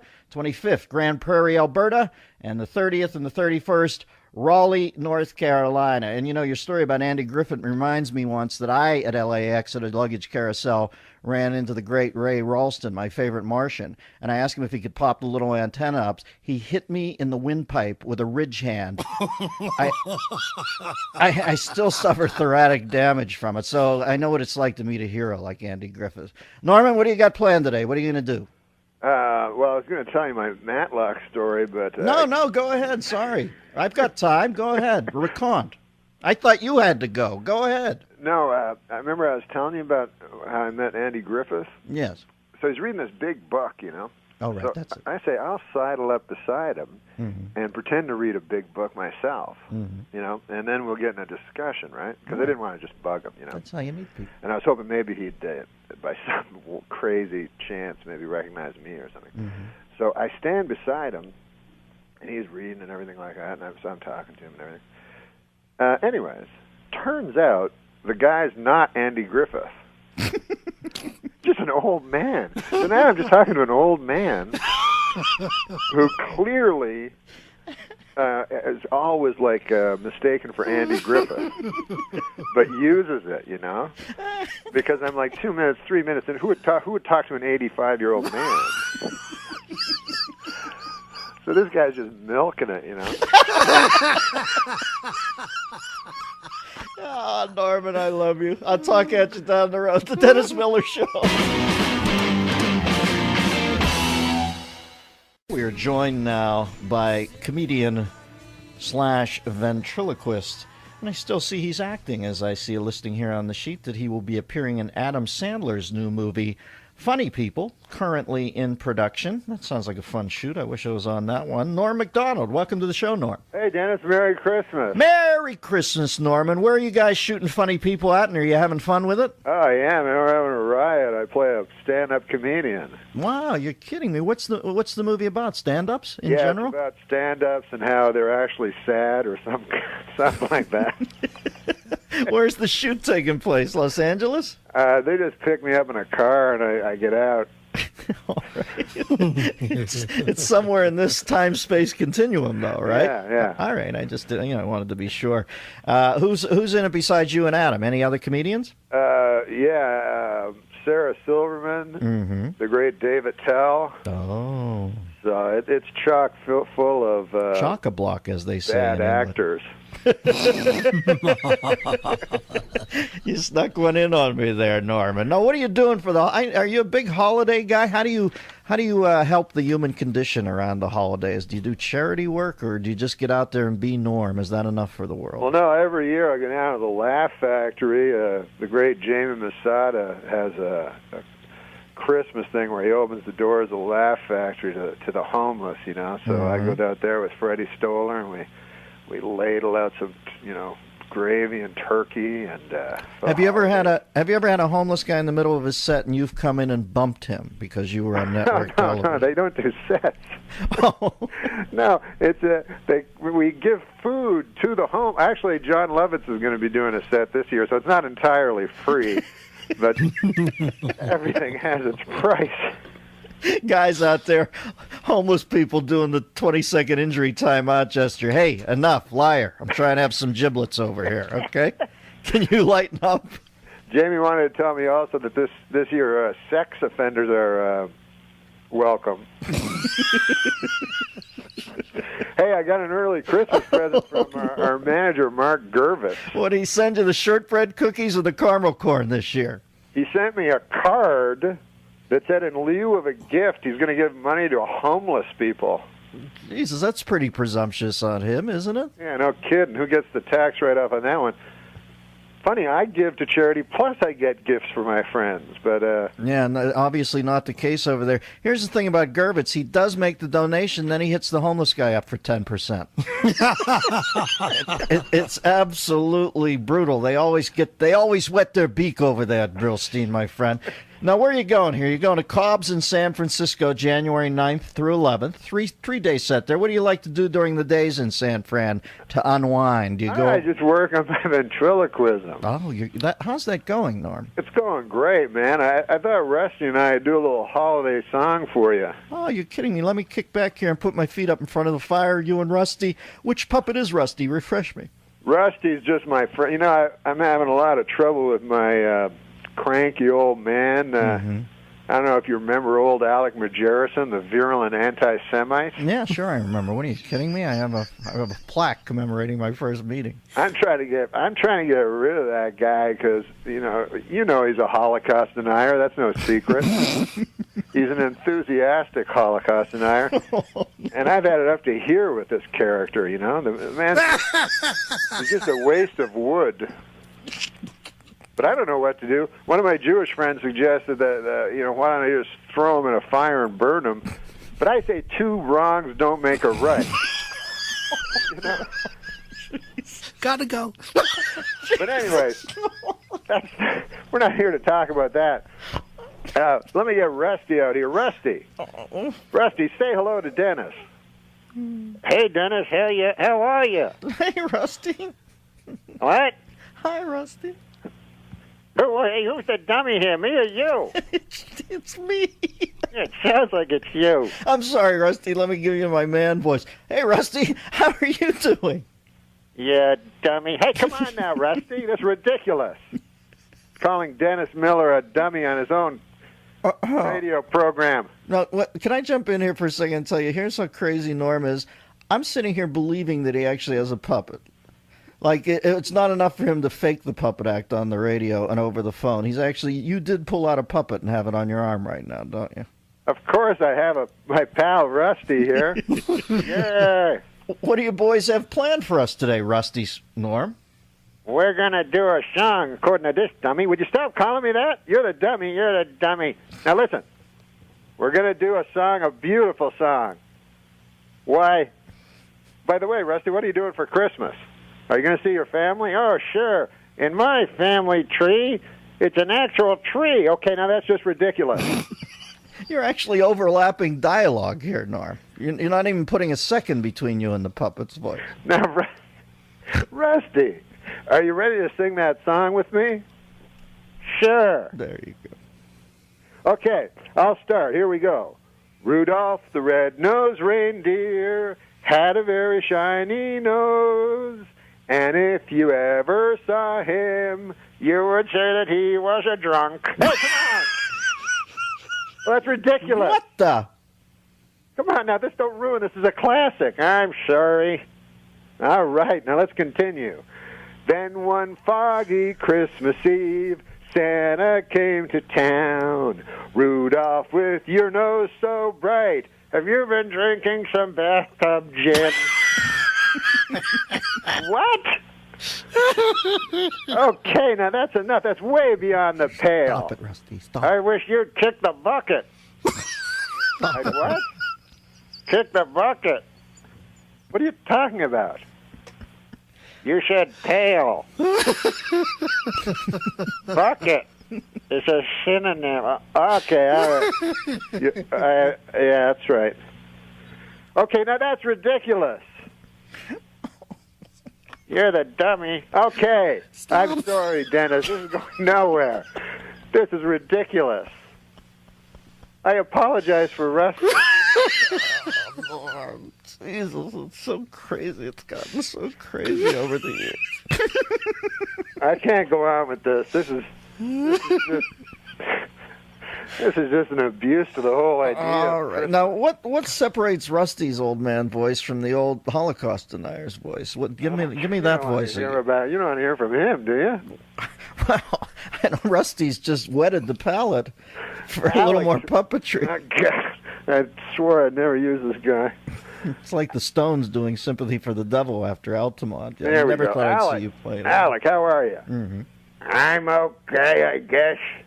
Yeah, I suppose. What do you think of this Christmas? What do I think of it? I'm not going to celebrate no holiday where a bunch of bearded New Yorkers killed our Savior. Hey, come on now. You're going back in the case. I'm sorry, Dennis. Oh, Norm, like you didn't quite have control of the posse today, but I realize the holidays are amongst us, and that they're a little petulant this time of year. I can never keep these guys under control. All right. Well, Norm and your entire retinue, can I tell you, folks, he'll be up in Richmond, B.C. on January 17th, British Columbia, that is. The 22nd of January in Medicine Hat, Alberta. Regina on the 23rd. Edmonton on the 24th. 25th in Grand Prairie, Alberta, and 30-31 in Raleigh, North Carolina. Norm, you are an absolute wild man. We want you and yours, i.e. the satchel full of puppets, to have a Merry Christmas.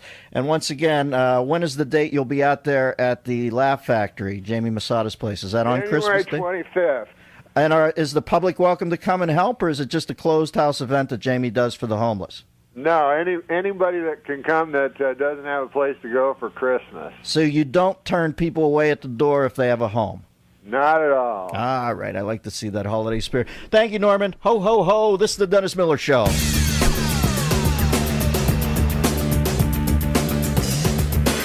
What's name do I see here? Stormin' Norman McDonald cold calling me? What's up, Norm? What, are you eating some toast? I was eating toast in the commercial and I just sucked some down the wrong pipe and I'm a little dry. You pick it up and run with it. What's up, Norman? Nothing. I just wanted to talk about something in the news. Here's the story. I got up early today to take my son to school. Yeah. And then I realized it was so early in the morning. And I said, what can I do? I can either, have a coffee or I can be in show business. Mm-hmm. So you called in. So I called in because you're one of the only guys in show business at 7 in the morning. It's a bridge and tunnel thing, exactly. No, but listen, man, I want to talk about the news, Even though newscasters are up at 7 in the morning. Yeah. You have to go to a comedian. Listen, I used to get the stories ripped from the headlines. That's where I get my jokes. Yes, I see. Now I get them, I type directly from the www. I don't know. But no, this is what happened. I was on the airplane. Do you ever you ever hear a story that means you have no reference to the story ever at all? Yeah, sure I do. So I got off the airplane, and the guy says to me, because everything moves so fast, the guy says, you hear what happened? I go, what?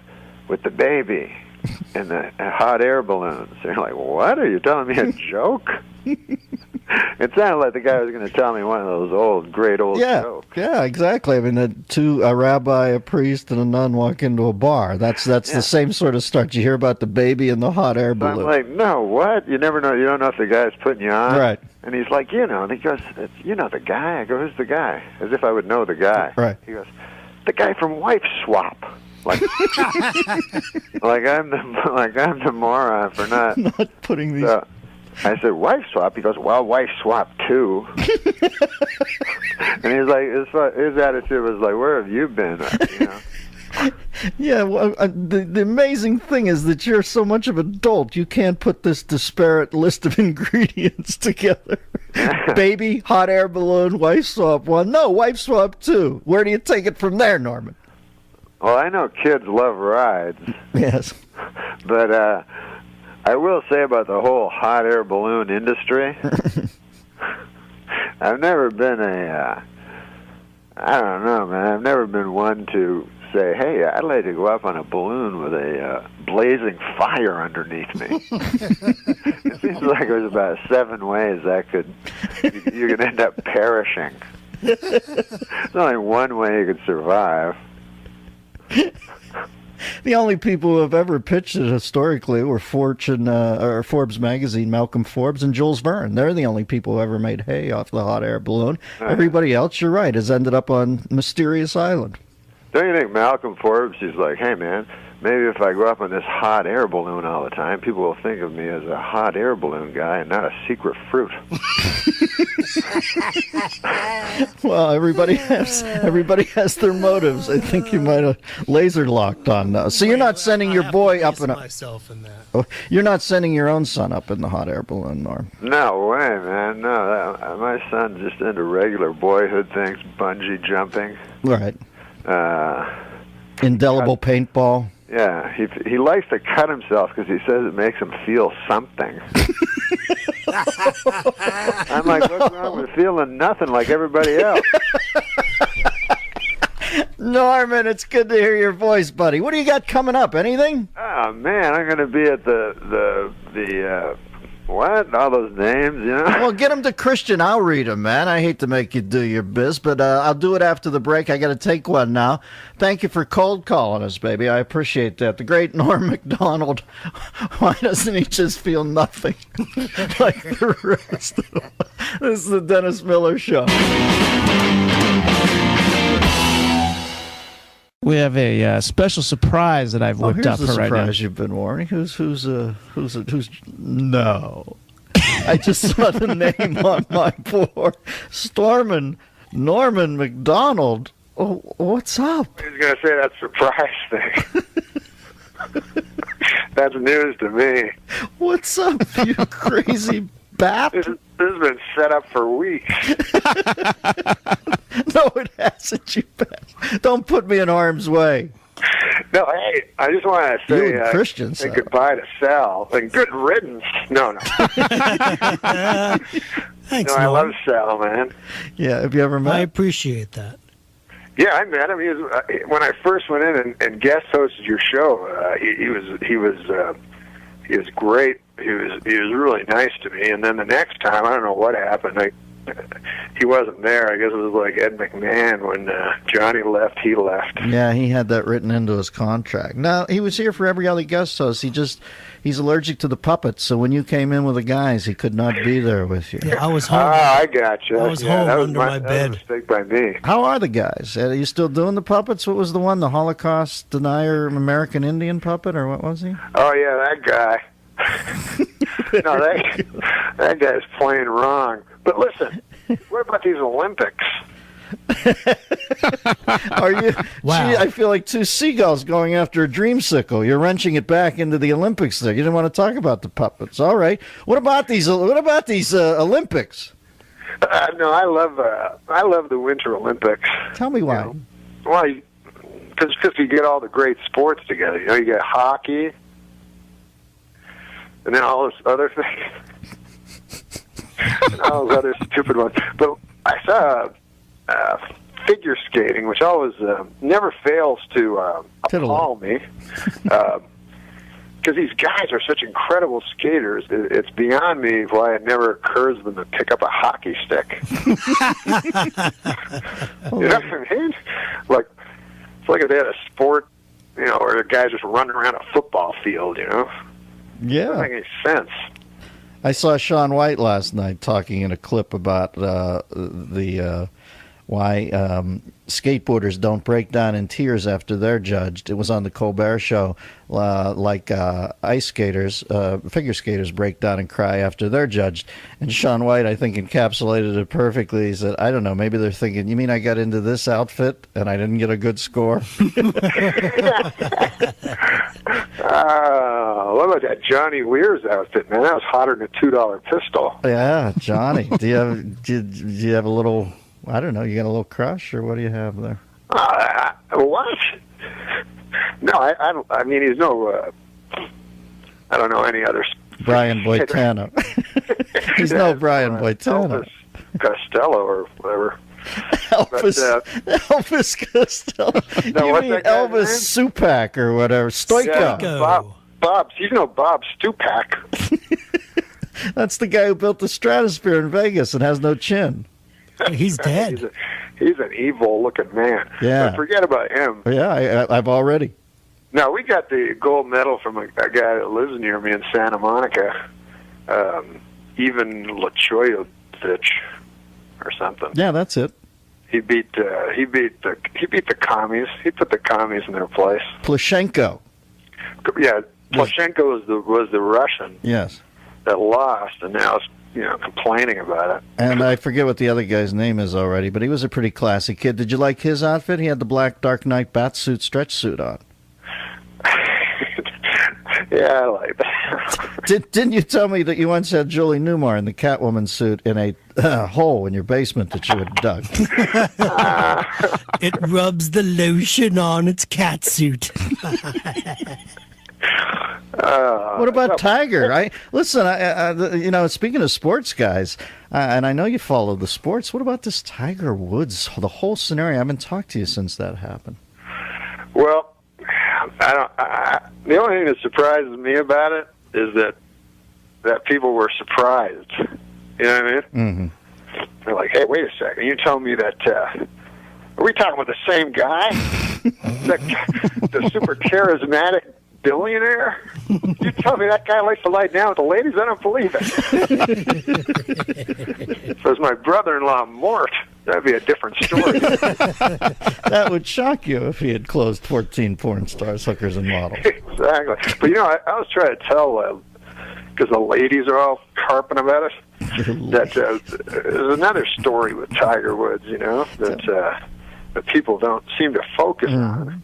It's a story I've been following for the last 12 years of my life, and concerns Jack Nicklaus and Sam Snead and history, but it has no ladies in it, so that's the problem with it. Did you see his me, if you're gonna be angry at Tiger, you know, you have to be able to name at least 3 golf tournaments.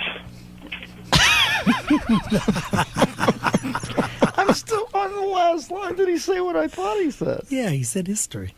History? Yeah. All right, because I thought it was. Are you sure it was history? Yeah, he's having a little story with history. Oh, okay. Jeez, I thought I had gone a couple letters south and scared the living hell out. Now, Dennis, it turns out he's a sex addict. Yeah, do you believe that exists, or what, is that just a contrivance? Well, I don't know, because to me, if you're an addict to something, it means you do it a lot. Like, you know what I mean? Yeah. Like, what if you had sex with your wife every night? I mean, would that make you a sex addict? Yeah. Mm-hmm. More than somebody who had sex with like 100 women? No, I think the 100 woman puts the wrist thing into play and makes it more of an addiction because of the danger involved. But but with an alcoholic, it's the booze. You know, it doesn't matter if he uses the same glass. So you're saying if a man regularly makes love to his wife, he should get some therapeutic help? I think that Tiger's a hot piece of ass. All right, I think that sums it up. Where are you performing, Norm? Where can the people go see you? I don't know. No, nothing happening right now? No, I'm going on the road for a long time. If you want to see me, check me out on the road. All right, I'll go to the road, and I'll look for you. Good to hear your voice, boy. You're splendidly demented. We'll talk to you. Thanks, man, and see you later. Well, Sal's going to be the announcer on the Tonight Show. Yeah, Sal's jumping over there. That's one of the new things. You know something I don't know? They're about to announce it. Thank you, Norman. We miss you. Good to talk to you. Norm Macdonald. Time for his weekly segment. Christian tells me that he's a sense memory guy, Norm is, and we had a request to do Letterman earlier, and evidently Norm was listening on his computer to the podcast, and he heard that request, but he has to go right to the Letterman right off the bat because he cannot summon it up instantly. He has to go back and, ramp up to it. So he will join us, I believe, now as David Letterman, Norm Macdonald. As David Letterman, you want me to do it? Christian just told me that he wanted to do it right off the bat. Because I did David Letterman on Saturday Night Live, even though the O.J. Simpson trial started yesterday, and I was also famous for, I think, much more famous for the O.J. stuff. All right. He seems wrong-headed. But how about this? How about I compromise? Look, I'm a big believer in compromise. You know that, Dennis. Sure I do. You're a mediator. Yeah, man. I like to think of myself that way. And how about if I do my Joe Piscopo doing David Letterman? Perfect. Okay, here it is. How does it go? Okay, it goes my, phone the neighbors, wake the children, you won't want to make this one. And something like that. Well, it's absolute gold. Letterman phoned me after I did that impression, right? I had somebody earlier call in and say they wanted to hear your Letterman, and I forgot that half of it was the look. It's not like you're Fred Travolina. That's the problem is like Dane is a good impressionist and everything like that, right? Right. And you more capture the essence. Yeah, he's great on stage doing it, and then so when I'm on stage, they go, "Hey man, dude, Bob Dole." I go, "No, a guy puts a Bob Dole mask on you backstage." Right. So that helps, suspend the disbelief. Yes. So what's up in your life today, Norman? What would you like to chat about, my friend? Anything What on do your I want to chat about? I want to chat about O.J. All right, go ahead, my friend. Story. Big story. Good Big Lord. story. Evidently, somebody had a couple of his bobbleheads. He wanted to collect them, so he got the DEA ram and came in through the door to collect. Oh, hey, I got a good joke, man, for it, but it wouldn't work for me. But another dude could do it. Yes. If he's listening. Mm-hmm. He goes, "Hey, Heisman winner O.J. Simpson's." I wrote this down somewhere. Here. First day in court provided a surreal experience. I just have one question. Am I really expected to believe that O.J. Simpson could be capable of armed robbery? A guy could do that. Let me hear him.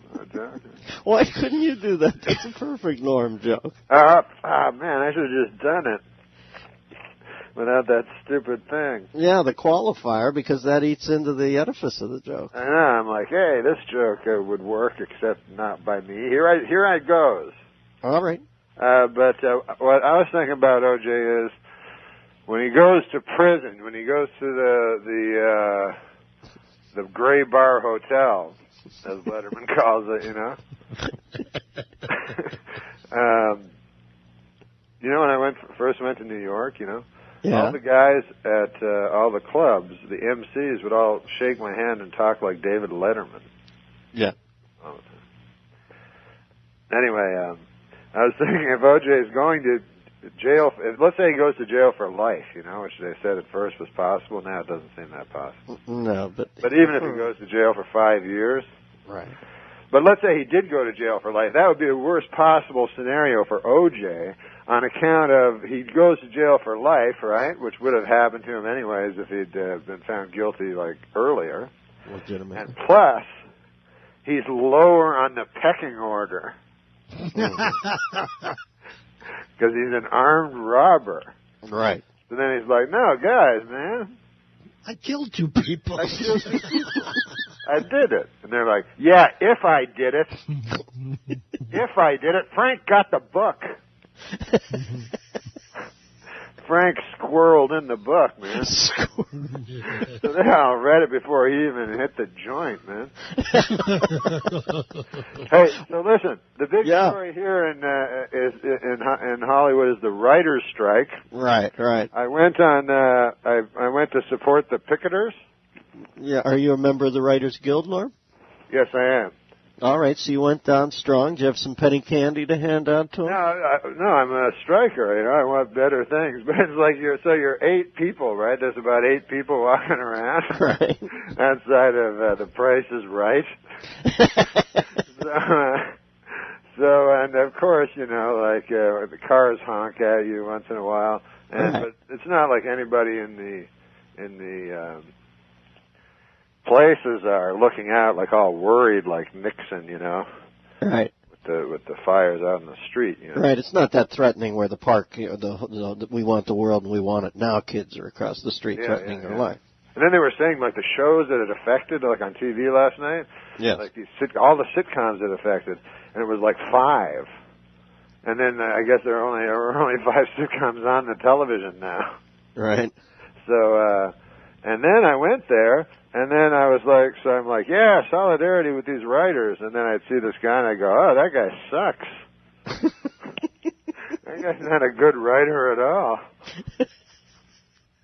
Salmon, what do you have to say then? Striking. He should be a scab. That guy's so awful. Not a showrunner, but rather a scab. Yeah.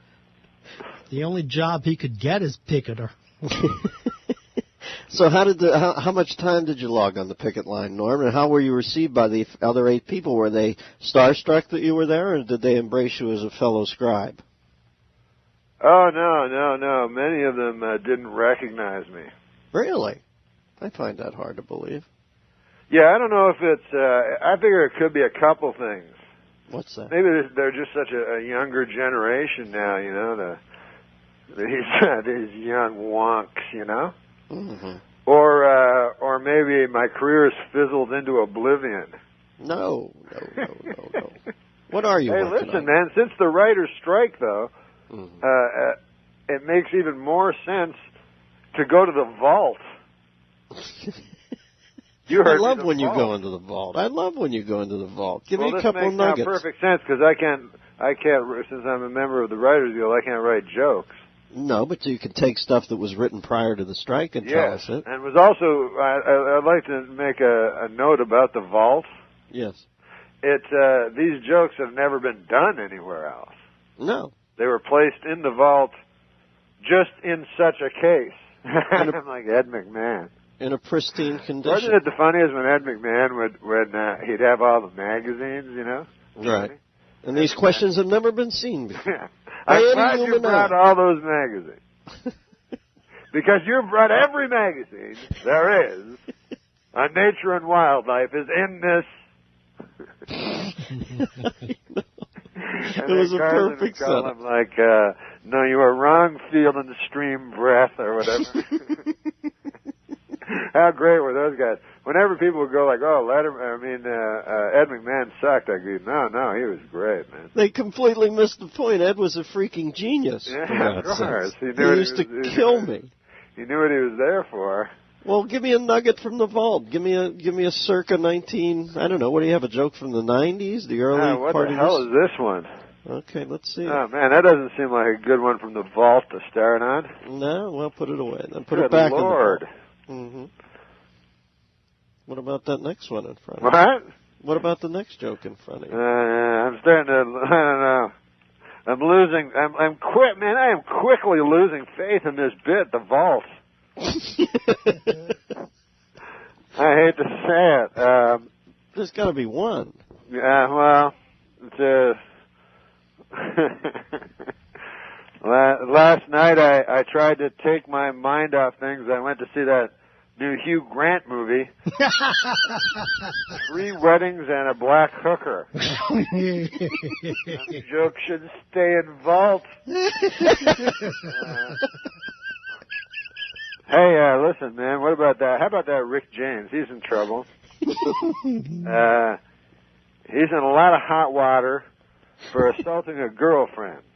Here's a little note to the ladies. Getting branded on the thigh with a cigarette, not foreplay. And a little tip to the ladies. This is oh, no, actually, I found gold. something in the vault. I forgot. I found something in the vault that's sort of topical because it was just Halloween and my pumpkin is sitting out on the stoop. Yes. A week after Halloween, you know. So it's all still shriveled applicable. and wrinkled. And today, Anna Nicole Smith dated it.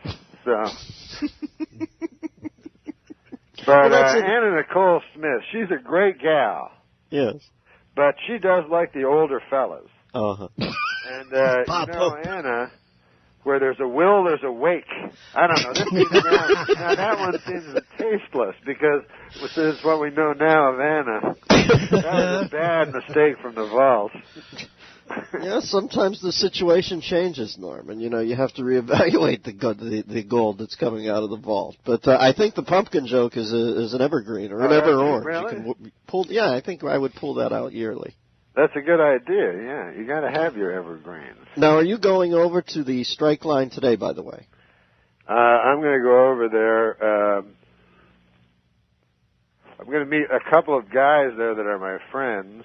Right. Very mediocre writers. Deserve really whatever they were offered, they should take. Most of these guys, I know them personally, And they're gaming the system to begin with in your they're eyes. getting very, very well remunerated. If we're talking remuneration, these guys are way above their heads. They came here. All right, well, go over and fight the good fight, Norm. You're the new Eugene Debs. Go. We'll talk to you next week, my friend. Always good to chat at you. The great Norm Macdonald. This is the Dennis Miller Show.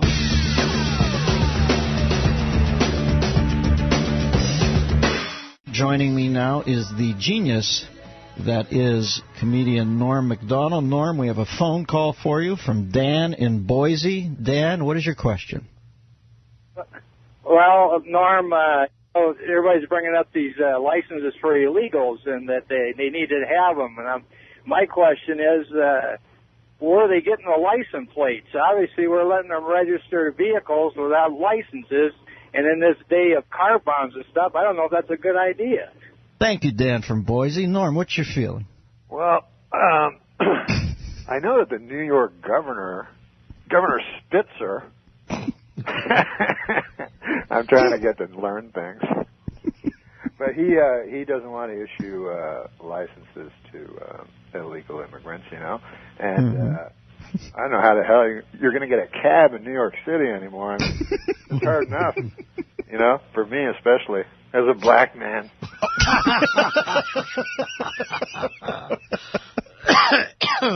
I'm sorry, Normie. I just dropped that question into your lap because I knew that you would handle it and volley it back seamlessly. Oh, man. Dennis, this morning, I had a bad idea. Yeah. I got a trainer.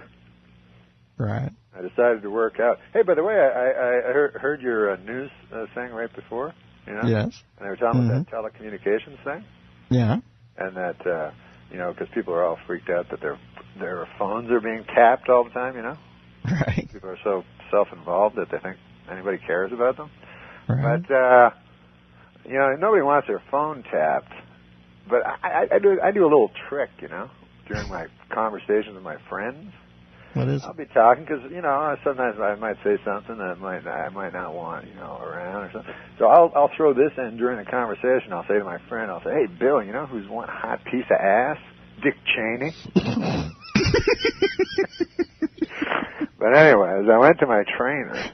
This guy. I don't work out. I'm a weak man. You know that, Dennis. Well, listen, you and I were on the Mount Olympus of weakness. And not just physically. Oh, no, in every way. In every single way. So I told the guy that, and he said he couldn't do anything except for the physical part. But I don't know if he was the best trainer anyway. He was smoking a butt the whole time. No, that's not good. That's just a joke. He was a big guy. And but I told him, I said, look, I don't want be big like you. You know, I don't want veins. I have no use for that in my arms, you know, or abs. I don't want abs. I don't even know quite what they are. All I know is they were invented around the 80s. And I don't even know what you do when you get them. You know what I mean? Because you got to wear a shirt. You know. You just go to work and go, hey, you want to see these things on my belly? Everybody's like, no. But so I told the guy, I said, I'm here for one reason and one reason only. I want to have one hot ass. But this guy explained to me, it was horrible. First he puts me on a treadmill, and they really should give that a better name too, a treadmill. You know, it's so. And it's exactly what it is. You're just, you just... Yeah, you're like a beast of burden at that point. Yeah, just trudging. You get real tired and you go nowhere, you know? I get enough of that in my real life, you know? Me too. Yeah, sure. Then he puts me on one of those weight machines, you know? Yeah. Which weight machine exactly? Free weights or some sort of... No, this is a real modern gym. Oh, I see. With the machines. I can't explain all of this because I've only been It's just your first day, right? But it was a thing where I had to push up, you know, real hard with my arms, you know, these weights, plates, you know. Who needs it? And so I hit the wall after about one. Right? And the guy wanted me to do 20, you know. So he's like, you can do it, you know. So I proved him wrong. So my arm hurts. That's the long and the short of it. Then it's just that my arm hurts. So I'm not. Why only one? Why only one arm? I don't know. That's an interesting question. But it's the back. It's not the bicep. You know. No. It's the opposite one. And as they said in the Friends of Eddie Coyle, it hurts like a bastard. Now, do you feel comfortable jumping into the common shower after a workout at a health club, Norm? Is that something you'd be comfortable with, or no? No. You know, listen, if I go to a gym to work out. You know what I mean? Right. And then I don't like that thing where you go into the thing and everybody's naked. You know? Because I go there, I just want to get in, towel off. And go out. You know, the last thing I want to do is stare at some guy's beautiful ass for 20 minutes, you know? We've got a theme here today. I know. It is leaning heavily on that word. Well, there's a narrative. There's a through line. Oh, the OJ thing's going on trial. What do you make OJ's butt? I don't know. I think it's going to be disappointing. Yeah. You know, I think it's like the last one was so great, you know, that this one. I mean, TV people do that all the time. You know, they take a guy. Like, remember they gave Mary Tyler Moore another show? Yeah, it didn't work. And it sucked, you know. And I know that Mary Tyler Moore is not the perfect, like, example. Mm-hmm. And I thought maybe you had one. Let me see. They did Rhoda with Valerie Harper. She asked for too much money. They whacked her, and all of a sudden Rhoda was Sandy Duncan. I remember that one. Right, Sandy. Remember when they I watched this E! True Hollywood story on the Three's Company, mm-hmm. and they decided to make a sequel to Ropers, right? Right. So then Norman fell, and this guy's savvy. He says no, he doesn't want it, you know, because he could see that it wouldn't be a good idea, you know, that he was a secondary character, right? So he says to them, he says, I'll do it, but only if I can return if it bombs. And they go, yeah, sure. Then they put Don Knotts in. Right. And you can't budge Fife out with a crowbar. I mean, once Fife establishes turf underneath the basket, he's like Shaq in the low post. You can't budge him. No. Yeah, you got that right. What do you make? You know what? I got my. Do you have a computer, right? You're I've heard of these machines from the future, yes. So I have, all I do is play poker on my computer, but I have my emails. Mm-hmm. And I have every day, it's like 200 or something. And I'd say fully about a fourth of every one is some doctor trying to get me to lengthen my penis. Now, I don't know how I got on this mailing list, Dennis, but I'm at the point where doctors are actually fighting for, you know, to get me as a client. The ability to lengthen your genitalia is in play, as they say in the stock market. I don't know how. I guess my GP might be a bit of a blabbermouth. Besides, I consider that part of my anatomy to be filthy and shameful. So, you know, last thing I want is more. You know, more stuff to hide from everyone. The bad penis. I'm sorry, I snorted there. Filthy and shameful. What are you doing today, Norm? What are you going to do after this?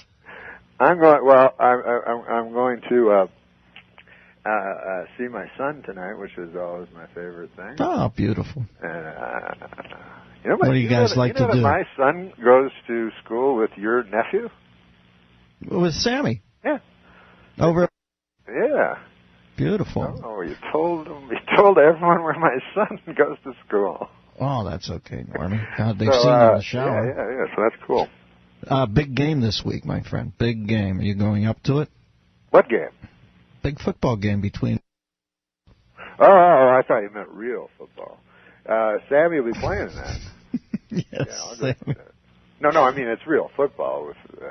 It's fun with children. Fun watching children play. When I was a kid, you know, I had my kid in soccer.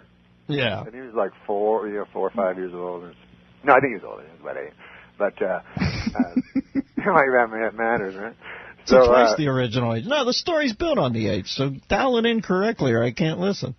So here in L.A., in Hollywood, you know, Holly Weird as you call it. Oh yeah. We have we play soccer. You know, we have all the parents go to the soccer games. You know, and nobody cares about soccer at all, right?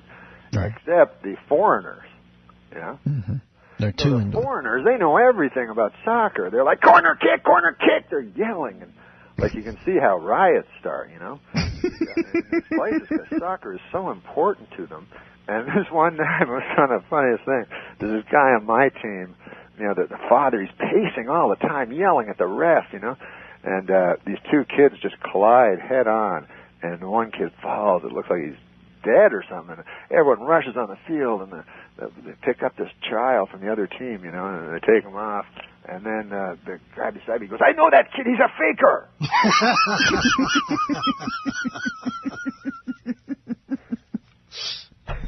Oh, foreigners are funny. Speaking of my boy, yeah, people, are always debating whether movies cause kids to act out what they see on the screen. Right. And I never really knew if that was true or not, but never prescribed to that. It actually happened in my case. I showed my youngest boy, Dagwood. He's a little boy. I showed him the film. I don't know if you've ever seen it, Cool Hand Luke. Mm-hmm. Then he tried to eat 50 eggs. Dagwood did. Yeah, Dagwood tried to eat 50 eggs, and like an idiot, I'm there like helping him out. I'm like, get mad at them damn eggs. Come on now. But he's a good boy, Dagwood. You were playing the George Kennedy role. I was, yeah. All right. He's a regular class world beater. That Luke. That Luke. All right. Luke. Hey, Walking Boss, I got a roll. I got a commercial. Thanks for checking in, Normie. Beautiful as always. This is the Dennis Miller Show.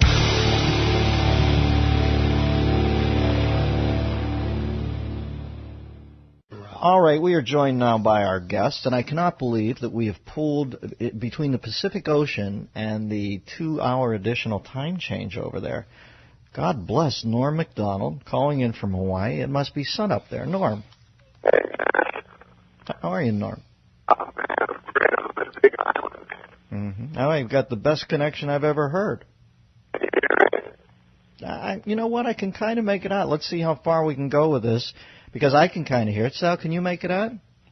I know it's Norm, but I can't exactly make it out. Well, let's listen to him. Go ahead, Norm. Yeah, I can just hear you said, now, but yeah, you I sound heard like that. Tony Stark as Iron Man. So what's happening? Big Island.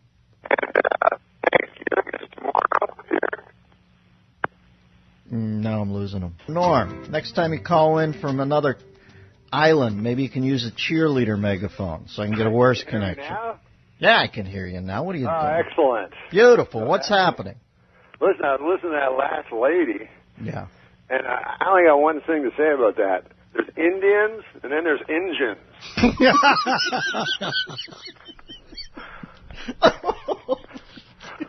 And we're underway. Look, no Indian ever scalped me, but you can't trust them engines. All right, Normie. And we're off and running. I got a list of things that I'm thankful for. Every year I make them on the day before Thanksgiving. Right. So I can make a little speech, Right. And I like if you'll have me to read my list. Yeah, I'm going to not even interrupt you. You take your time. Well, firstly, I'm thankful for the fine ladies who live across this country and leave pies on their windowsills, so an old chunk of coal like me might have a meal from time to time.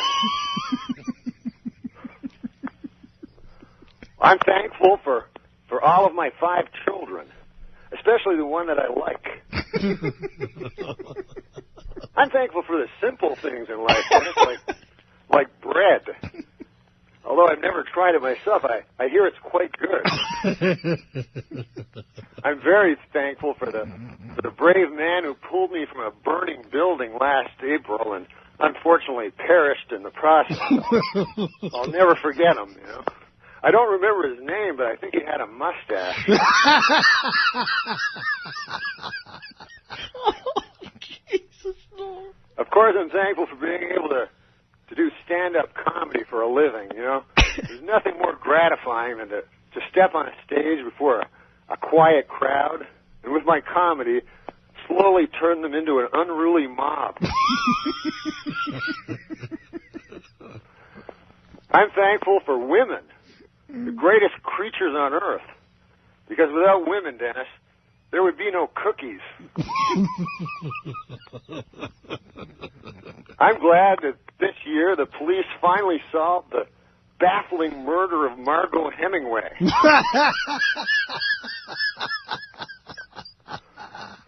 And finally, what I'm most thankful for, of course, is serious, is friends. Yes, friends. Especially that one where Joey buys Chandler a duck. That's the one I like the best. Norm, I don't even think we punctuate that. I think it is such a beautiful list that we appreciate you calling in. We are thankful for your continued patronage here, and you have a good time in Hawaii. Happy Thanksgiving, my friend. Yeah, give my love to your family, buddy. All right, we'll talk at you down the road. The lovely Norm Macdonald. This is the Dennis Miller Show.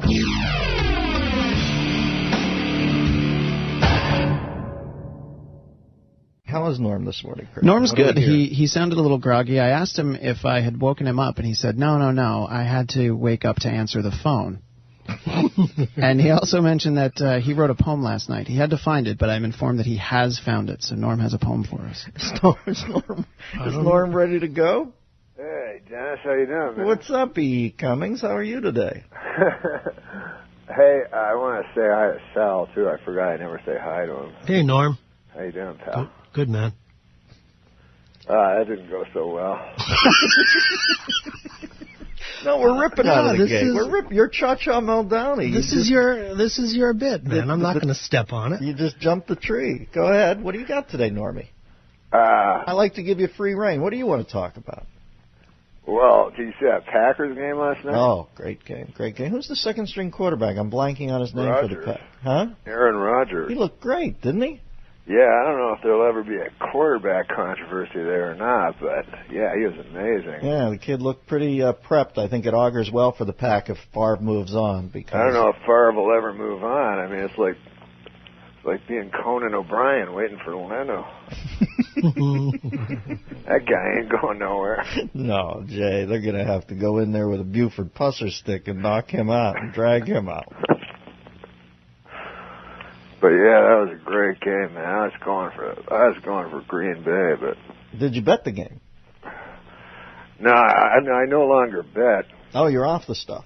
Yeah, although I was so tempted this week to bet against the Pats with the largest spread in NFL history. Right.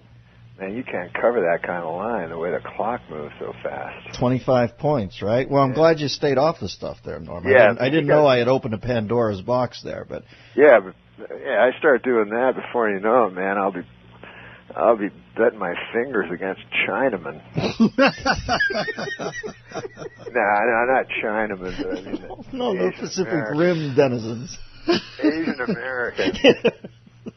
No, but I will tell you one thing. As ethnic slurs go, yes, Chinaman has to be one of the least offensive. It literally says a man from China. Yeah, I mean, because on Kung Fu, that's what they you Chinaman, he'd go, wah! And he was only half a Chinaman. That's right, he was. It's like the difference between the Cleveland Indians and the Washington Redskins. I can see where Redskin might upset somebody just a little. I don't think you're ever going to get it changed, but at least it is a bit denigrating. But Indians, isn't that? Yeah, I never understand that. You don't understand that? No. Well, here's the thing, man. Or Braves. I have no formal education, and as a matter of fact, I don't have any informal education. It's not like I'm hanging out with professors on the weekend, right? Yes. But this is the way I understand it. Old Chris Columbus, he sailed over here, and then he got here, and he thought it was India. Jesus, what a dolt. And that's the source of us all. Yeah, so he goes, hey, man, look at all those Indians. All right. Oh, that's it. And then one of his buddies goes, hey, man, we took a wrong turn at the middle of the Pacific Ocean. This is America. And then he goes, hey, you Indians better get the hell out of here. You're not even in the right country. Well, once you're about to take a country from somebody, you cannot refer to them as Native Americans. It only makes your task harder. They will fight harder because you've already told them you assume that it is their property. But my feeling is at some point there were an ice people, a horde of almost Piltdown men-like creatures who the Indians or whatever, the Native Americans came in and took this from. Isn't that the way of the world, Norm? That eventually everybody takes something. What's a Piltdown, man? You talking about the old days? I'm sorry to throw you off the scent of the conversation.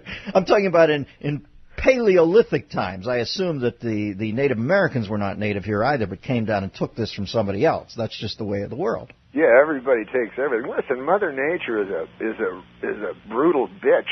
Mm-hmm. A red-clawed, paint the picture. Machine that eats and shrieking harridan. Yeah.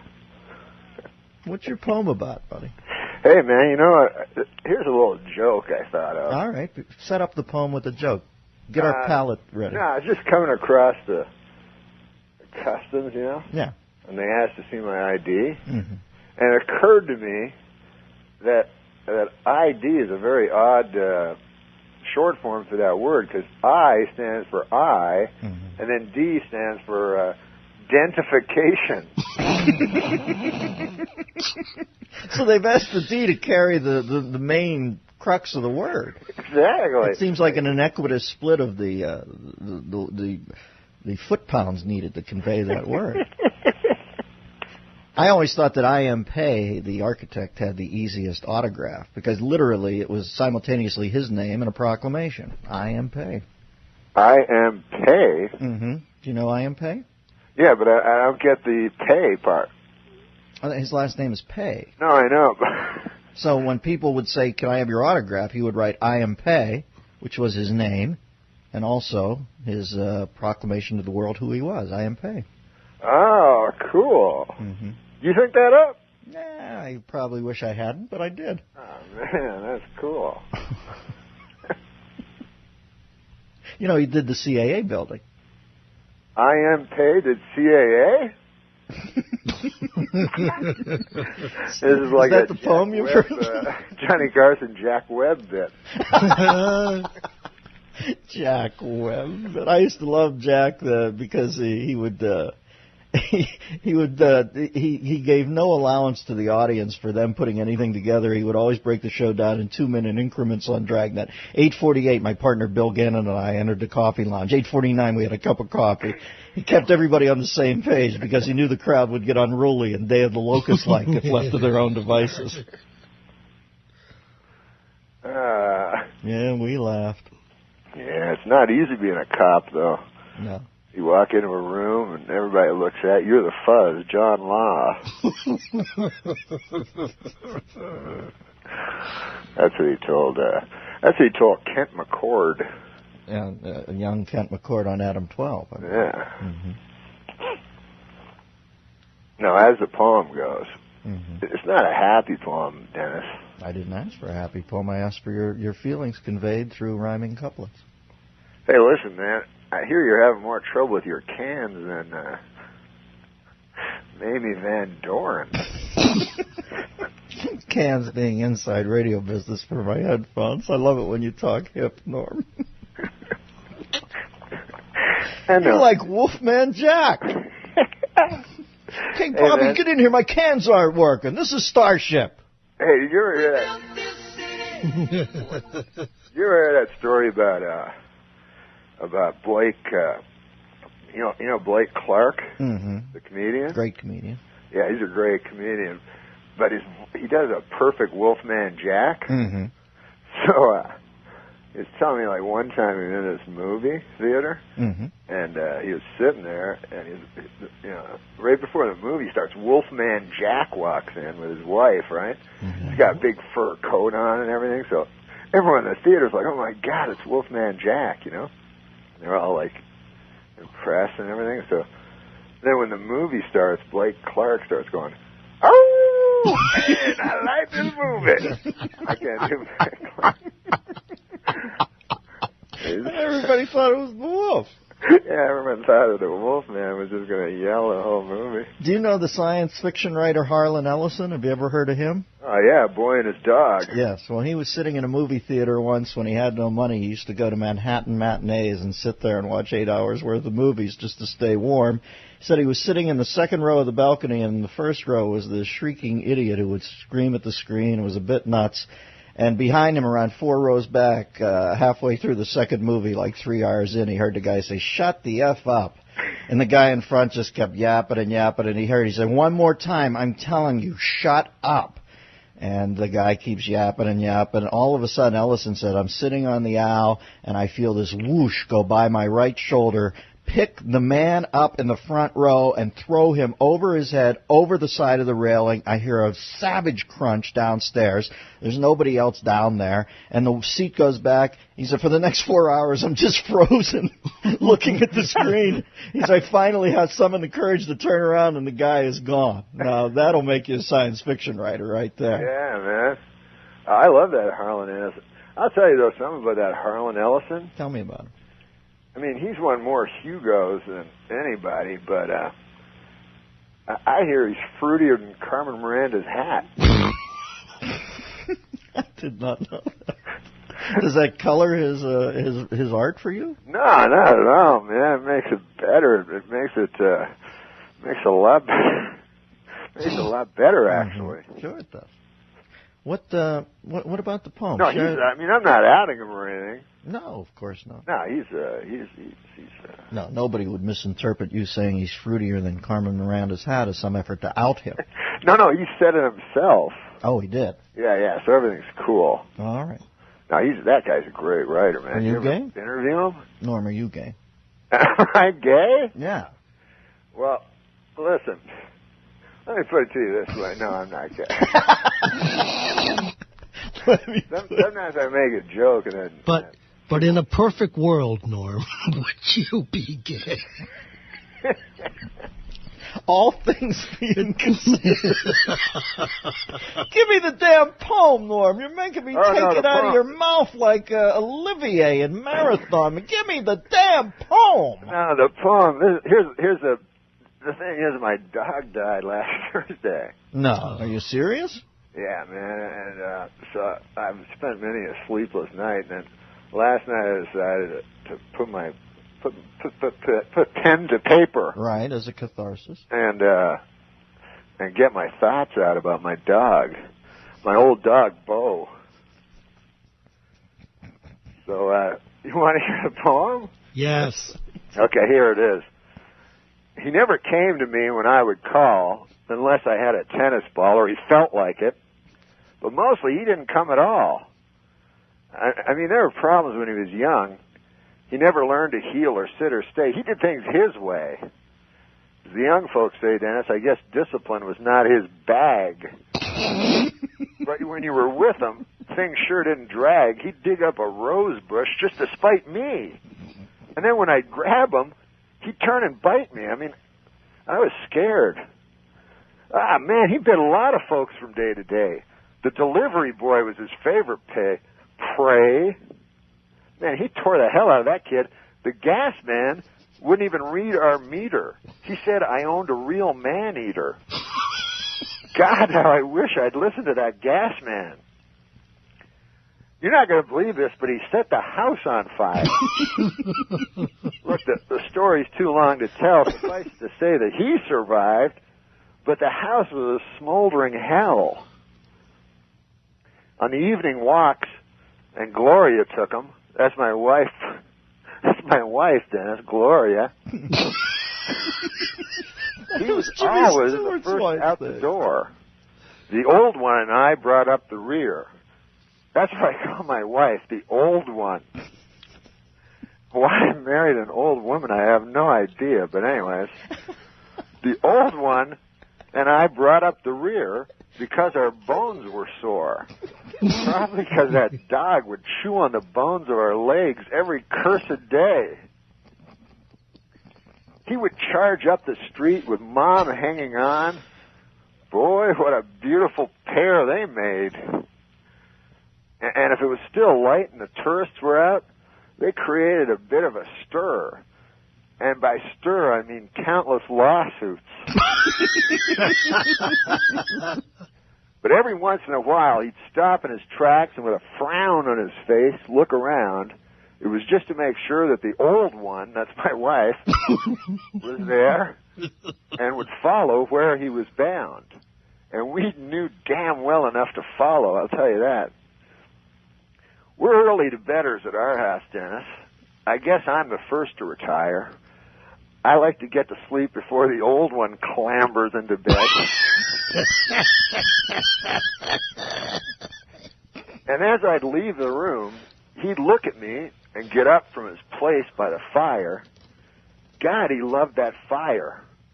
He'd stare at it for hours. It was like he was getting messages from me. He knew where the tennis balls were upstairs, and I'd give him one for a while. And he'd push it under the bed, and with his nose, and I'd fish it out with a smile, a nervous smile. And before very long, he'd tire of the ball and be asleep in his corner in no time at all. By the fire! And there were nights when I'd feel him climb on our bed and lie between us. And I don't know what to do. I'm going to come back and wrap the poem up. I'm wrapping it up right now. Christian, come on. Ready? Go ahead. And now, God forgive me for saying this, he's finally dead.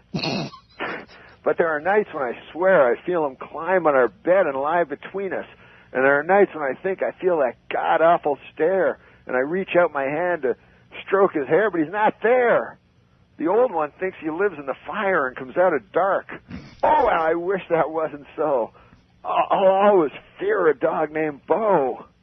Norm, that was beautiful. Now let me ask you this. Was there ever really a dog named Bo? No, I stole it off Jimmy Stewart. This is the Dennis Miller Show.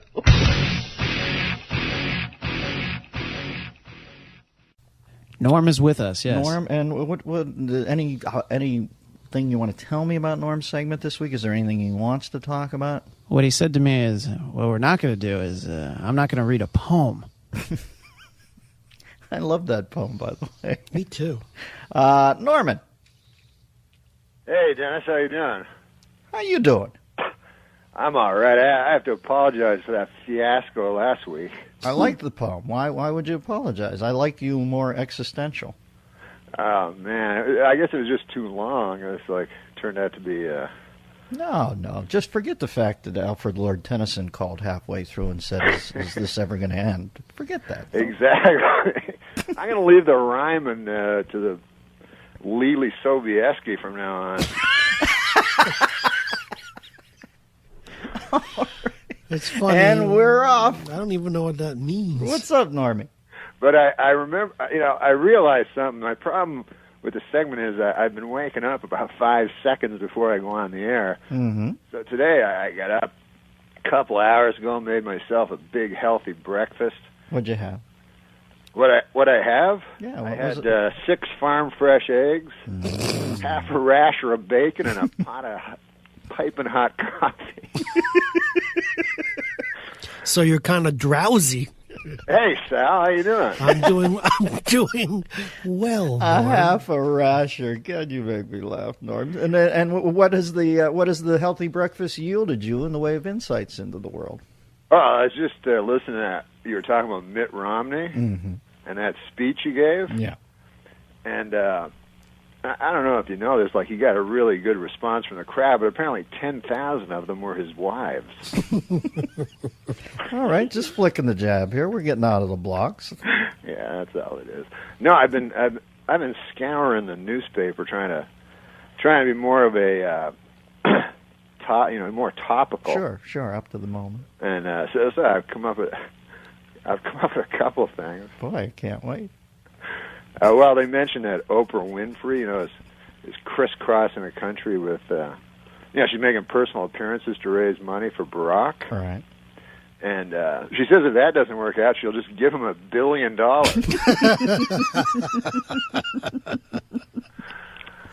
And still have a little left over for a nice healthy breakfast, the 6 farm fresh eggs and a half a rasher.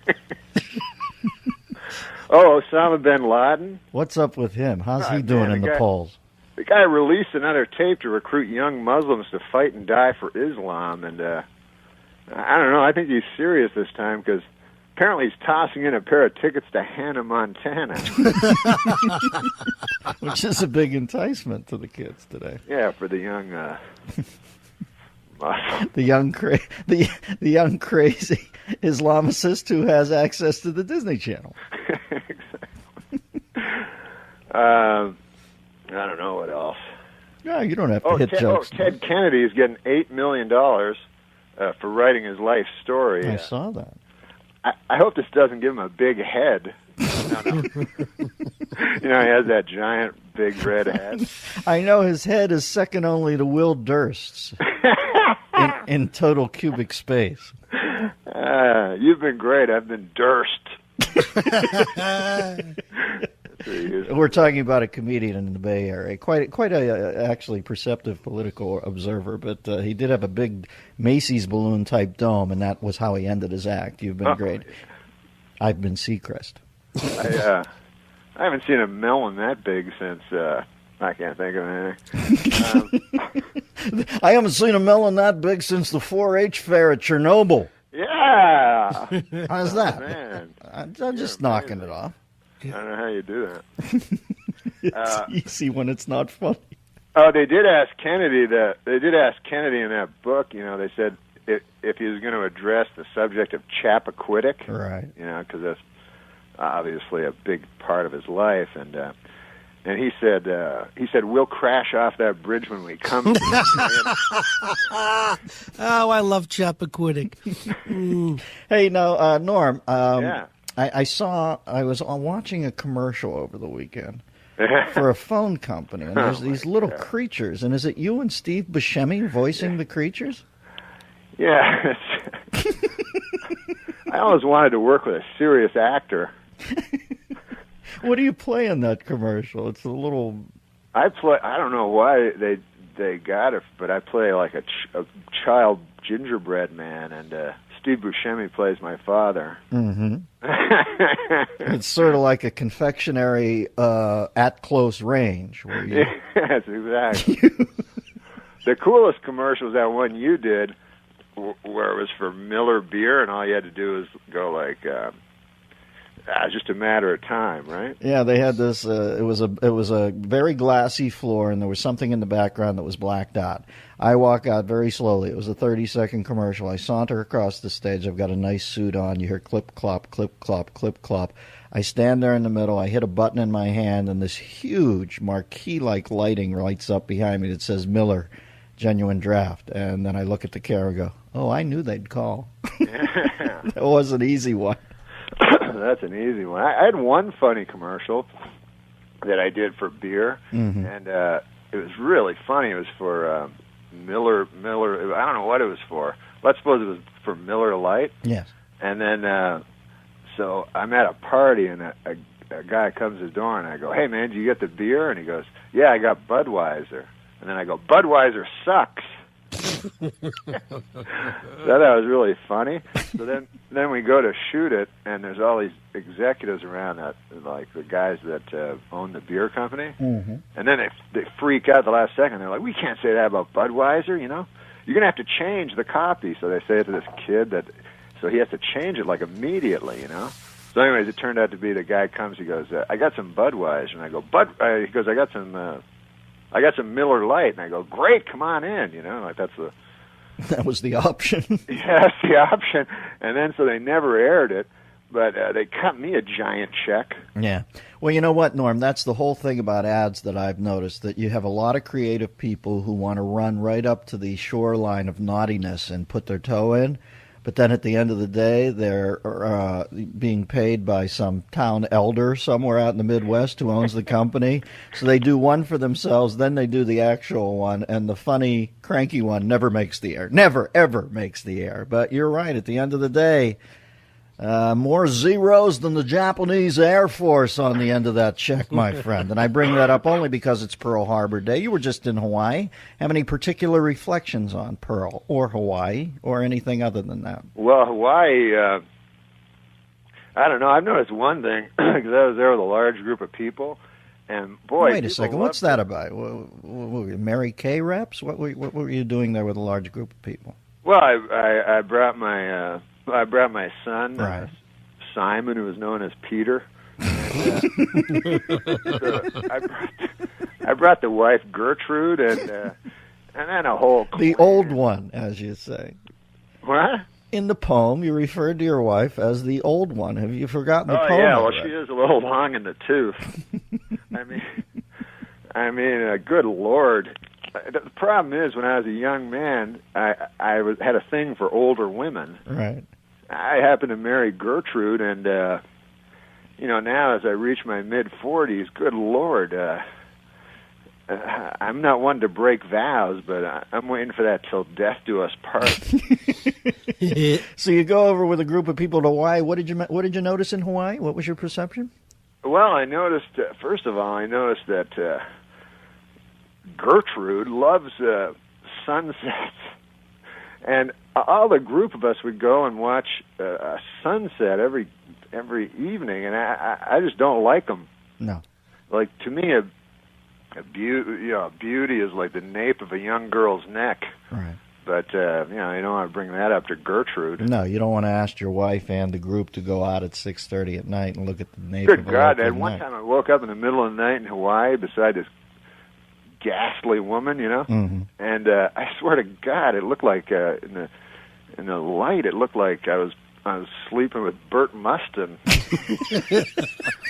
I mean, she's Burt Mustin, by the way, made Hume Cronin look like somebody Cher was dating.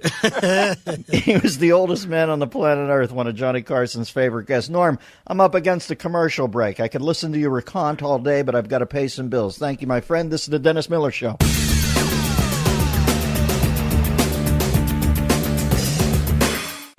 Well, folks, we were supposed to be joined this segment by the great Norm Macdonald. What's that? What's that, Christian? He's with us. No way. Norm! Yeah, that's why. Are you making a joke? Because sometimes. No, God forbid I do that. Let me read some of these tour dates off for Norm, by the way. And can I tell you, I've often said there's 5 guys on the planet I get up out of my chair and go pay my money to see. Nobody funnier than Norm Macdonald. He will be at Cobb's in San Francisco. That's a great venue up there. Jan 9 through 11. This is next year. Jan 9 through 11. Jan 17th, Richmond, B.C. I've done that gig. That's a great one. January 22nd in Medicine Hat, Alberta. I've not been there. I think I toured once, and that was in between Brigadoon and Shangri-La, but I didn't make it over there.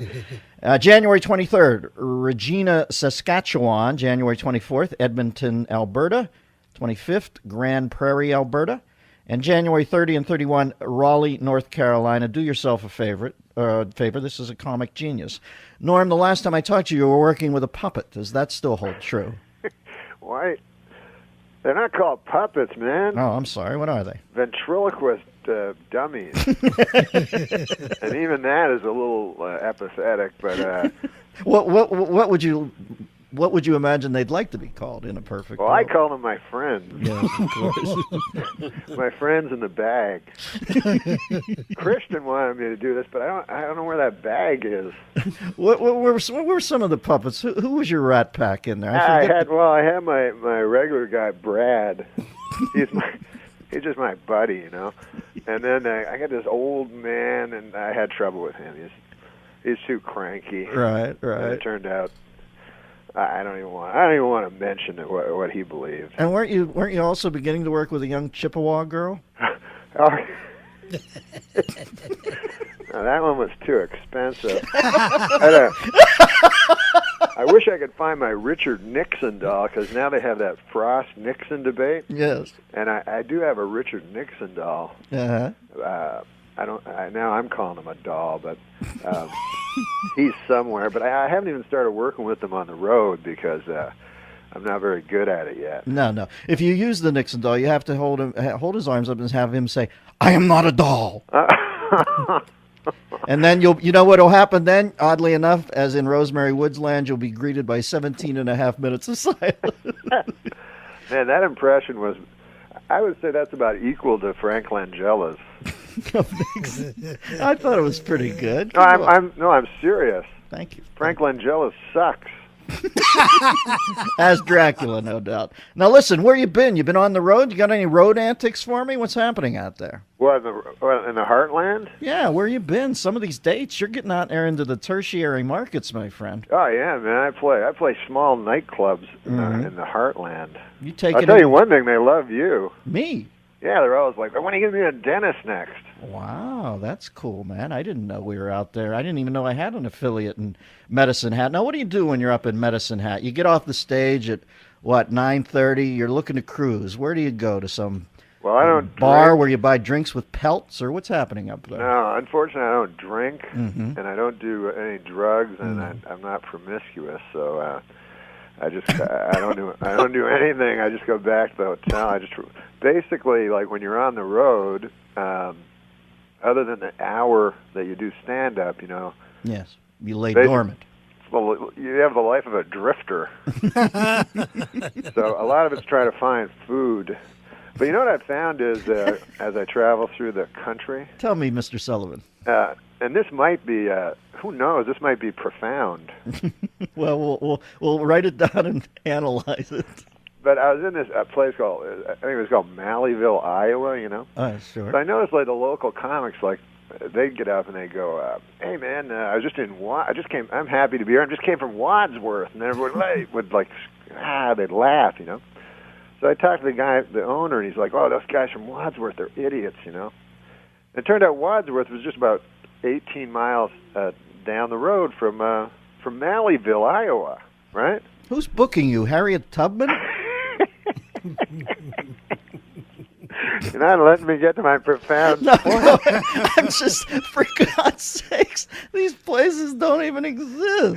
Well, no, I'm actually making up these What names. were you, at the Shady Rest this week? No, I'm making up the names to protect the innocent. All right. And the guilty. So get profound. Yeah, I only have one profound thought every few years. All so right. The last thing I need is somebody, Interjecting. No, I love interjecting. But listen, so I went on stage and I said, listen, folks, you keep making fun of these fellas from Wadsworth down 18 miles down the road from you, pretending they're all stupid. And I'm sure they do the same for you, but no one could be more alike than you guys, Mm. And if there's any hope for the world, anyway, he got no laugh.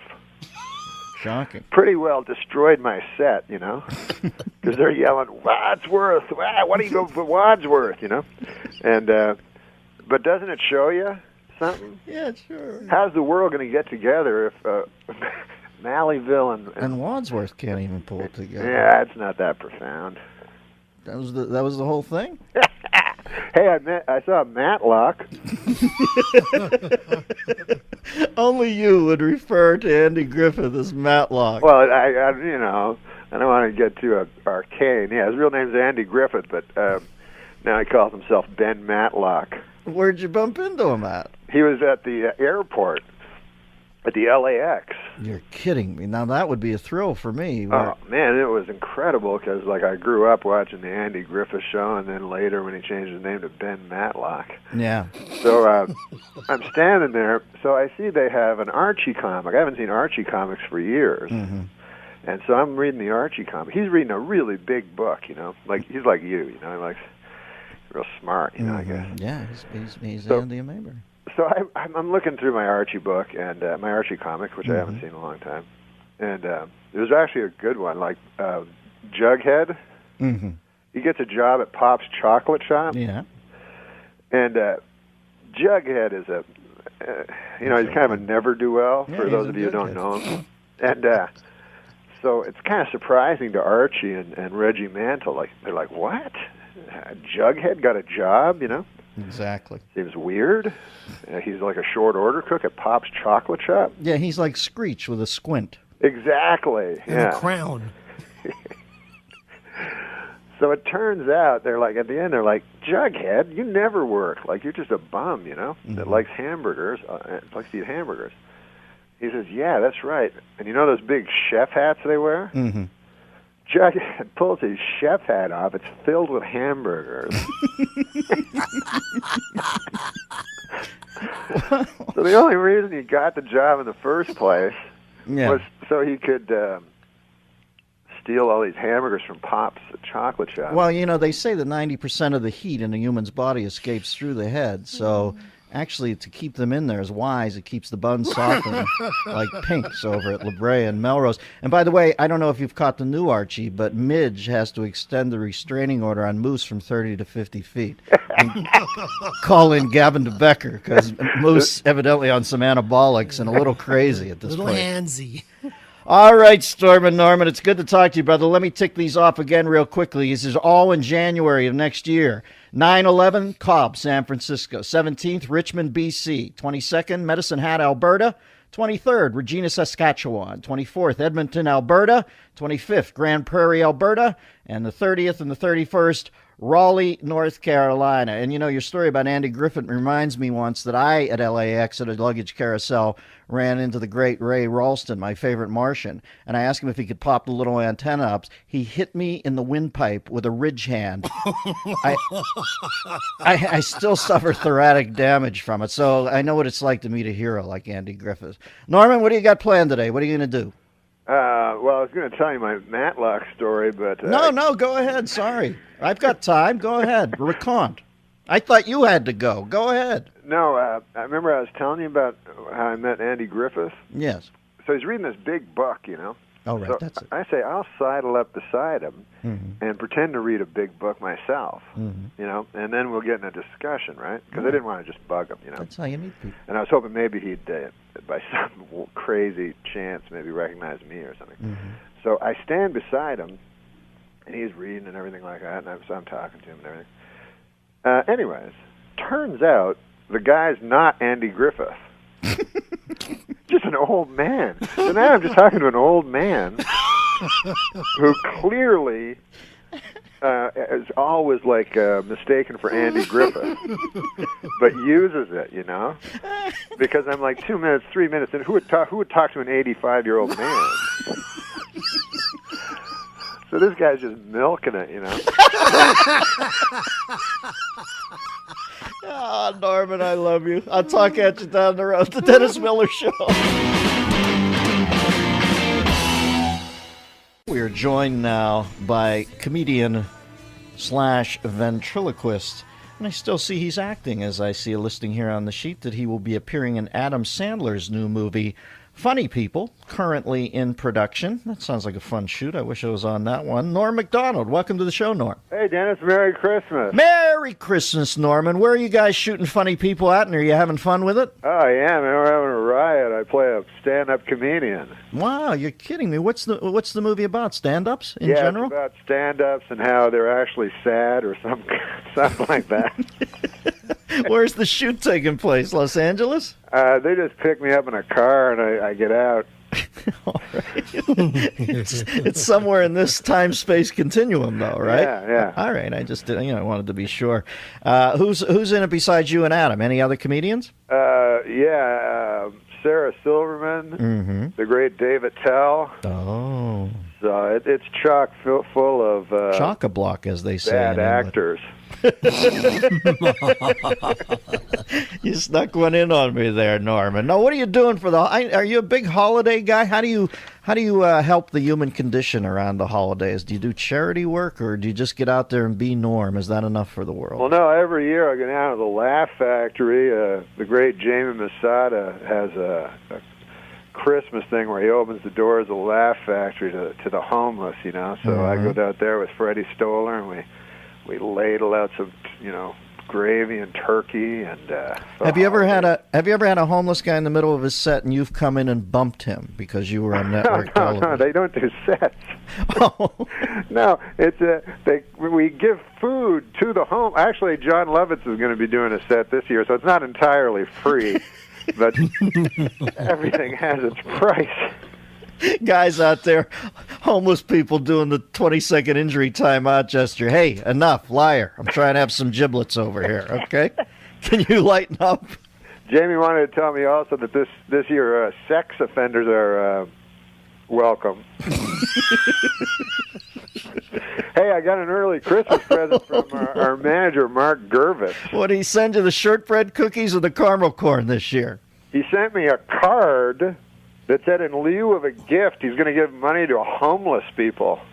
Jesus, that's pretty presumptuous on him, isn't it? Yeah, no kidding. Who gets the tax write-off on that one? funny. I give to charity, plus I get gifts for my friends. But yeah, no, obviously not the case over there. Here's the thing about Gerbitz: he does make the donation, then he hits the homeless guy up for 10%. It's absolutely brutal. They always wet their beak over there at Brillstein, my friend. Now, where are you going here? You're going to Cobb's in San Francisco, January 9th through 11th. Three-day set there. What do you like to do during the days in San Fran to unwind? Do you go? I just work on my ventriloquism. Oh, how's that going, Norm? It's going great, man. I thought Rusty and I would do a little holiday song for you. Oh, you're kidding me. Let me kick back here and put my feet up in front of the fire, you and Rusty. Which puppet is Rusty? Refresh me. Rusty's just my friend. You know, I'm having a lot of trouble with my cranky old man. I don't know if you remember old Alec Majerison, the virulent anti-Semite. Yeah, sure, I remember. What, are you kidding me? I have a plaque commemorating my first meeting. I'm trying to get rid of that guy because you know he's a Holocaust denier. That's no secret. He's an enthusiastic Holocaust denier, and I've had it up to here with this character. You know, the man, he's just a waste of wood. But I don't know what to do. One of my Jewish friends suggested that, why don't I just throw them in a fire and burn them? But I say two wrongs don't make a right. Gotta go. But anyway, we're not here to talk about that. Let me get Rusty out here. Rusty, say hello to Dennis. Hey, Dennis, how are you? Hey, Rusty. What? Hi, Rusty. Hey, who's the dummy here, me or you? It's me. It sounds like it's you. I'm sorry, Rusty. Let me give you my man voice. Hey, Rusty, how are you doing? Yeah, dummy. Hey, come on now, Rusty. That's ridiculous. Calling Dennis Miller a dummy on his own radio program. Now, can I jump in here for a second and tell you, here's how crazy Norm is. I'm sitting here believing that he actually has a puppet. Like, it's not enough for him to fake the puppet act on the radio and over the phone. You did pull out a puppet and have it on your arm right now, don't you? Of course I have my pal Rusty here. Yeah. What do you boys have planned for us today, Rusty, Norm? We're going to do a song, according to this dummy. Would you stop calling me that? You're the dummy. Now listen, we're going to do a song, a beautiful song. Why? By the way, Rusty, what are you doing for Christmas? Are you going to see your family? Oh, sure. In my family tree, it's an actual tree. Okay, now that's just ridiculous. You're actually overlapping dialogue here, Norm. You're not even putting a second between you and the puppet's voice. Now, Rusty, are you ready to sing that song with me? Sure. There you go. Okay, I'll start. Here we go. Rudolph the red-nosed reindeer had a very shiny nose. And if you ever saw him, you would say that he was a drunk. Hey, come on! Well, that's ridiculous. What the? Come on now, don't ruin this. Is a classic. I'm sorry. All right, now let's continue. Then one foggy Christmas Eve, Santa came to town. Rudolph, with your nose so bright, have you been drinking some bathtub gin? What? Okay, now that's enough. That's way beyond the pale. Stop it, Rusty. Stop. I wish you'd kick the bucket. Like what? Kick the bucket. What are you talking about? You said tail. Bucket. It's a synonym. Okay, all right. Yeah, that's right. Okay, now that's ridiculous. You're the dummy. Okay. Stop. I'm sorry, Dennis. This is going nowhere. This is ridiculous. I apologize for Rusty. Oh, Jesus, it's so crazy. It's gotten so crazy over the years. I can't go on with this. This is just an abuse to the whole idea. All right. Now, what separates Rusty's old man voice from the old Holocaust denier's voice? Give me that voice. You don't want to hear from him, do you? Well, I know Rusty's just wetted the palate for a little more puppetry. I swore I'd never use this guy. It's like the Stones doing "Sympathy for the Devil" after Altamont. I There we never go. thought I'd Alec, see you play it. Alec, how are you? Mm-hmm. I'm okay, I guess. Yeah, I suppose. What do you think of this Christmas? What do I think of it? I'm not going to celebrate no holiday where a bunch of bearded New Yorkers killed our Savior. Hey, come on now. You're going back in the case. I'm sorry, Dennis. Oh, Norm, you didn't quite have control of the posse today, but I realize it's the holidays are amongst us, and that they're a little petulant this time of year. I can never keep these guys under control. All right. Well, Norm and your entire retinue, can I tell you, folks, he'll be up in Richmond, B.C. on January 17th, British Columbia, that is. The 22nd of January in Medicine Hat, Alberta. Regina on the 23rd. Edmonton on the 24th. 25th in Grand Prairie, Alberta. And 30-31 in Raleigh, North Carolina. Norm, you are an absolute wild man. We want you and yours, i.e. the satchel full of puppets, to have a Merry Christmas. And once again, when is the date you'll be out there at the Laugh Factory, Jamie Masada's place? Is that on Christmas Day? January 25th. And is the public welcome to come and help, or is it just a closed house event that Jamie does for the homeless? No, anybody that can come that doesn't have a place to go for Christmas. So you don't turn people away at the door if they have a home? Not at all. All right, I like to see that holiday spirit. Thank you, Norman. Ho, ho, ho. This is the Dennis Miller Show.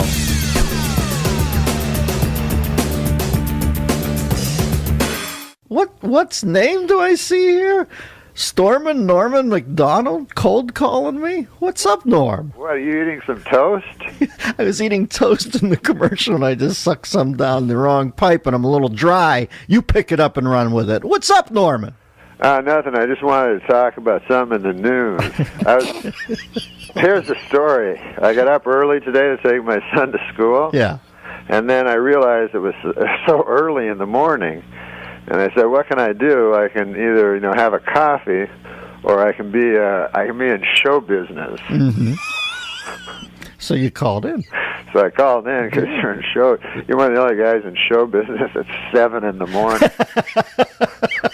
It's a bridge and tunnel thing, exactly. No, but listen, man, I want to talk about the news,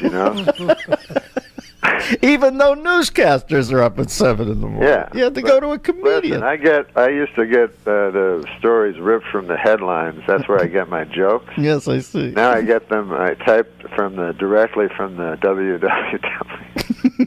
I don't know.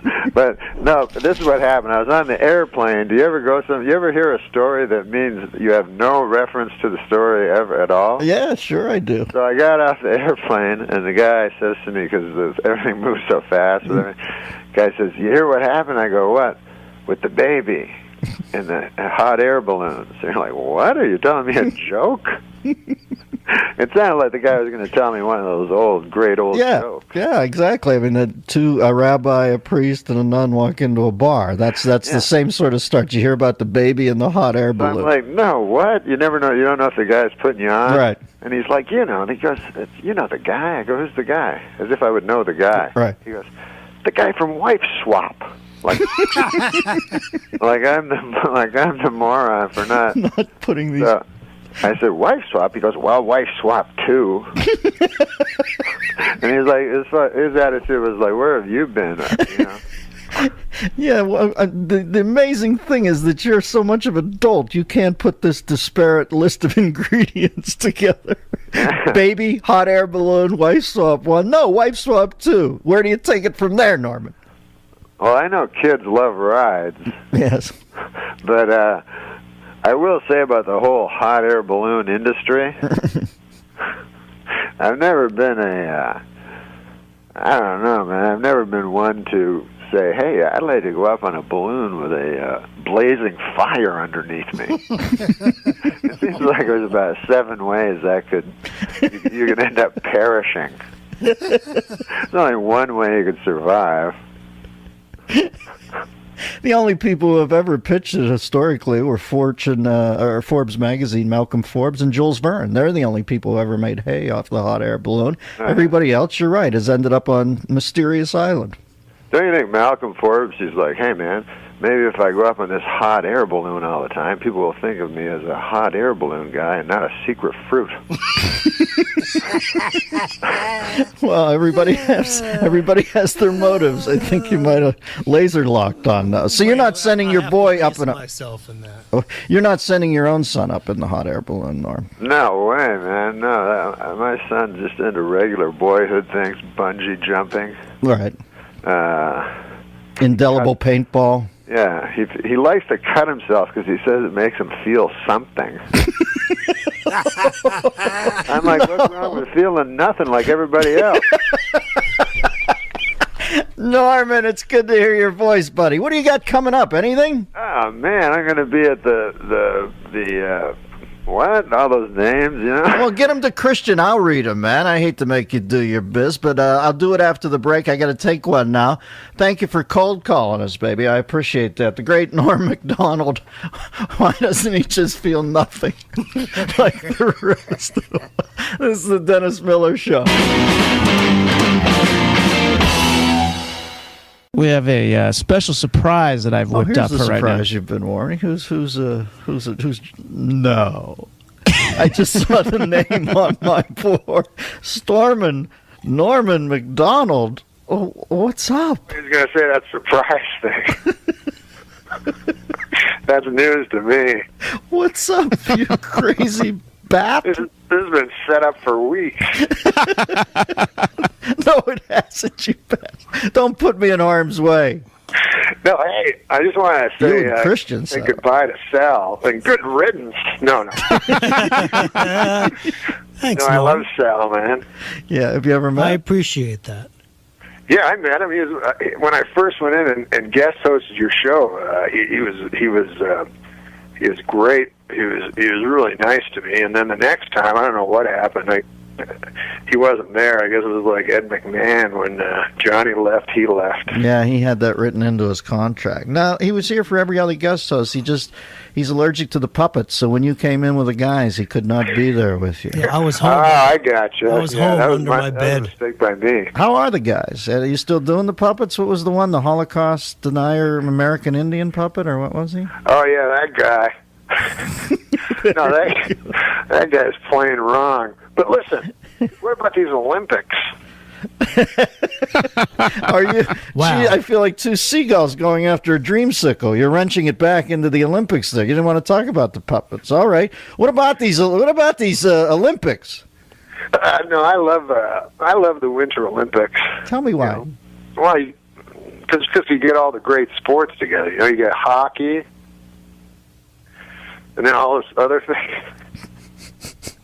And all those other stupid ones. But I saw figure skating, which always never fails to appall me.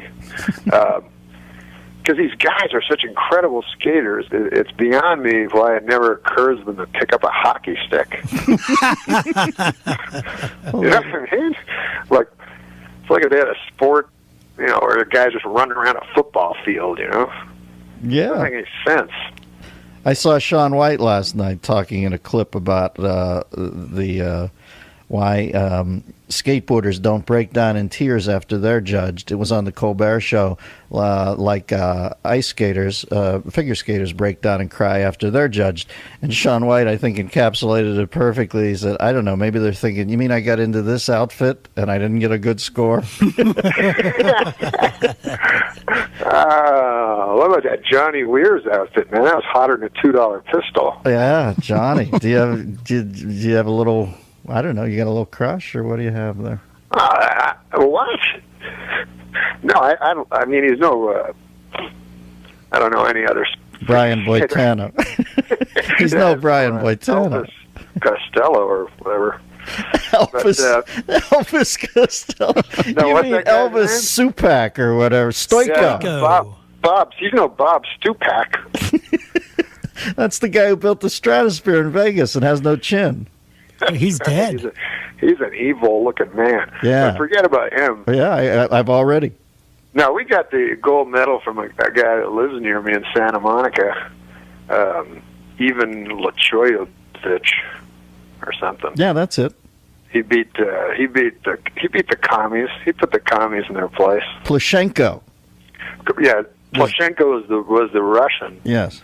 that lost, and now is complaining about it. And I forget what the other guy's name is already, but he was a pretty classy kid. Did you like his outfit? He had the black Dark Knight batsuit stretch suit on.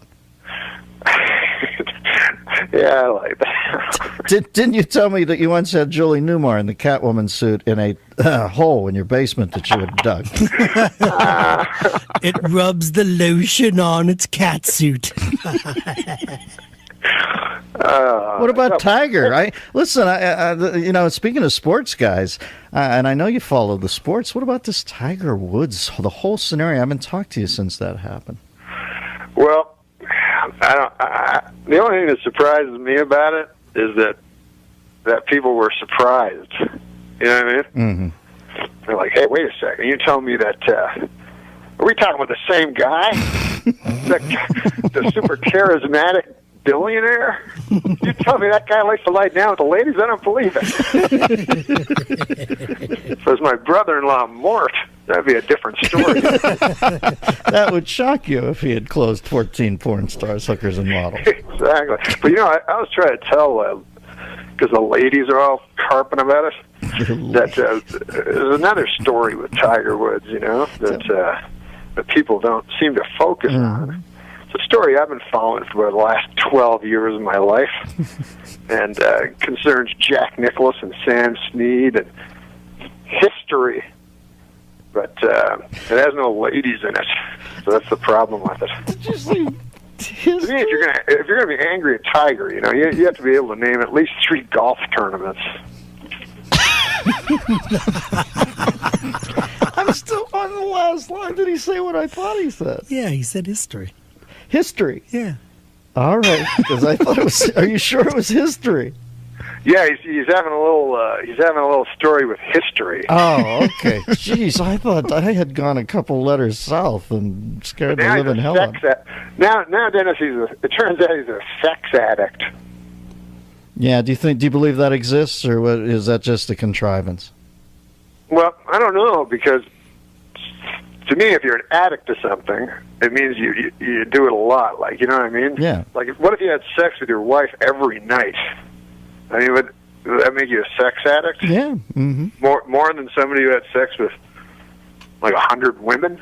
No, I think the 100 woman puts the risk thing into play and makes it more of an addiction because of the danger involved. But but with an alcoholic, it's the booze. It doesn't matter if he uses the same glass. So you're saying if a man regularly makes love to his wife, he should get some therapeutic help?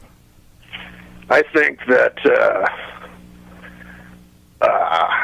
Tiger's a hot piece of ass. All right, I think that sums it up. Where are you performing, Norm? Where can the people go see you? I don't know. No, nothing happening right now? No, I'm going on the road for a long time. If you want to see me, check me out on the road. All right, I'll go to the road, and I'll look for you. Good to hear your voice, boy. You're splendidly demented. We'll talk to you. Thanks, man, and see you later. Well, Sal's going to be the announcer on the Tonight Show. Yeah, that's Sal's jumping over there. That's one of the new things. You know something I don't know?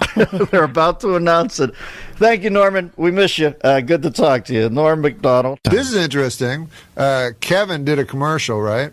You might remember. It was for a rent-a-car, and he played the rental car company's competition. Right. That was for Hertz. Oh, I do remember. Yeah, I remember that. It was for Hertz, yeah. So he was a spy, and he'd come in and go like, hey, so you guys have unlimited money? And they go, yeah, we have unlimited. And he'd be all mad, and then he'd leave. He'd go in there pretending to be a customer, but in fact, he was a competition He'd be wearing a jacket that said Avis on it, and he's like, no, I don't work there. I just like the jacket. Exactly. Yeah. It was actually very funny. Anyways, his brother got a commercial that's virtually the same commercial.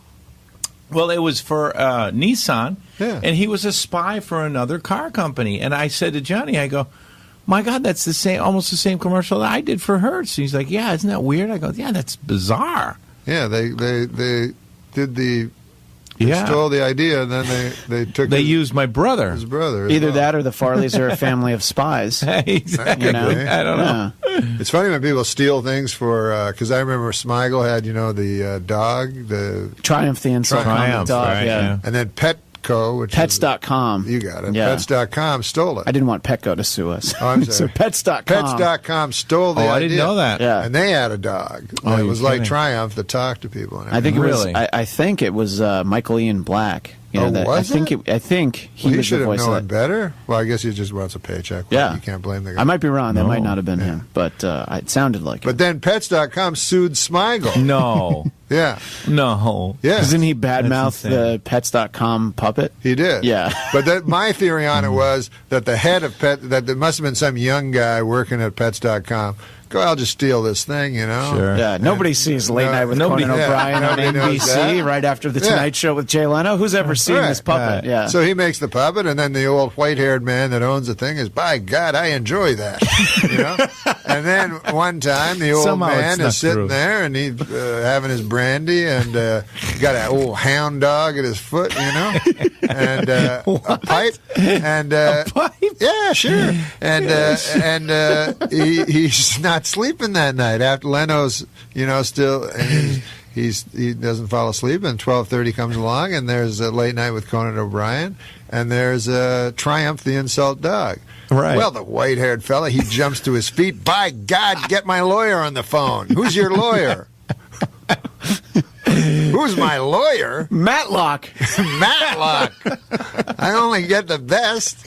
You know Matlock. Yeah, I mean, an old white hair guy's going to have For those Matlock of you as his who lawyer. don't know Matlock, You just described Samuel Clemens sitting on the porch. you With the hound dog. You mean Mark Twain? Yes. You call him Samuel Clemens? I refer to him by his real name. You're like, Yeah. He is only that like a refers to- Cassius Clay thing? You still call him Cassius Clay? He always calls Superman Clark. He refuses to call him Superman. Why does this is a question I have? Why does Superman even need a secret identity? This occurred to me the other day. Like, here he is. He's Superman, right? Yeah. He can do anything. He can do anything, and he spends 8 hours a day As Clark Kent. yeah, taking a bunch of crap from guys down at the Daily Planet. You know, well, mild-mannered, and they're Right. like, Clark, you moron. Hey, you idiot. If I was Clark Kent and anybody talked back to me, I'd burn the guy with my eyes. I'd burn him to death. I mean, you know, I'm not as nice a guy as Superman. I'd use a lot of my powers just Far from it. to burn guys to death with my eyes. But why do you office need? politics. Why can't you just walk around as Superman? What's the use of the? Well, he's an alien. He's An an illegal alien. alien, so maybe he needs that, you know, to kind of get the papers in, you know, to Yeah. make sure that he doesn't get sent back to Krypton, which was blown up. It's just a theory I'm working on. That's a weird one. And he's always creeping out of there, and he's doing things as Clark Kent that Superman does, like burning guys as Clark Kent. You Who know is? what I mean? You know, Superman's No, always he's not. He sometimes does that, doesn't he? Wally's Clark Kent Yeah, who does things? sometimes, I've doesn't never he? seen Clark Kent fly. Not fly, but he does the eye thing as Clark Kent sometimes. Oh, he does. So he's giving the ice breath to Perry White. You've seen that? No, but He's in like, no, secret. Perry, I Never in the am going to meet office. this deadline, and let me freeze you so I can type out this Yeah. piece. Never in the office, I don't think. Yeah, Not in the office is sacred. Right. Not in the Clark office. Kent, I mean, yeah. not in the newspaper. Right? But I mean, outside, like at a phone booth, he'll do the eye thing. No, in the phone booth he changes. Oh, that's right. That's right. I mean, I don't know what he does nowadays because there's not There's no phone booths. Well, there he is. Norman evidently passing a stone or something. No, listen, man. Christian gave me some bogus number. That sounds like me. You're right, Norm. I'm sure I did. Oh, I miss you. You gave me 310. You sound like you're in a bathroom stall with Aaron Sorkin at the Burbank Airport. What are you doing? Oh no, I'm in the beautiful Mirage Hotel. Wow. What's the gig, baby? You playing in a poker thing or something? No, there's no gig. You're just hanging out in Vegas? Yeah, that's the bad news. You know, entertainers go to Vegas to wow the audience and so forth. Yes. I just come here and watch. I watch a French circus. Oh, I watch a bunch of Frenchmen on trapeze, for God's sake. and that's in your room. Hey, bada boo. They take care of me. Normie McDonald. Twittering, by the way, at Norm Macdonald. Could I tell you, folks, I don't know if he's still keeping up the the pace that he used to. But there's a sequence of tweets, and it should be made available to everybody, where Norm's on a 5-hour cross-country flight. It's one of the funniest 5 hours ever, as he real-timed it. It was like Mystery Science 3000, Saul's Robots with puppets, and Norm, still to this day, one of the funniest things I've ever read. Hey, listen, I was just speaking of the road, the travails, the travails of the road. Bogus travails? You're really getting Cracker Barrel on me. Go ahead. What do you want, Neil Cassidy? I'm just trying to... See, the minor leaguer goes to the Kerouac thing, and the player goes right to the Cassidy thing. No, but I was in... I saw this everywhere I go. Everyone's occupying everything. You know that. Yes, of course. And I was actually in New York City itself, and I went down to see the ridiculousness. Ridiculosity. The ridiculosity of it. And here's the deal. All right. All right. You know those guys that invest your money, like Shearsome Lehman Brothers? Yes. And all that guys? Yes. They invest your money, you give them their money, whatever. Anyways, it turned out some damn dirty hippies showed up, tried to take over. Unbelievable. So now they're there, and they were like, "We want our money for the people." And then the Shearson Brothers guys went, "We keep our money in the bank like everybody else, you idiots." So also, I don't want them to take over. This is my political... You like politics? Well, occasionally. Not when I'm on with you, but go ahead. Well, my view is this. I don't want hippies taking over and investing my hard-earned money on hacky sacks and weed and stuff. I mean, I'm looking for the future. Hey, but what about this, Dennis? You ever see these commercials? Wait a second. You ever see these commercials where the guy's telling you something you already know? Like, I've noticed these commercials sprouting up a lot on my TV. Yes. A guy will come on the TV and he'll go, "Hey, listen, you know what's valuable that you should own? Palladium." Gold.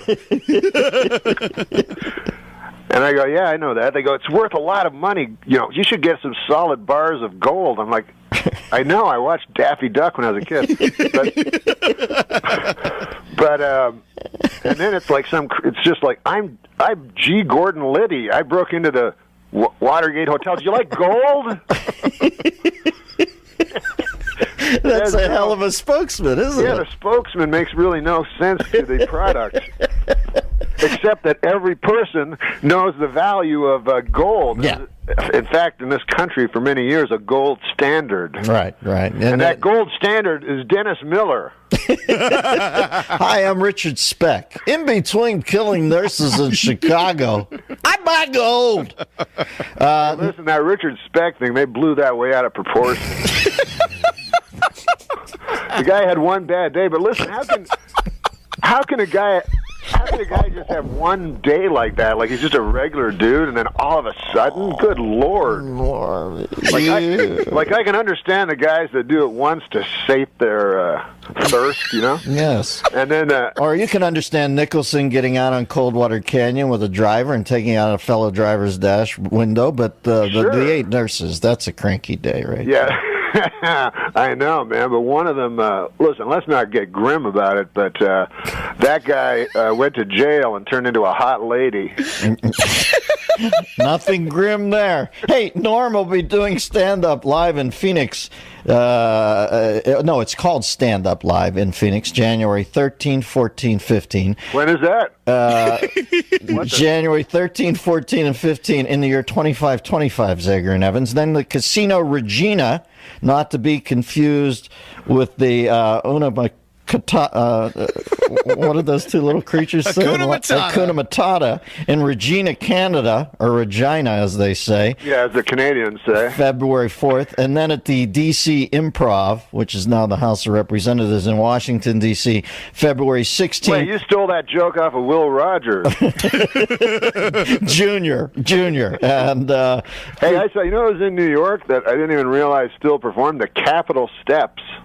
Oh, they're funny. Anything can happen and usually does. Norm, hold for a second. I got to take a break. Back with Norm Macdonald right after this Dennis Miller Show.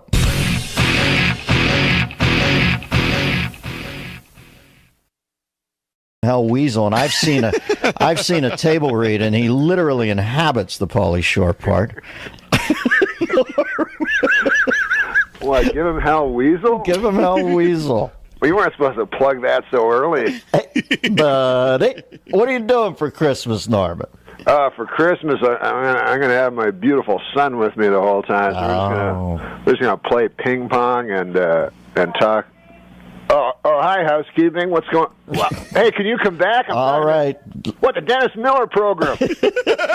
Get your mini skirt and tube top on, Norm. Merry Christmas, brother. I love you. Okay, man. Say Talk hi at you down the road. Norm will be at Stand Up Live in Phoenix, January 13th, 14th, and 15th. Casino Regina in Regina, Canada, February 4th. And at the D.C. Improv in Washington, D.C., February 16th through 19th. Don't even want to think what that maid just walked in on. All right. Is Norm back? No, he went to the bathroom. We finally get hold of Norm. Maybe he's in Minneapolis.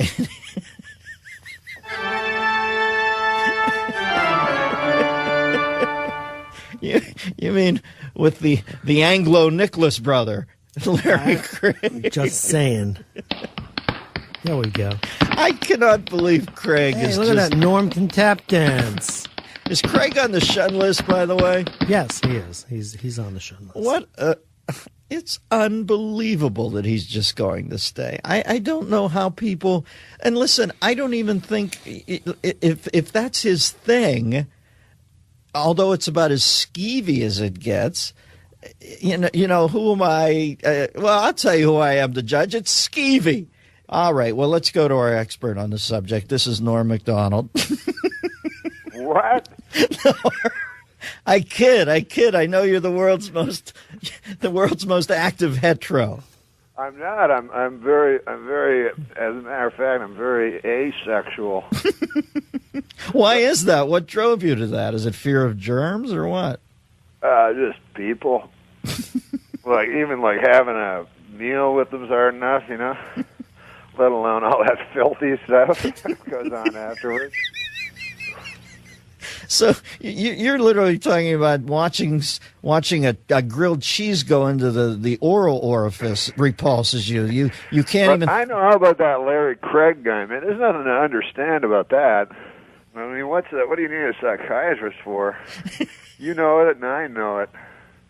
I mean, if there was co-ed bathrooms, we're heterosexual. If there were co-ed bathrooms, yeah, and this kind of stuff was going on, man, I'd be there all the time.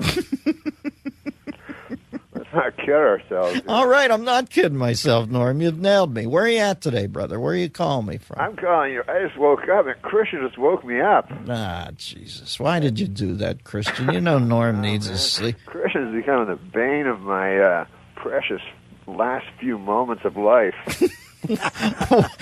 What don't we know, my friend? What have you got the Epstein bar or what? I just mean in the sense that we all only have a precious few moments of life left. I was talking in the broader. No. But listen, you know what I think about that Senator Craig thing now that I've come to crystallize my thoughts since that last Christian debacle, is that what I want to know is those codes, man, because, you know, there's these things that happen in life that I think I'm kind of cynical, you know? Yes. And then they happen, and I go, man, I didn't know that existed in life, you know? Mm-hmm. And one was the pit bull thing. Yeah. You know, sure. Who would have thought that people were that monstrous? I agree with you. Right, but when I talk to people, they go, oh, yeah, that happens. My feeling is that you fell out of the pit bull thing and dogfighting when they began to overly commercialize it, right? I mean, it just got too commercial for you. Yeah, You're an old school pit bull guy. But not that I compare the two. But I had no idea there was this bathroom thing going on that was so, you know, it wasn't just a small thing because they had a sting operation, they had a code, you know. The Minneapolis airport, the bathroom was apparently famous. It's the Tigris and Euphrates of the code tapping. Exactly. So for you or me, we would just be I can't speak for you, but for me and you, it'd just be a place we quickly run in, you know. These guys, they're going, have you been to the Minneapolis airport bathroom? Place is the hottest joint in town. Talk about your mind-blowing sex. There's like a velvet rope, like outside Studio 54. That'd be great. With an old black gentleman allowing you in. Are you on the list? Exactly. I'm here with Halston. You know, my feeling, Norm, is they ought to put in, like Grauman's Chinese Theater, put how wide Craig's footprints were in soft cement in there, so people can come in for photo ops and see how perfect. Yeah, that's. I think they should put a list of what the code is, because I don't know codes, you know, and I don't want to do the code by mistake, because a lot of times I'll be listening to my iPod, you know, so I don't have to talk to people. I think that's kind of touristy if you put the and codes I put my Bosey on. Well, you know, the thing about the code is if you don't know it and you miss. What if I was tapping my toes to listening to my Billy Joe Shaver CD? Right. And my toe tapped against an old dude's police officer, and then he knocked on the thing, and I took off my boots. I go, what? He goes, what time is it? He goes, 7 o'clock. You know, I go, what? He goes, what time is it? I go, 7 o'clock. I look at my watch. He goes, are you sure? I go, absolutely. Next thing, he's clambering under or something. I go, no, I don't know. Misreading the whole thing. You need the code at all? Couldn't you, like, if I was doing it, I would just stand in the center of the bathroom thing and just, you know, peer at guys. I know you give off the wrong vibe. All of a sudden you got Sam Drucker. You know when you go to get your car re-lubed and they lay on that thing that has wheels on it? You look down, you got Sam Drucker coming under the stall into yours. Or if you misdo the code, the Carpathia shows up in an effort to pull people out of the lifeboats. The anonymous thing to me has always been, because I find it like it would take me probably a year before I was comfortable enough with a person, you know? Right. Show them my back of my hair, and hair on my back. But the anonymous part, like, here's a guy who's never met a guy ever, you know, in his whole life. And he's in an airport, and he's like, come on in, sir. We don't have much time. You know, I hope you like the place. I was just defecating in it. I didn't want to do that. Anyways, I got an 8:40 to Chicago. I don't have much time to disrobe and get to this filthy business. I'm going to grab a slice of Sbarro and...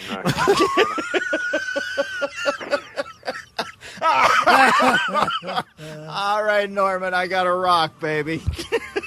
I'm up against a hard break, as was Larry Craig. This is the Dennis Miller Show.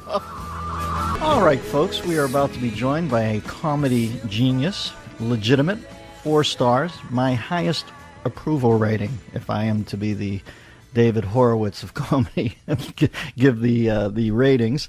I've always thought he was a genius. I met him when he was younger, but I remember the true moment where I thought this guy is an absolute genius. He used to do a parody of Letterman, which was so side-splittingly insightful and funny on Saturday Night Live, and my favorite moment was he had somehow gleaned that Letterman was so ill at ease with being Letterman that immediately, he might not do it now, but way back when, the millisecond the show was over, Letterman would take his jacket off and almost fling it and flee the stage.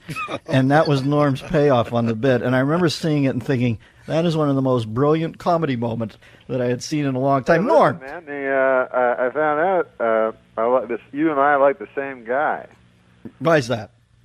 It's like two girls talking.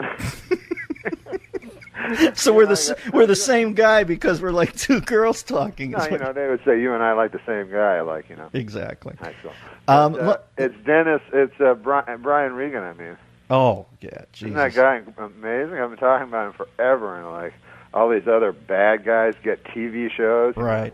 And he's the funniest guy ever, and he's on the road. But now he's doing big arenas and stuff. Yeah, something's going to happen there, Norm, because it's like Tim Allen. Remember, Tim used to fill the arenas, then the next thing you know, he got his payoff. That's going to happen with Regan. Does anybody make you laugh hard? I mean, I'm in danger when I watch him. Oh, I know, it's crazy. Like, and he's the kind of guy you want to bring people to, you know. Well, you know, Norm, you have that in you. It's impossible to be so funny and not dirty, so...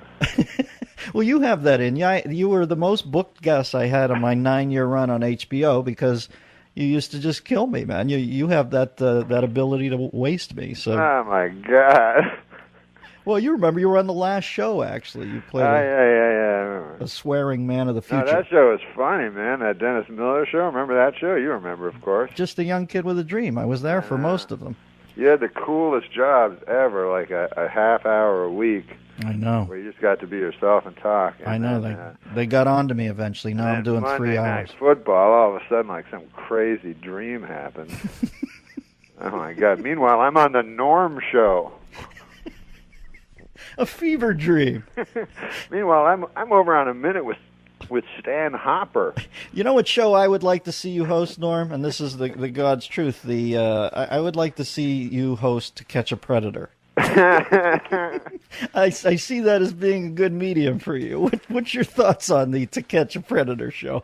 Oh, no, you just brought that up because I was telling that guy earlier I was thinking of that show To Catch a Predator. Well, thank you for unfolding my conceit here. I was trying to get you into the area you wanted to talk about. That was like a crazy coincidence because I just talked to that Christian dude about that. Jesus, Norm, could you diffuse this anymore? Okay, I'm sorry. It was a setup. I was putting the ball on the tee. I'm Cheech Marin. No, you were nice. Nice. Now go ahead, knock it off. You're like Ed McMahon. Yeah, exactly. Until you exposed me. Remember when Ed would go, this is the funniest thing, is when Johnny would have all the periodicals, you know? Right. They'd show all the periodicals. Unbelievable that there could be so many, you know, they have one on hunting and one on fishing. And then Ed McMahon would go, I'm glad you brought those. Because you brought every magazine that there could be on this subject. Every magazine on the subject of hunting is here in this pile. There's not a magazine that isn't. And then Carson would come in with some sort of Karnak rejoinder and take it back. He would use like if it was a hunting thing, he'd go, "You were wrong." Yes, you were wrong, Elmer Fudd. Elmer Fudd breath. I thought it'd be funny if it was a 911 tape. Remember when Carson had the heart attack? Right. This seemed funnier to me when he was still alive, you know. But he had that heart attack if there was like a 911 tape, because they have them on everywhere now, you know. Yes. And it was Johnny Carson phoning, and they were like, "How do you feel, sir?" And he's like, "I feel like I have a yak on my chest." Doing his act with the poor operator. You are correct, sir. What's up? You got the consumption there. Are you okay? Yeah, just a little cold. All right, a little spilkus. Tell me about. What's funny about Dana and Johnny doing those guys, because that was before I was in show business. I just watched you guys on TV do it. Right. When they did the Carson, I love that they do them different than they really are. You know what I mean? Like that they'd play Ed McMahon like a very in control guy, you know, that talked back to Carson. You know what I mean? Mm-hmm. And mocked him. Right. That was really funny. Phil. Well, that was Phil's instinct to do that, and you know, who was funnier than Phil? No, so you don't want to talk about the Predator thing? Oh yeah, man, To Catch a Predator. No, I was just. They told me, they said Norm wants to talk about Predator, and all of a sudden I'm at a Carson wake here. Are you sad about Johnny's loss? That's misrepresenting it too, because then people will think, you know, Norm's phoning going, "Hey, can I talk at all about the Predator thing?" Yeah, you're right. You're right. It wasn't on your mind. I kind of put it there. Do you have any ad-lib thoughts on it? It's not going to be funny now. All right. You know what I've done to you? It's like Jerry Lewis with Charlie Callis with the Duck Hunter exactly. joke. I have to come. All right, then let me throw you a curve and see what else you go. What about OJ or Mike Vick? You got anything on either of them? Okay, then this is complete coincidence. This is the most insane coincidence of all. These are two big topics in the news. I thought I'd just throw them out there and see if you had any observations. No, I'm just kidding. What were the ones? Michael Vick was. No, I was just saying that I do stand-up, you know, stand-up comedy. Sure you do. And by the way, I'll be at. Can I plug something? Go. You can use the rest of the segment for plugs. Because I'm not doing any stand-up. But anyway, when I go to the club, I went to the club and I thought of the idea about that Michael Vick. First of all, you love football, obviously, right? Yeah, sure. I go way back with football and cockfighting, you know. Exactly. So you'll say that, you know, and Michael Vick was the most exciting player in football. He could change a team by himself. You know, that was played in football like a third-string quarterback. It wouldn't be that sad. So, but Michael Vick, obviously, it hurt him. It hurt his fans, and hurt the whole sport of dog fighting. So you think it's brought dog fighting down? I tried to say that like Drake. It's kind of dog fighting. Can we talk about that Drake? But listen, man, Vic, can you imagine? Here's something to think about. Imagine if you were a dog living in a dog kennel. You ever been in those pound? Sure. That's your house? Right. So they suck, right? They're the worst houses ever. Bad. So the dog will go anywhere, and dogs love everyone. So, they're just sitting in their horrible place, and, the guy, an old bald guy comes in and wants to bring you home, and you're all happy. Normally you're not. Right? Yeah, sure. So imagine you're sitting there and you're like, hey, guys, man, you're not going to believe this, but we got adopted. All of us got adopted, and you were not going to believe for a second who it was. They're like, who? Was it that bald guy from earlier today? No, it wasn't no bald guy. Think left-hander, Atlanta. It was Michael Vick. That's who it was. Now get out of here. That's who's our new owner. They're excited. You see? They're like, you're kidding me. I'm trying to be clean. And then they go and they go, wow, they're in the house. Everything's exciting. They were just in a pound. Now they're at Michael Vick's house. They couldn't be more excited. They hit the jackpot. And they're walking through the house going, man, I've never seen so many TVs. And then, later it's not so good. When the other guys tell them, Right. When the other guys go, listen, he's a good, Michael Vick's a complicated character. And I love Michael Vick. Ralph will tell you. That's, Ralph is the other dog. The other dog. He's talking, how the dogs talk and they have names. Sure, and they go. Ralph will tell you, I said Vic is the best thing to happen to football in forever. But on the other hand, he electrocuted me last week. So I have mixed feelings with Vic. This is one thing about the Michael Vick thing. He electrocuted them, which was awful, and shot them, right? Right. And then in one of them, he strangled them.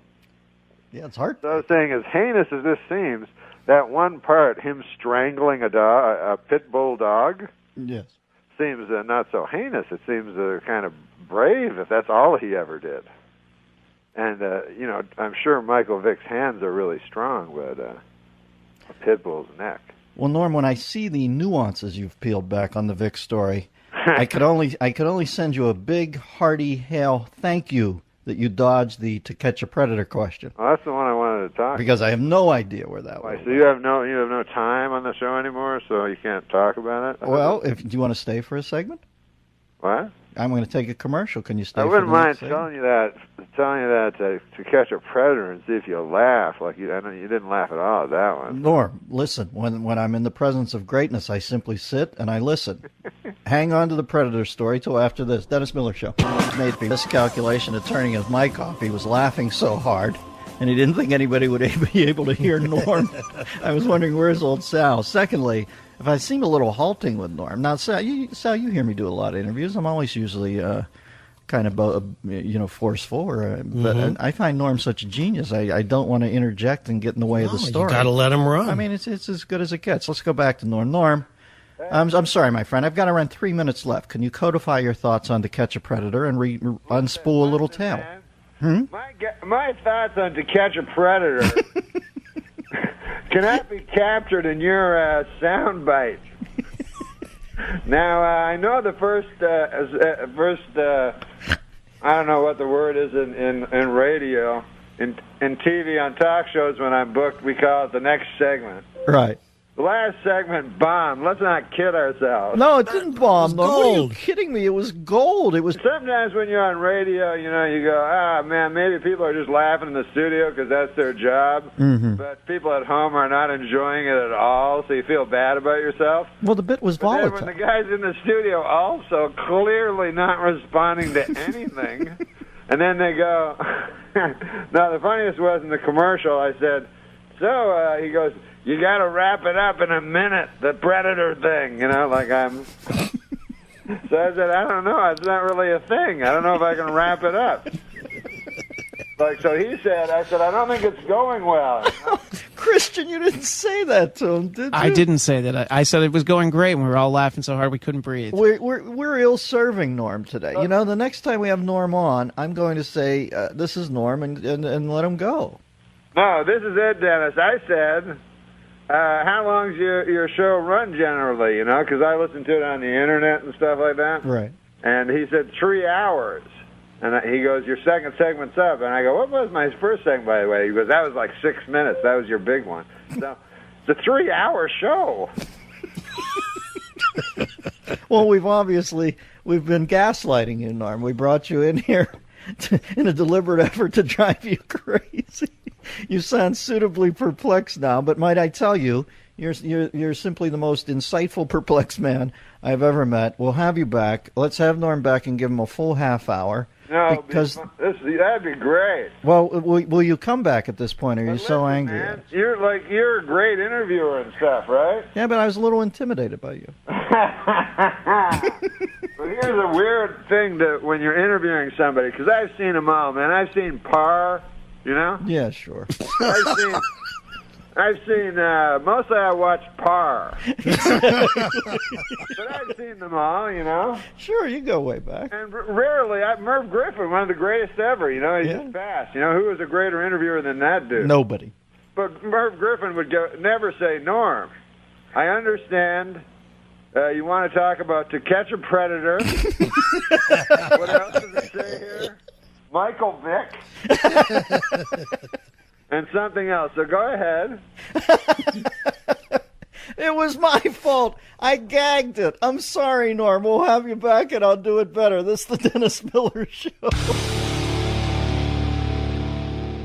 Times like you're the vegetable, you know, and then they go, hey, they go get your relatives around. And they go, what do you guys think? And then your relatives go, I think Norm said he wanted to die. You know, like I think he said he wouldn't want to be a burden and all this stuff. You know, they just lie. And so you're putting it right in the well. I want to be a burden. Well, listen, I'm the vegetable. If being a burden is my mother not going to her bridge game a couple times so she can come and touch my hand, sorry. Sorry for burdening your life. Hey, Norm, are you in therapy at all? No. Really? Psychotherapy? Yeah. Have you ever sat with a therapist and? No, I don't believe in psychotherapy. You don't? No. Really? Why is that? Because I've read psychotherapists. Yeah. And I don't agree with their. Do you do your own psychoanalysis? I have spend my a lot own of time, beliefs. Right. But do you spend a lot of time in sort of self-reflection and? Yes, do I ruminate. Do you? Yeah, I have a theory that people are in deep denial of death. Right. And I'm not. You know you don't want to. No, I think most people don't think they're going to die. Well, you know it's funny that you say that because just even in the last week I'm like nobody really thinks they're going to die. Yeah.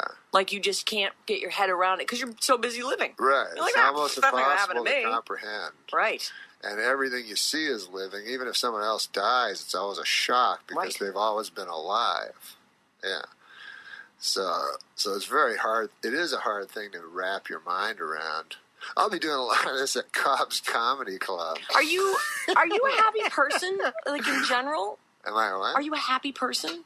Because you always have a slight smile, but it's are you a sad person? No, I mean I think things are funny, right. So I laugh a lot. But that doesn't necessarily translate into happiness. Well, if I'm laughing, I'm happy, I guess. Where do you live? I live in Southern California. Do you have a nice house? No, I live in a very small apartment. You have an apartment? Yes. Oh. I'm surprised that you don't have a big, you're Norm Macdonald. Well, I don't like things. Oh. I never have. Really? No, I've always felt very burdened down by them.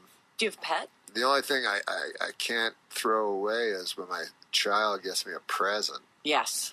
So I have those things, but otherwise I just have a... How old is your kid? A bed. What? I don't just have a bed. Right. Well, I have you have a coffee pot. No, I don't. A teapot? No. I don't have... I always eat a microwave? I always eat at Joe's Diner that's near my apartment. Is this all true, or are you making this up? You just can't tell because he's got that grin on his face. No. Like, So you bring a girl home or a friend over, I don't and there's bring no place for girls. what? I don't have sex with girls or men. wait a minute. Norm Macdonald. Norm, you're a sexy dude. Yeah, but I don't have. And you never go out trolling I mean, or I no have girl. had Well, sex. I Well, you realize have a you're not kid. a virgin. You've Yeah, got a yeah. kid. No, When's the last time you had sex? Probably 10 years ago. Shut up. Yeah, I have sex. I have sex like by masturbating. And, Yes. Yeah, but I find sex very repetitive and dull and kind of pointless. Your kid. This is a bit. No, it's not. Norm Macdonald. I had a lot of sex when I was a young man. When I was 19 or 20, I had a lot of sex, and it. Wait a minute. Norm Macdonald. Norm, you're a sexy dude. Yeah, but I don't have. And you never go out trolling I mean, or I no have girl. had Well, I sex. realize Well, you have a you're not a kid. virgin. You've Yeah, got a yeah. kid. No, When's the last time you had sex? Probably 10 years ago. Shut up. Yeah, I have sex. I have sex like by masturbating. And, Yes. Yeah, but I find sex very repetitive and dull and kind of pointless. Your kid. This is a bit. No, it's not. Norm Macdonald. I had a lot of sex when I was a young man. When I was 19 or 20, I had a lot of sex, and it's just the same thing over and over. Right. It feels really good. So start from the beginning and do it again. I mean, why wouldn't you? Is it too much work dealing Eating with ice a chick? cream. Eating ice cream is really good too until you're tired of it. You know. Then the next day you try a different flavor. There's thousands of flavors of ice cream. But not of women. Do you go to hookers ever? No, I've never been to a prostitute. This attitude you have could be said for anything, though. I know. For Anything anything. you do for more than once. anything. Yeah, well, I don't do very much. You just don't like people in general. Yeah, you hate people. Or you hate women. Oh no, I'm fascinated by people and by women. I'm just saying I don't need to. But don't chicks throw themselves? I would think that after a show you're hilarious, and Well, some to tell chick is you like, the "Listen, truth, I've always I been find, fascinated." To tell you the truth, I find sex to be a very filthy act. Are you a germaphobe? No, I don't mean fluidophobe? filthy. I mean filthy in the sense of shameful. Really? Were you raised Catholic? No. Oh. He's doing a bit. No, I'm not doing a bit. I find it really hard to believe you haven't had sex in 10 years. I think I think that sex is shameful, and that people have sex knowing that it's shameful. And again, it's like death. They just live in this fool's paradise where they pretend it's not. I mean, obviously, people don't have sex in public, so there must be some shame. Some to it. people do. But it's It's because you don't want to be caught in that compromise. You know, you're not exactly at your most attractive when you're having sex. There's all these. Well, there's social norms. You don't go to the bathroom in public either, but Exactly. I'm not ashamed of that. Exactly. What? I'm not ashamed of going to the bathroom. It's part of taking in to stay alive. You have to evacuate. I'm not ashamed of that. That just comes with the territory. Of course, and you have to ejaculate too. But I evacuate and ejaculate in private. I don't evacuate in front of another person. That's exactly what I'm saying. So you're not ashamed of it. You do it in order. I am ashamed. But he is ashamed of it. That's why what I do he's it saying. alone. Do you evacuate in front of people? No, but I'm saying Why I'm do not you ashamed. It's just not polite. It's not Because a social. it's something that you share with somebody else. I mean, are you? Is it a fear of intimacy? Do you not let anybody too close? No, I'm not afraid for them. Who's your I'm best worried friend? about them. Who is your best friend? My best friend. Your best friend. Who do you call if you have a problem or something is going down in your life? Who do you call? I don't. I try to look at life headlong. Are you telling me you don't have a confidant in your life that you call up and say, I'm not feeling too hot. Someone to talk crap out with? Or No, I don't. I used to do that kind of stuff, but what happened? I came to the realization that we're all plunging headlong into Somebody death. hurt you. Who No. cares? So that's why you should live. You only have so long, to and then me, you're gonna croak. If you're plunging down an abyss into headlong into death, the idea of grabbing onto another human being just to touch them for a moment on your way, seems futile to me. It seems more pathetic than facing it. Just to me, personally. I don't condemn people for doing it, but I like looking. I try to look at life square in the eye, as terrifying as it is, and it is the most terrifying thing there is. What, being alive? Yeah. But because it's being not. alive means dying. But Norm, that is such a fatalistic way to look at it. There's so much in life that you are denying yourself, and I think that you think you have reasons for it. But if you don't have someone that you could, do you ever cry? Do you cry all by yourself? You do. There's no one that you can call. You need a therapist. Oh no. You need to be in therapy.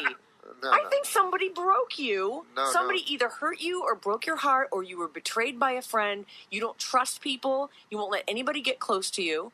You hide it all behind the smiling clown. No one did anything to me. I was just the smiling, somewhat mean behind the smiling clown. No one did anything to me. I was just the smiling, somewhat mean-spirited clown. No one did anything to me. I was just born alone.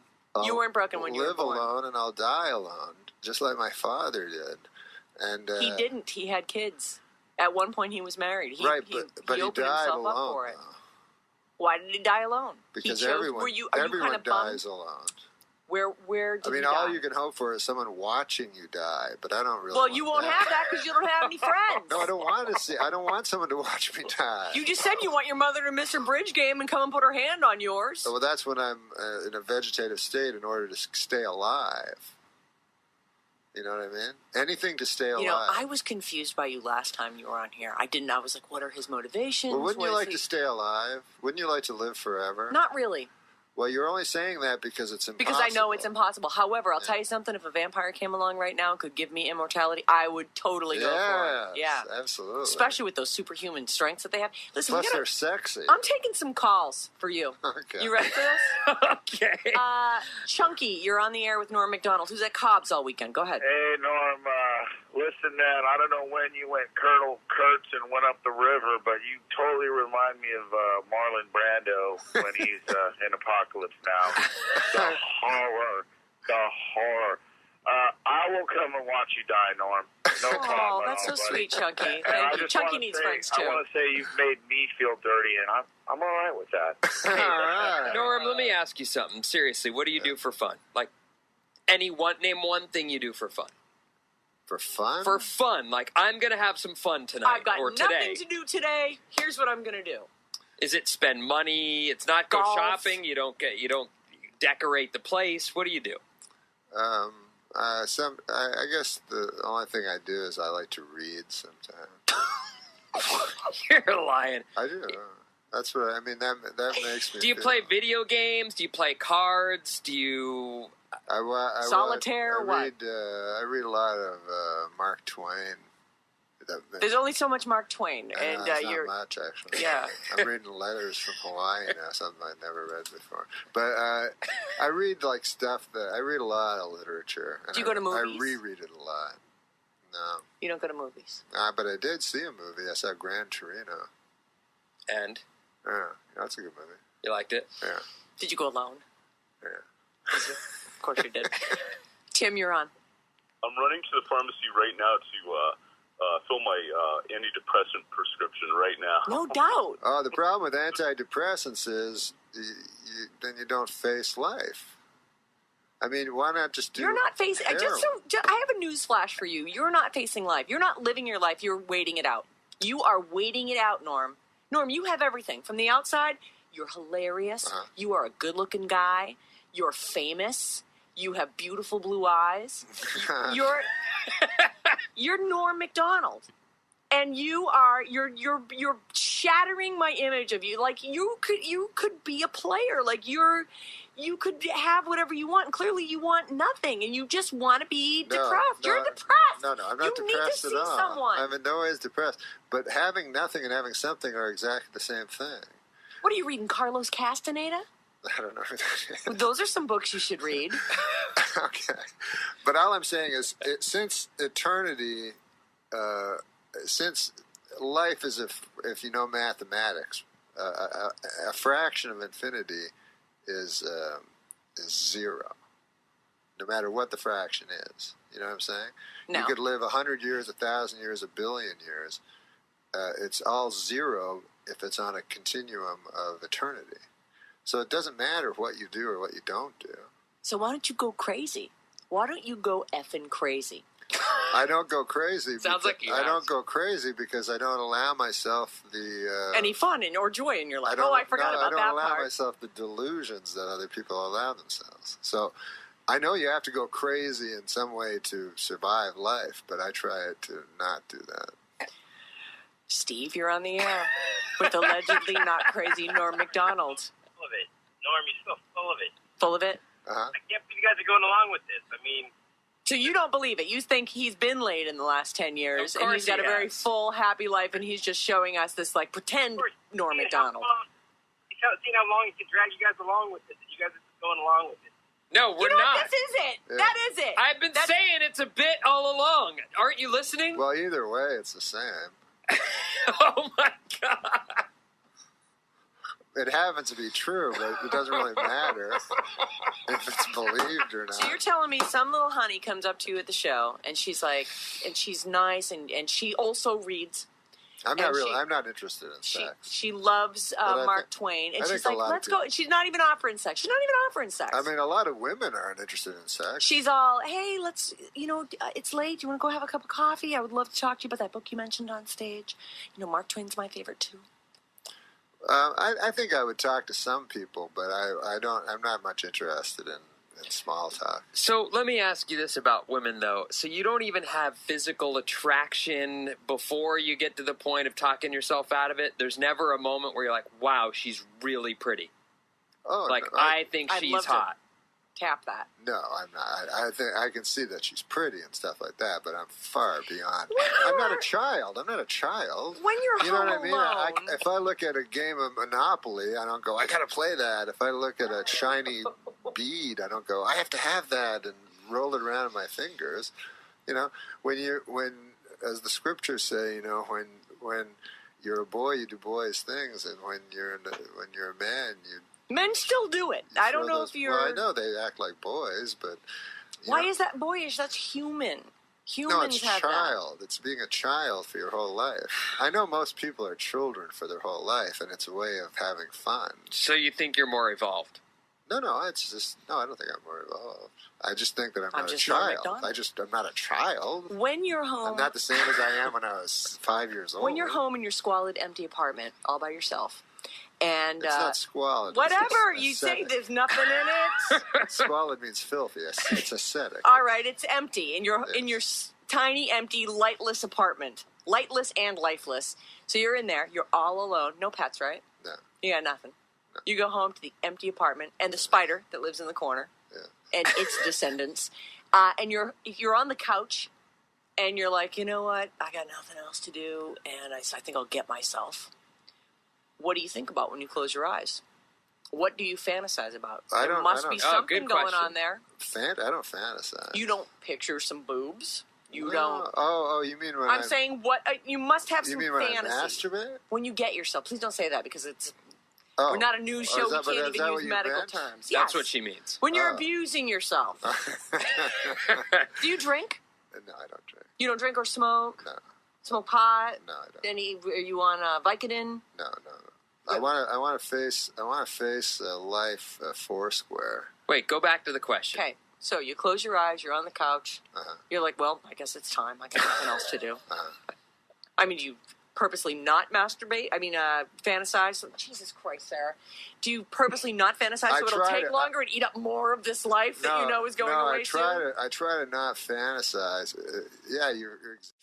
I try to not fantasize. You're exactly right. I try not to fantasize because I think that's madness.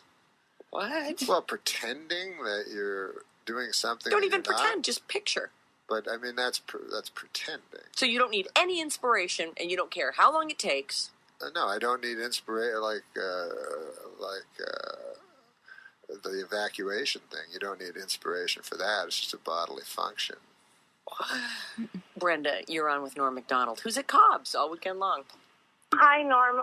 My husband and I really wanted to see you, but I have to tell you, you kind of made us uncomfortable when we saw you in Honolulu. We thought, Oh, maybe it's not a good idea. He doesn't like us already. Tell the story. Oh. Tell the story, Brenda.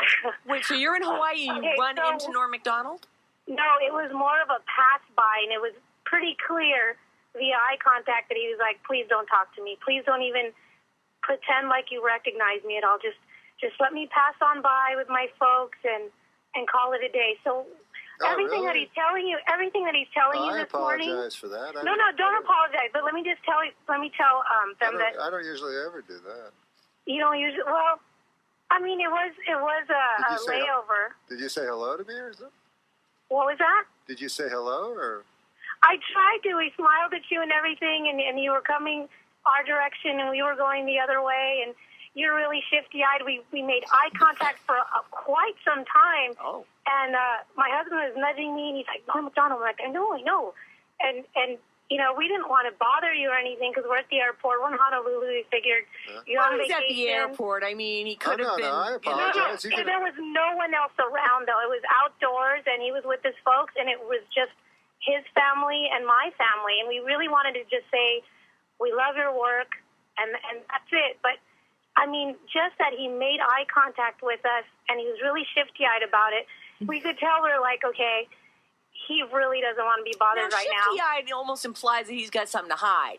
Yeah, But that just might be He's his just a way. little bit of an uncomfortable guy. Like No. People come up to me all the time, and I talk to them endlessly. Do you really? I wanted to chase after you, but then I didn't want to seem like a crazy fan or anything. We just wanted to shake your hand and say, you know, we enjoyed your work over the years. And but at the same time, we wanted to respect your space. And I thought maybe I could confirm that there might be some truth to everything you're saying today, even if it is a bit. All right, thank you, Brenda. Hey, Brenda. Oh, well, whatever. So you go to Hawaii, though? Pardon me? You went to Hawaii? Yes. Recently? Well, that's I go to Hawaii every Thanksgiving. Why? Because I take my whole extended family there. For them? Yeah. I don't And they count on you for that. Do you pay for you foot the bill because you're Norm Macdonald? Yes, I do. You do. But you find zero pleasure in that, I'm sure. Oh, no, he must well, like it. I That's find family great time. pleasure in my son being happy. Ah.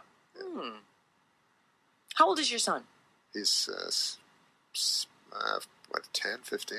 You liar! He's 6. He's a 6-year-old. You just about you had sex in the last 10 years. No, my son's 16 years old.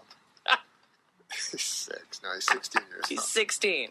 So is he a confidant? Do you call him and, do you ever share personal, trials and tribulations and triumphs? I would never do that to a child. He's 16. Well, As you have said, he can't be a child forever. When are you going to put the hard realities of life on him? Well, that's an interesting question. That is an interesting question because I actually have love for my son. Yes. Like deep, of course. deep love. He's your son. And so I don't want to damage him with the way you were damaged. With the harsh realities. Damaged? Oh, no, I had a great. No, but I don't want to damage him with any viewpoints I may have because he's not ready yet for reality. I think children aren't ready for reality for a while.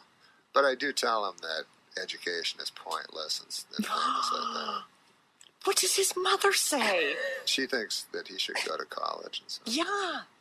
He should. And you're Not like, everyone can grow up don't and be waste a your money. comedian. Yeah, I'm saying it's just arbitrary nonsense. I tell him even the classes he takes now, it's just ridiculous. That algebra has no meaning and none unless of this he stuff becomes an engineer. Well, unless he becomes. Do you have no hope for this child? Unless he becomes a math teacher, math professor. But I mean, you think it's a coincidence that they have 6 subjects out of 10 billion that they teach in school? And then you pick one of the 10 billion to focus on. No, you have to. You need basic math. You need basic language. It's lovely when the school has art or music, which none of them do anymore.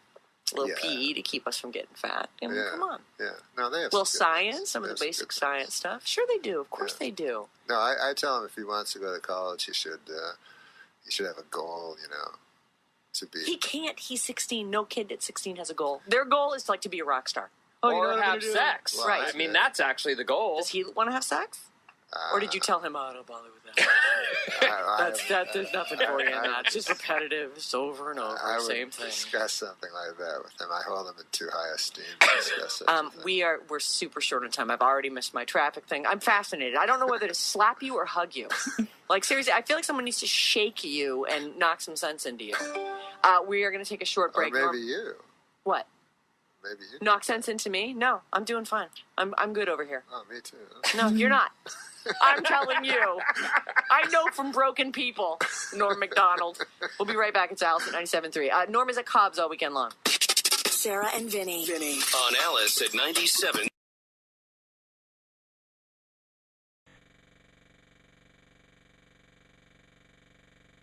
Norm Macdonald. Now, we interviewed him yesterday after the show. This has never been aired. And before the interview, we interviewed him at 11:15. And before the interview, we got a call from someone involved with the interview that said, look, he's wasted. Is that going to be a problem? And we said, absolutely not. You know, I've been drunk and interviewed people, and Incubus didn't take that very kindly. But we said, we're not those kind of people. And I put this up on the Facebook page, Fred Toucher, the Facebook page, that we were going to have him on. And some people speculated, well, he just sounds wasted sometimes. No. Here you go, ladies and gentlemen. Enjoy on the Toucher and Rich Show on WBCN. Hey, Norm. Hey, how's it going? Hey, what's up, man? How are you? Oh, good. Norm Macdonald, tomorrow night at the Wilbur Theater. For tickets, you can visit thewilburtheater.com. Now, Norm, we're taping this and we got off the air a little while ago, and about 45 minutes ago, a guy calls us up and he says, guys, just to give you a heads up, Norm's really out of it. Really? Yes. Yeah. He said Norm's in Vegas. He's staying at the Palms, and he's really out of it. Is that going to be a problem? We said absolutely not. But that's an odd way to start an interview, don't you think? Yes, very odd. Now, have you been up all night? Well, I am sleepy. Okay. And what were you playing poker all night? Yeah, we were playing a poker show for. It was a poker show for Ron Network. Yeah. Oh, so it was like one of those televised poker television shows. Was it like a celebrity one? Yeah. Now, what other celebrities were on the poker show? I don't know who the other guy was. Now, were you allowed? I've been told he's for sure in the field of entertainment. He was an A-lister, you're saying? Yeah. Yes, and during this production, were you encouraged to imbibe?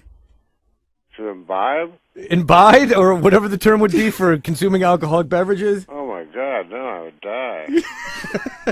So no, it's just doing it. That's all enough, you know. Yeah, and so how long have you been up for? For about 2 hours. Now, really? Now, so how much sleep did you get last night? Only about 2 or 3 hours. Okay, and when are you going to be coming to Boston? Oh, Boston, that's going to be the best. Yeah, it's going to be great. How long are you going to come right from Vegas to here? Yeah. I'm going to Boston tomorrow. Okay, and are you going to spend the night in Vegas this evening? No, I'm going to Boston today, as I said. Oh, okay. Now, other than the poker playing, what other things do you like to do when you're out there in Vegas? I know, obviously you're a big gambler, but what other things does Vegas offer Norm Macdonald? Not much. Smaller shampoo bottles and stuff. But mostly it's those first two things. Right, the gambling. Yeah. And, Norm, you were on Conan O'Brien a couple days ago, and everyone is they love when you're on Conan O'Brien, that you do a great job. And that was fun, huh? Oh, yeah, I love doing that show. Because when I was on Saturday Night Live, it was just downstairs, and it's fun to do. No, you got a lot of press because you were one of the few people who could get Conan O'Brien to talk about the whole Jay Leno situation. And tell us a little bit about that exchange. Oh, Jay's going at 10 o'clock, and Jay's going at 10 o'clock, and Conan has to stay at 11:30. Have you been doing a lot of press today? No. You just, I was having a dream about jelly rolls, and then you gone. Is the dream still vivid in your mind right now? Yeah, I mean, it is weird. Like one night I went to a psychiatrist, and they were asking about dreams, and I always dream about jelly rolls. The guy thought I was joking or something. But I'm like, no, that's what I dream about. Did he have an analysis for that? The doctor? No, I think I'm too simple a man for psychiatry to figure out. Do you actually go to a therapist? Is this something that you do? Because I do. No, I just did it once. Just once, that one time. Yeah, the guy told me you got to get deeper than the jelly rolls. So, all right. So, what's next? So, you're obviously up. What are you going to be doing for the rest of the day? Like, what's next on the schedule? I'm going to have a long shower, and then I'll probably play a little table games, Yeah. And then, who knows? I mean, probably some crazy party ones too, or more likely I'll pack. and then out today to Boston. Yeah. And then Boston, baby, Beantown. and you love it here. Oh, I love it there, man. Who wouldn't? 2 shows, Wilbur Theater. Yeah, the Wilbur Theater. I don't know if you've ever been up there, but if you do, it's some kind of a joint. No booze. They don't serve booze at the Wilbur Theater. What? it's true. I swear to God, they have recently just started booking these type of acts, and it's not allowed to sell booze. Well, that's good because it's not good for you anyways. That's right. You bring some along. Booze? Mm-hmm. No, I'm not gonna bring any booze to your dry town. the town you're allowed to have booze in. It's the Wilbur Theater where it's not allowed. No, I'm gonna stick to the letter of the law. I think you're allowed to possess it. I just don't think that you're allowed to sell it there. So if you possessed it, it was in your possession, or if it was given to you, that would be allowed. Oh, I see. You Chivas Regal kind of guy? What do you like to drink at the tables? At the table? I usually only drink like Coca-Cola, but I guess whiskey. Okay. Whiskey sour. Yes. Well, sometimes I'll say, "Can I have a whiskey sour? Make it 2. Twice as sour." Nice. And so how often? I mean, when you're gambling, do you every time the girl comes by for drinks, do you say, you know what I need? Because I know when I gamble, I like to stay hydrated. Do you do the same thing? Do you every time the waitress comes by get a new fresh drink? Oh yeah, I refresh that thing more than. I mean, my glass of booze is more refreshed than Cape Cod morning. Norm, are you in bed right now? Yeah, baby. What are you wearing? Oh man. No, it's kind of weird because the audio and video doesn't go together. It causes a sort of a cognitive dissonance. So in my ear, like I can hear you speaking about things, but in my mind, big delicious jelly roll keeps floating by. Do you think you'll remember this interview? I'd say it's about 50-50. Then why don't you just tell us something that you don't mind not remembering you told us? No, because when I sleep, I mean, I can think about jelly rolls. There's nothing, there's nothing scandalous about that. Are you alone right now in your room? Yeah, always. Always alone. Oh, always. Okay. It can be a dark thing to be Norm Macdonald. It's fun, man. Now, when you're when you were touring and stuff, I know you like obviously gambling in Vegas. Do you spend a lot of time in the hotel room playing the online poker? I don't here in Vegas, but yeah, I bring my computer with me. And you do the online gambling? Yeah. Really? Now, have you been successful at that? Because I know you have been successful in regular gambling. Have you done well? Well, I mean, all right, but mostly it's just killing time. Well, Norm, thank you for joining us. The Norm Macdonald tomorrow night at the Wilbur Theater. For tickets, you can go to thewilburtheater.com. And real quick, Norm, could you do a liner for us? Could you say, this is Norm Macdonald, and you're listening to Toucher and Rich on WBCN? This is Norm Macdonald, and you're listening to Tucker and Rich on What? That will be perfect. Perfect, thank you. Norm, you're the man. Thank you so much, sir. Thanks, man. There you go. Norm Macdonald in excellent shape. Hey, how's it going? Hey, Norm, how are you? Oh, this is Jay's 10 o'clock. Oh, all right. Well, I apologize. It is weird. Like, one night I went to a psychiatrist, and they were asking about dreams, and I always dream about jelly rolls. What? That's the only time he perked up. It was when I said there's no alcohol at the Wilbur. What? Booze? No, I'm not going to bring any booze to your dry town. He was incredulous at the idea of that. Yeah, baby. Yes, indeed, Norm. Thank you.